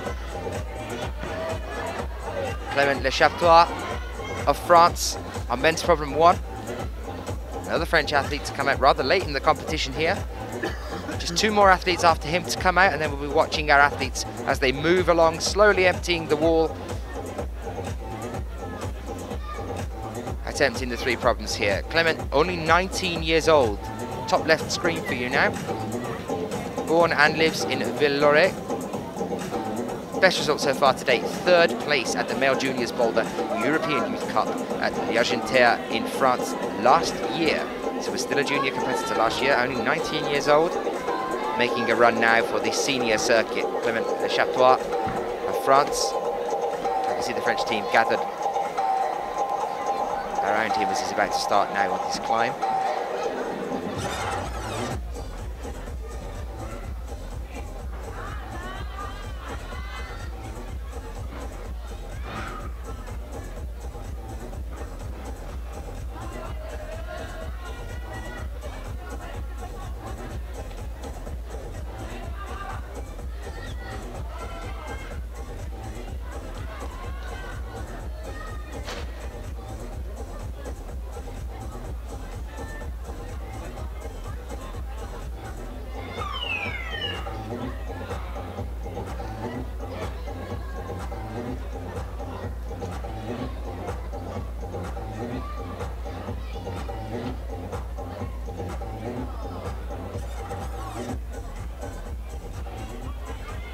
Allez Clément Lechaptois, bloc numéro 1 avec son board short, il faut le soutenir.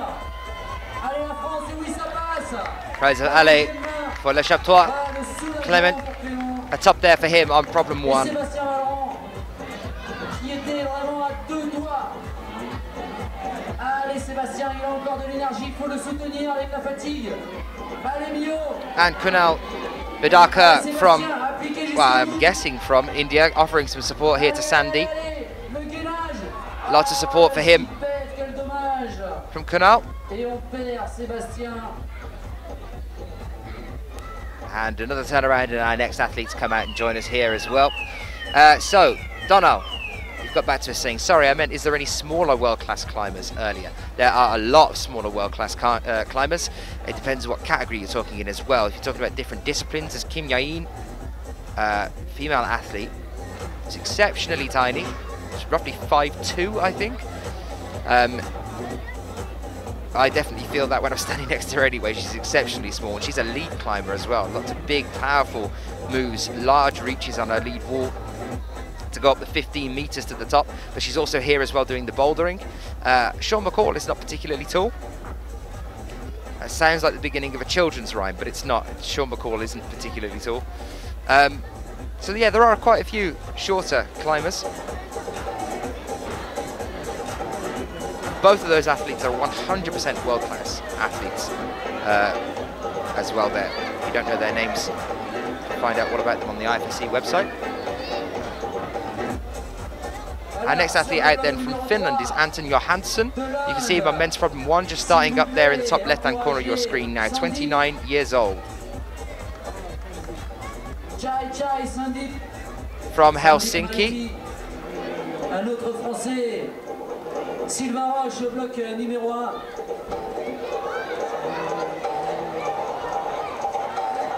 Ah, je les ai peut-être inversés, autant pour moi, il faut que je me renseigne auprès du coach national.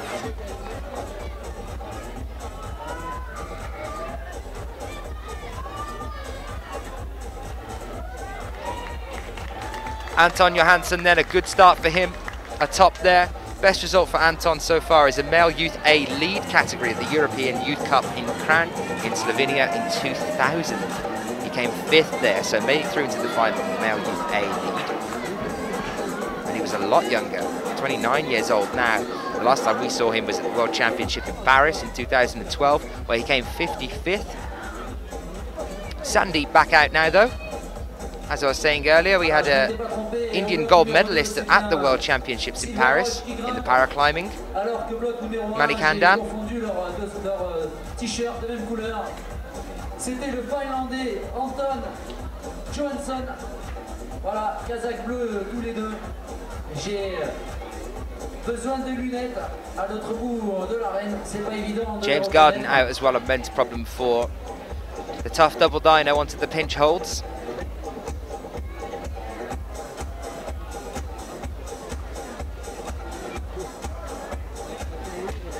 Allez, bloc numéro 3, c'est reparti pour Sandeep Maiti. Franz Krakenberger of Switzerland making his final climb for today on men's problem 5. Jai, Sandeep.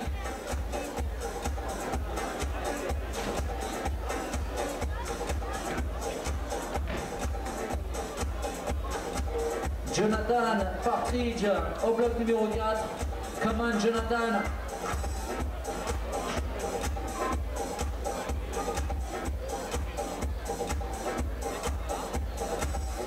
Et le Suisse Franz Krakenberg au bloc numéro 5.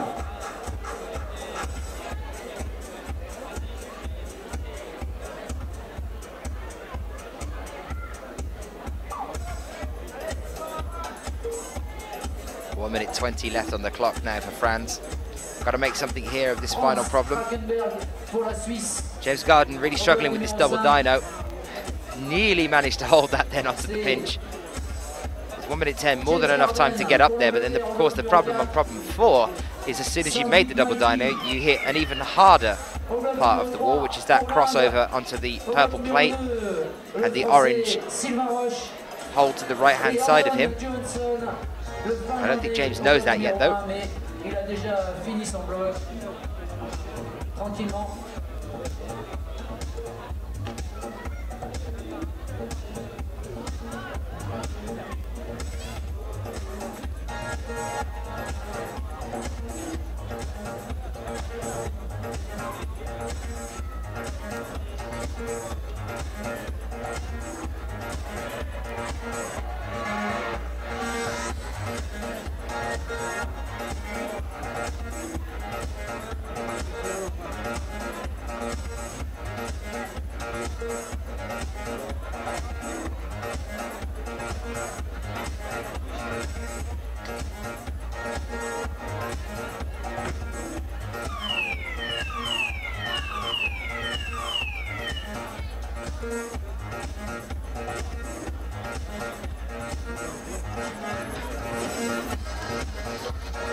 And we are now with our final climber of the competition for the qualifications.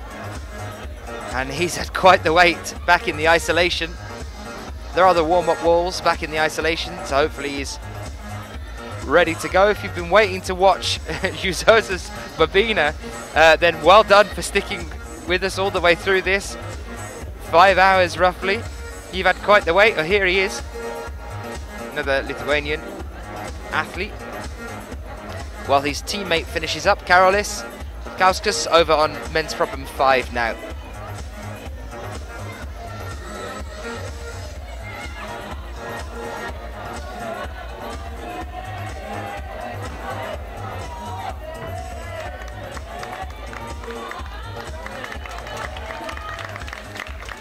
And there was a top just there on men's problem 2 for Clement de Chaptois.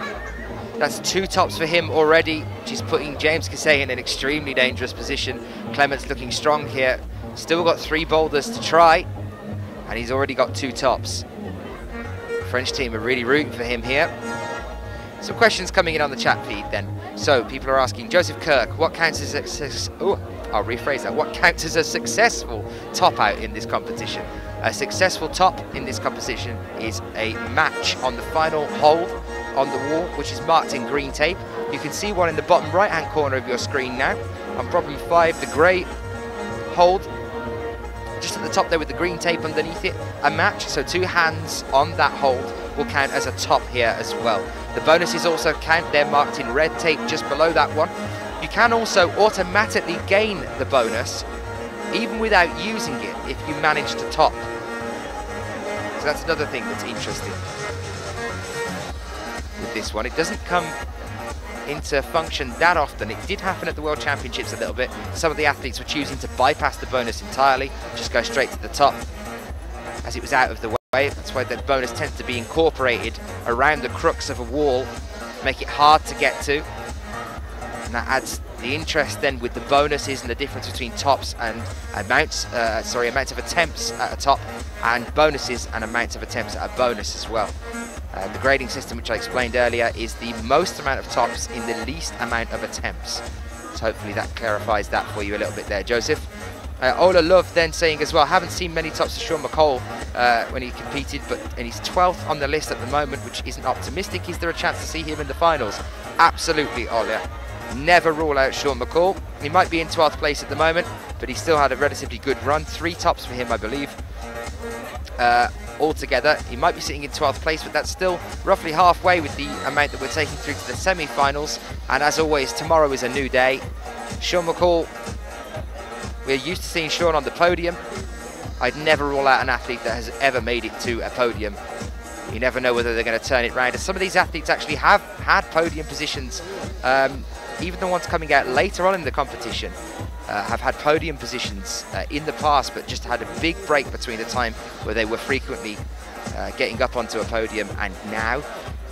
So there is the difference there as well. Or have just made finals. For example, one of them's on the wall now. Atsushi Shimizu from Japan has made finals in the bouldering competitions. Cam Moore in 2011. Atsushi made the final there, came 5th.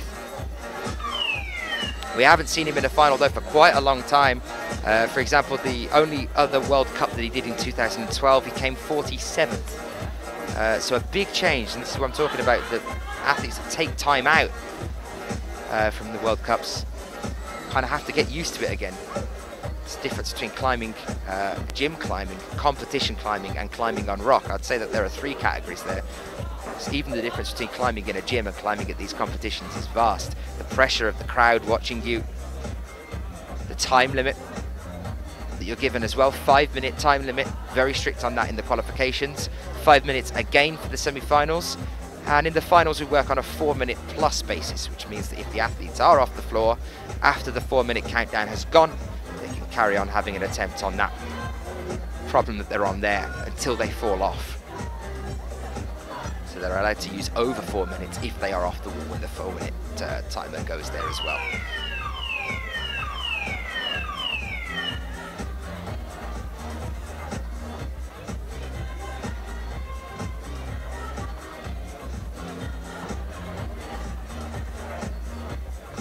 And the cleaners come in. Another rotation for us then. Our next athletes are out. Anton Johansson, Finland, back out on men's problem 2. One to definitely keep an eye on as he moves across the wall in this competition is the athlete that will be back out after this rotation, and that is Clement Chaptois. If he can get a couple of bonuses in here and maybe even a top, he can see himself through to the semi-finals. He's looking very strong on men's problem 1 and 2. We'll keep an eye on him as he comes back out onto the wall in a few moments' time.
James Garden's last climb of the day then, 40 seconds left on the clock, problem 5. Is James going to be able to pull something out of the bag here, right at the last?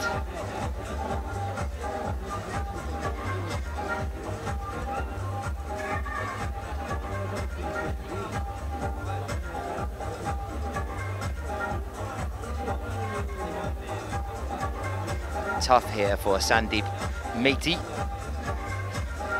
On men's problem 4, he's definitely chose a competition to come and get started on.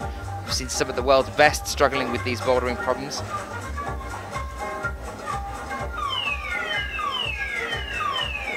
And that's time up, another rotation here now. Our final athlete to compete here today, Bobina, Jozas Bobina of Lithuania, comes back out now onto problem 2. Over on men's problem 3 now is Clement Le Chatois of France. Top right hand corner of your screen, this is an athlete definitely to keep an eye on as he moves along the wall here. See whether he's capable of keeping up with the tops that he's been achieving so far.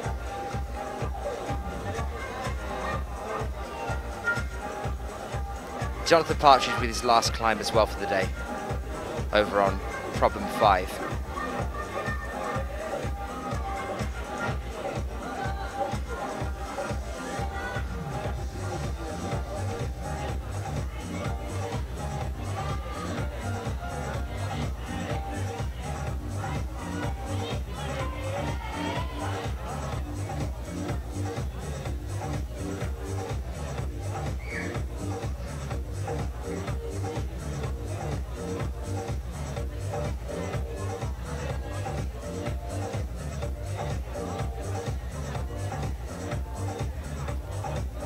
Taking the time to clean the wall here. Is he going to be able to have a top here on 3? We have seen a higher percentage of tops here on 3 than we have on 4, the one following it, which you can see at the bottom right, bottom left-hand corner of your screen.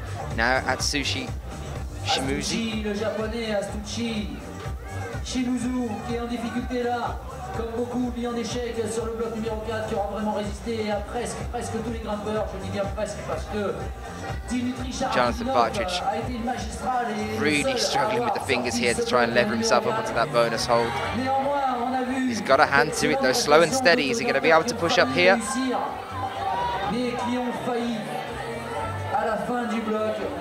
John's got to pop up on, so close. There's 2 holds there he needs to get a foot up onto before he can make an attempt at popping up for the pink penultimate hold on the left-hand side there.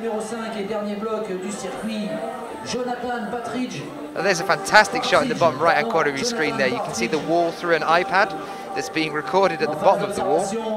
We've got tunnel vision going on here.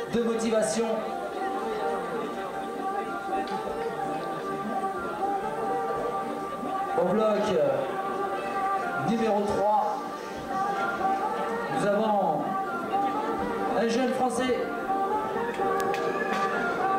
Clément Le Chatois. Et au bloc numéro 2, Jonathan Partridge, men's problem 5, 2 minutes left on the clock. Clement Le Chatois still on the ground here, analysing problem 3. de Lituanie.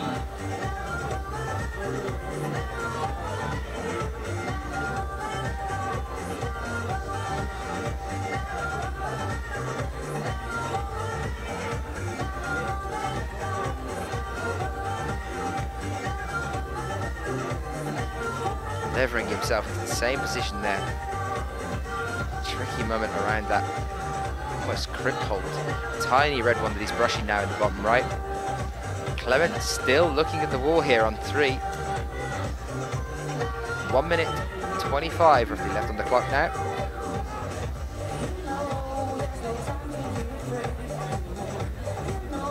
Gonna have to start making some attempts here. 3 is definitely all about that static transfer over onto the bonus hold. You can see it marked with red tape on the second hemisphere, second volume on the wall. Tiny little bit of red tape.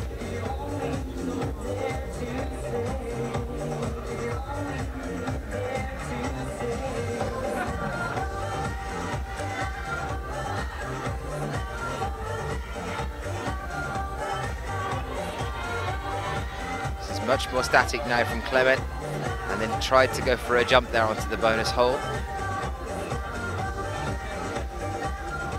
it's definitely about taking your time with the right hand up onto the bonus so that you can then use, you see the tiny little square plate, the white plate that's on the wall just next to it. Get your left hand onto that one as well and then cross your feet over before moving up at the top. 20 seconds though, it's looking like Clement is calling that one a day. And he has, so we lose him now. Jonathan Partridge less so though, with 13 seconds left on the clock. He's going for another attempt here.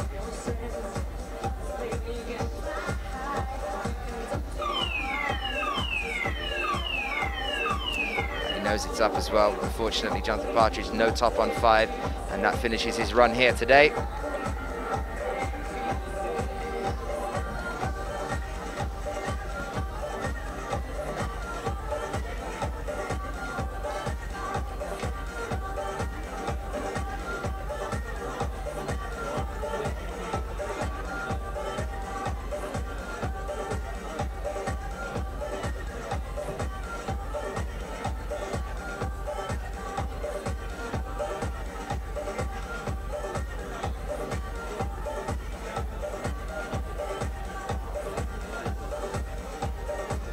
Sylvian Roche now here on men's problem 4.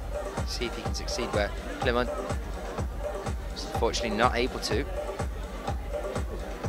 Sorry, actually that's on problem 3, I believe now.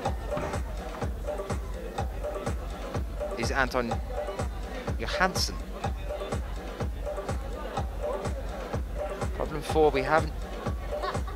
We can't see Sylvian Roche. I don't know what's happened there, but he's not come out. Might have a possible withdrawal there. On your top right hand corner of the screen, you're looking now at Anton Johansson of Finland, attempting problem 3. Below him on the bottom right is Sandeep Meiti of India, making his last climb of the day over on problem 5. And no sign still of Sylvian Roche of France.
Sandeep Meiti, Jai Jai, le grimpeur indien.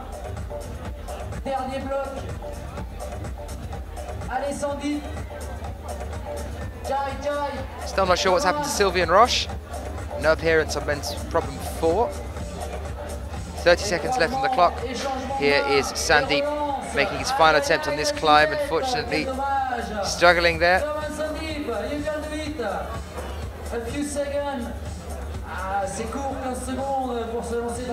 A lot of support from the French comms. All shouting, come on, you can do it. But I think, unfortunately, that's going to be it for him. He gives away to the crowd, gets a round of applause, and that's the end of Sandeep. Hopefully we see him at more competitions. 3 here. Plenty of time to work on that one. Here's Clement. As the competition's gone on, Clement seems to be spending more time on the ground, just looking at these problems, trying to analyse what he's doing. He needs to keep pushing for attempts here on this one.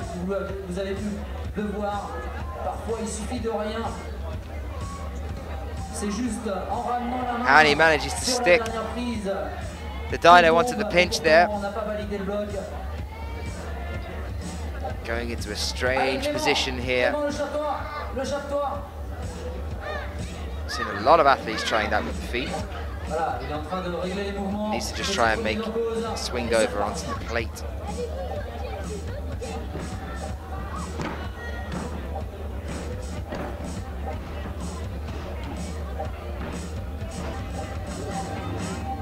Hoping not to see another one from him. The French team are there with him at the bottom of the wall, offering some support. Or Lithuania now as well. Jozas Bobina on men's problem 3. 2 minutes 45 left on the clock. A couple of attempts down. Plenty more to get in there on this one. What are our thoughts then, guys? Joining us on the feed. How have you found the men's qualifications so far? If you were joining us for the women's as well earlier this morning, let us know how you would compare the two. I think the men's has been a harder split than the women's.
Still with Bobina here. 1 minute 15 left on the clock.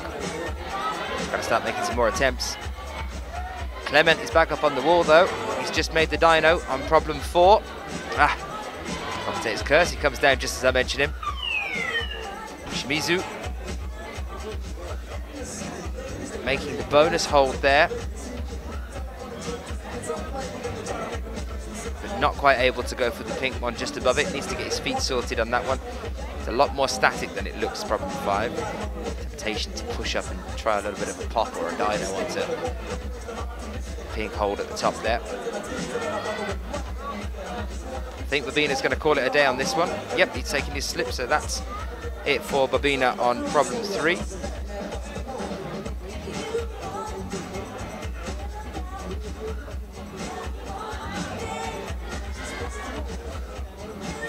.20 seconds left for these guys before we have another rotation here.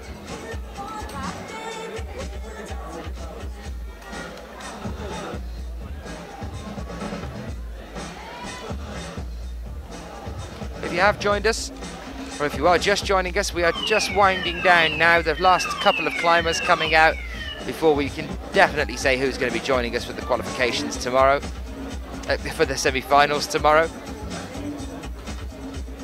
Hopefully you guys are looking forward to it.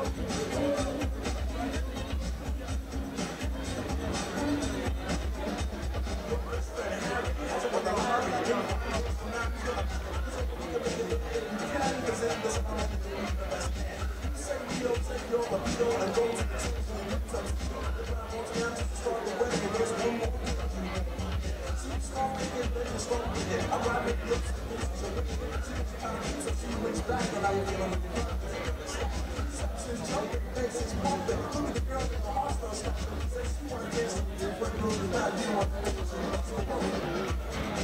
with our Finnish athlete Anton Johansson. 4 minutes left on the clock. It is on problem 4. We have definitely lost at some point along the way, though I'm not sure how or where. We have lost Sylvian Roche, as we have no climber now currently out on problem 5. I believe Sylvian tried problem 3, but we haven't seen him since then.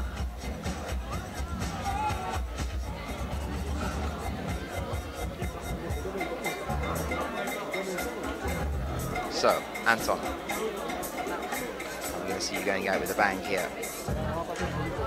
He goes for the double dyno. Fortunately, I don't know what happened then, but it looked really awkward. Just checking his feet here. It's nowhere near big enough. Seemed to be in some sort of pain as he landed.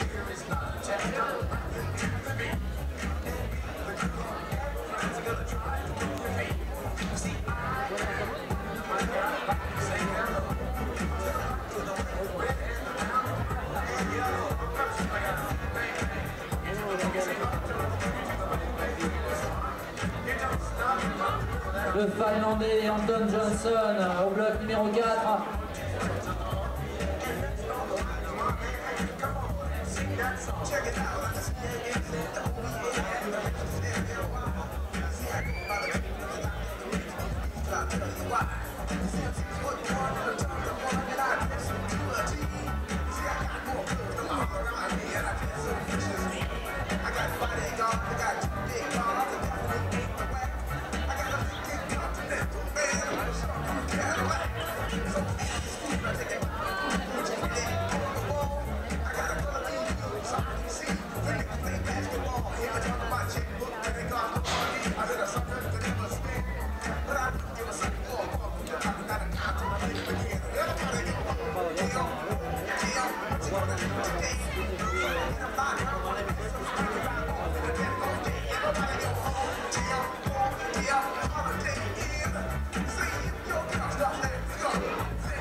Any support we might have from Finland, do let us know. You can find us on the Twitter feed, hashtag IFSCWC.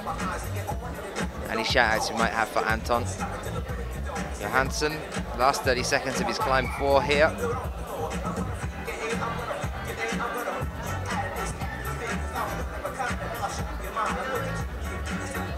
I think he's going to get a day there.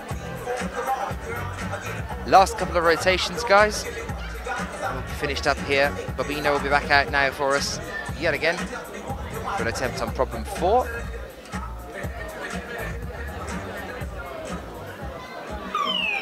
And the last chance for this man to make it through into the finals, Clement.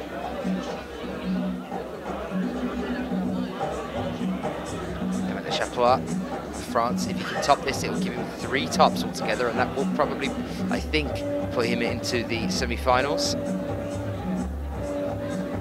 Managed to top 1 and 2. So it rests on this one for him. Not managing a top here, I think will keep him out of the semi-finals. We'll try and bring up some results for you at the end.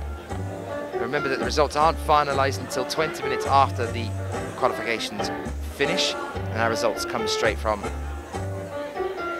the judges here.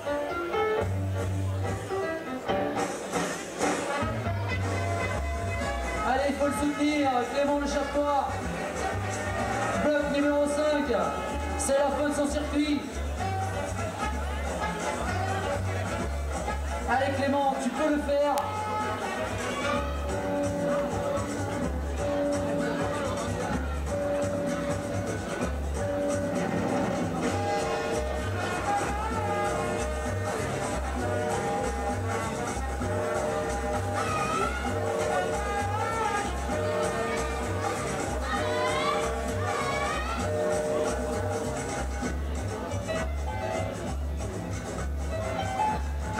Clement Chaptois goes again for another attempt on problem 5. 3 minutes 30 left on the clock.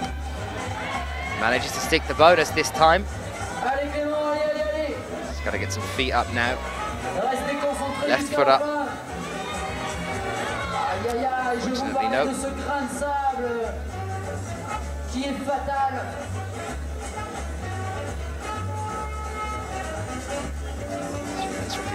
There you can see some of the French team, French coach there. There's Melanie Sandoz, our world champion there, with the blonde hair, dyed blonde hair in the bottom right-hand corner. She's out with a finger injury at the moment, so unfortunately not competing here, but here cheering the team on.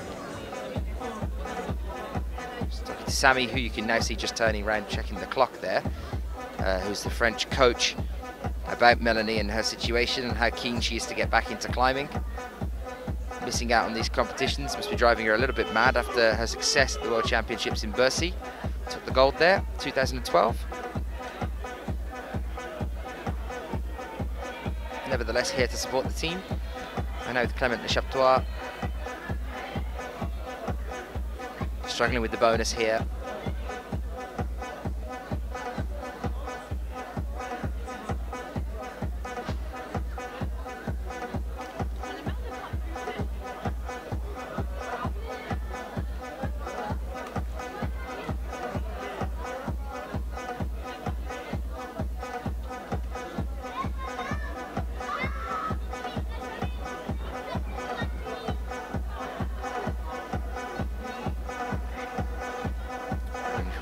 Bobina here as well. Just 2 more rotations left to come after this one. So Anton Johansson, will be back out for Finland to have his last climb on problem 5, and then Josas Bobina will come out, who's now on problem 4, to just make his last climb. Then we'll wrap things up for you guys, and we'll see you again tomorrow for the semi-finals, where things are really going to start to get exciting as we move towards the finals as well. The atmosphere in any IFSC final comp is always electric, so please make sure you do come and join us for that one. Allez Clément Le Chaptois, cette fois-ci c'est la bonne. 1 minute, plus qu'1 minute. Et les secondes qui s'égrènent.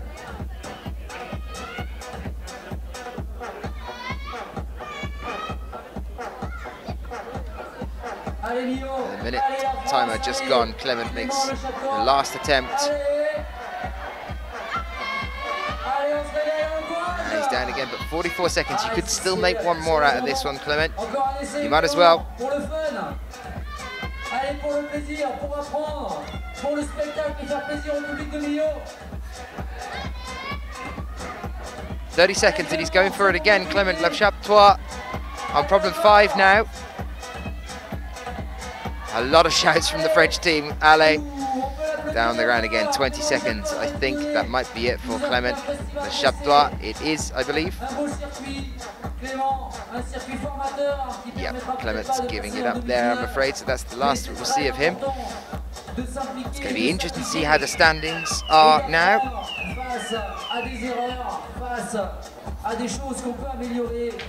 Et revenir à la prochaine Coupe du Monde avec un plus gros bagage, parce qu'on aura travaillé à l'entraînement, le physique, le mental, la technique, etc. etc. Allez. Anton Johansson now of Finland, his final climb for the day for Sweden.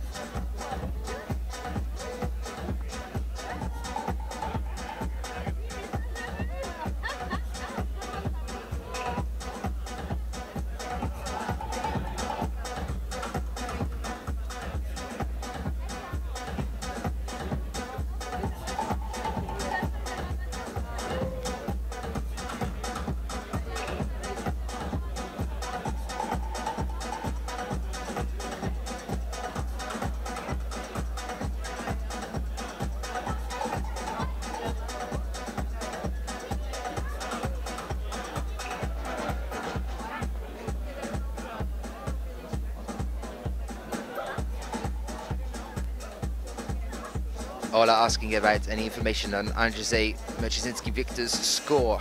Well, we will be bringing you up at the end a look at the results as we have them so far. Remember that nothing is finalised until 20 minutes after the competition finishes. The judges have to approve everything. We have to wait to see if there's any appeals.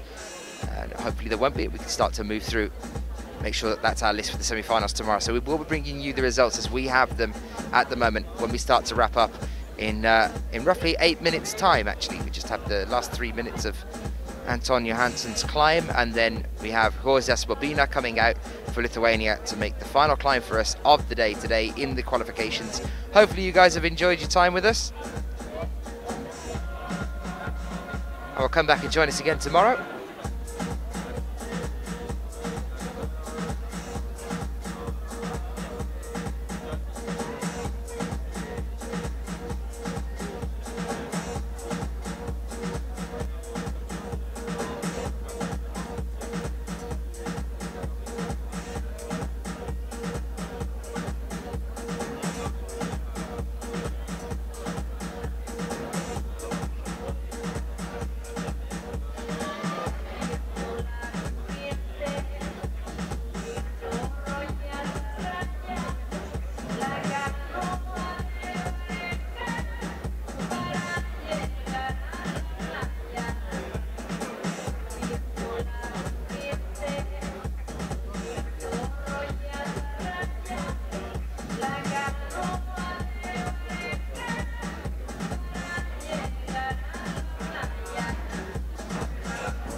Anton's highest result on the IFSC bouldering circuit was at Milk Dragon there in 2011.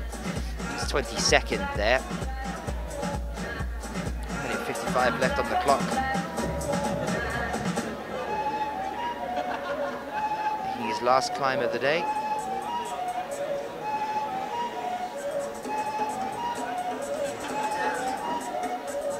1:40 left here.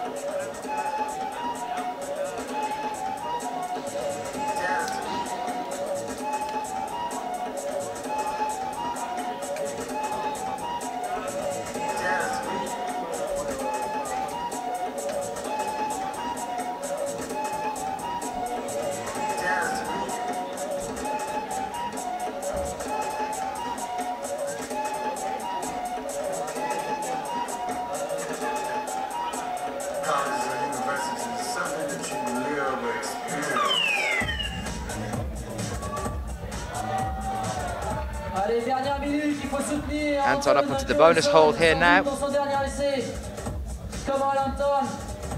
Looking like he's managed to secure that one. Is he going to be able to show us the top here? Penultimate hold, and suddenly the excitement starts to build right towards the end here. He's got a hand onto the final hold. He's got to sort his feet out here though. Possibly use the arete or squat onto that bonus, and unfortunately no, just couldn't quite sort the feet out at the last. 30 seconds roughly left on the clock. Can he make it up there again? Is he going to try? Unfortunately no, he makes the bonus there, but no top for him. Anton Johansson, 20 seconds, a fantastic final effort there, but unfortunately no top.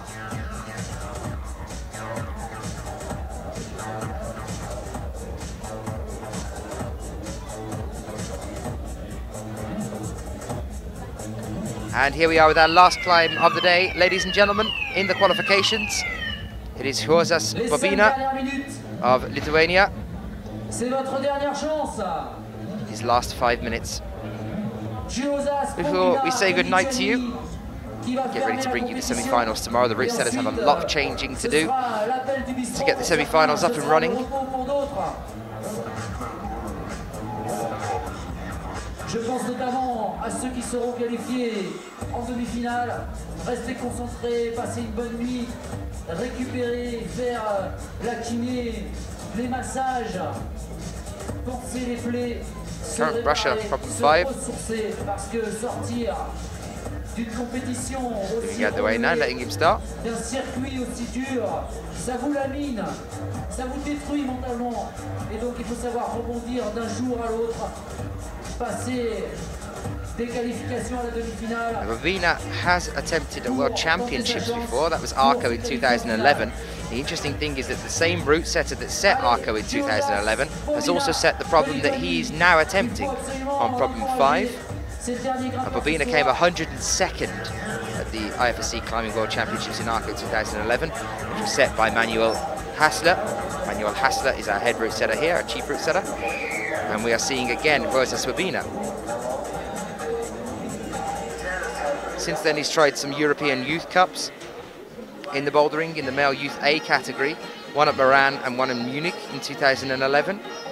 His best result was that one in Munich, he came 17th. So made it through to the semi-finals there.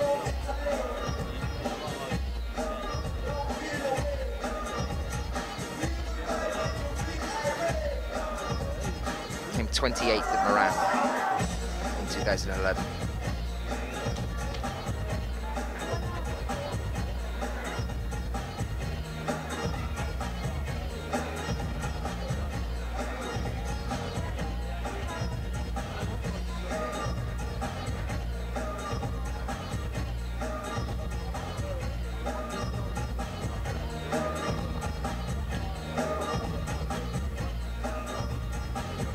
Voilà la compétition qui va se terminer. Les qualifications, pardon, qui vont se terminer. Et ensuite, pour partager, pour continuer à discuter, je vous invite encore à profiter de la buvette qui est derrière nous. On y trouve So Bobina with 2 minutes 20 left on the clock here. de quoi s'enivrer un petit peu avec une Struggling to get started by the look of things. Des bons produits avec les panini au Roquefort, les panini aux chèvres du Larzac. Et voilà, le Lituanien qui est littéralement dominé, qui ne comprend pas comment décoller dans ce dernier bloc. C'est la frustration, c'est la sentence, mais c'est ça aussi qui permet de se renouveler, d'élever son niveau pour revenir encore plus fort, pour revenir encore plus fort à la prochaine compétition.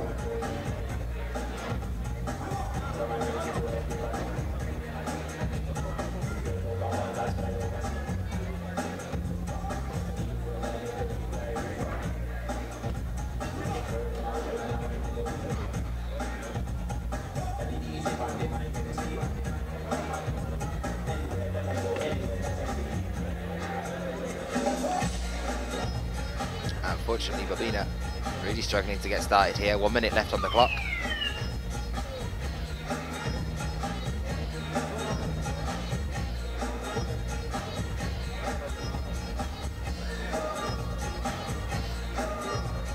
Still people watching down at the front there, though. There's Sammy. I can see Clement Betchen as well.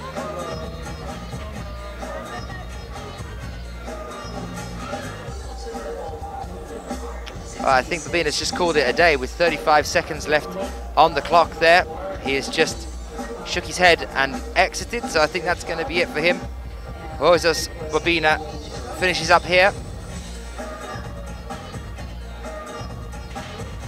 So let's have a look at the standings as they are at the moment. The men's qualifications, Dimitri still holding in that first place, 5 tops, the only athlete here out of 45 men that's topped all 5 of the problems. Jonas Baumann down there in joint 8th with Kilian Fischuber. That's an interesting turnout. 3 attempts in 4, 4 bonuses in 4, same as Jonas Baumann. Kilian Fischuber in 8th place is really interesting. Rustam Galmanov down in 6th as well. Let's have a look at the next page then for you. Thomas Tauporn also in joint 8th with Kilian Fischuber. And down there, Guillaume Claramonde in 18th. Andrzej Mrzezinski Victor makes it through into the semi-finals. Those of you that were waiting to find that out, he's in 14th place with 3 tops in 7 attempts, 5 bonuses in 9. So Andrzej is safely into the semi-finals there. Sean McCall as well, safely through to the semi-finals. And Tito Clairon as well. This is our second page down to the 18th. And let's have a look then who is going to make it through into the 19th and 20th position. Who are our 19th and 20th positions? Has James Cassay made it through into the semi-finals tomorrow?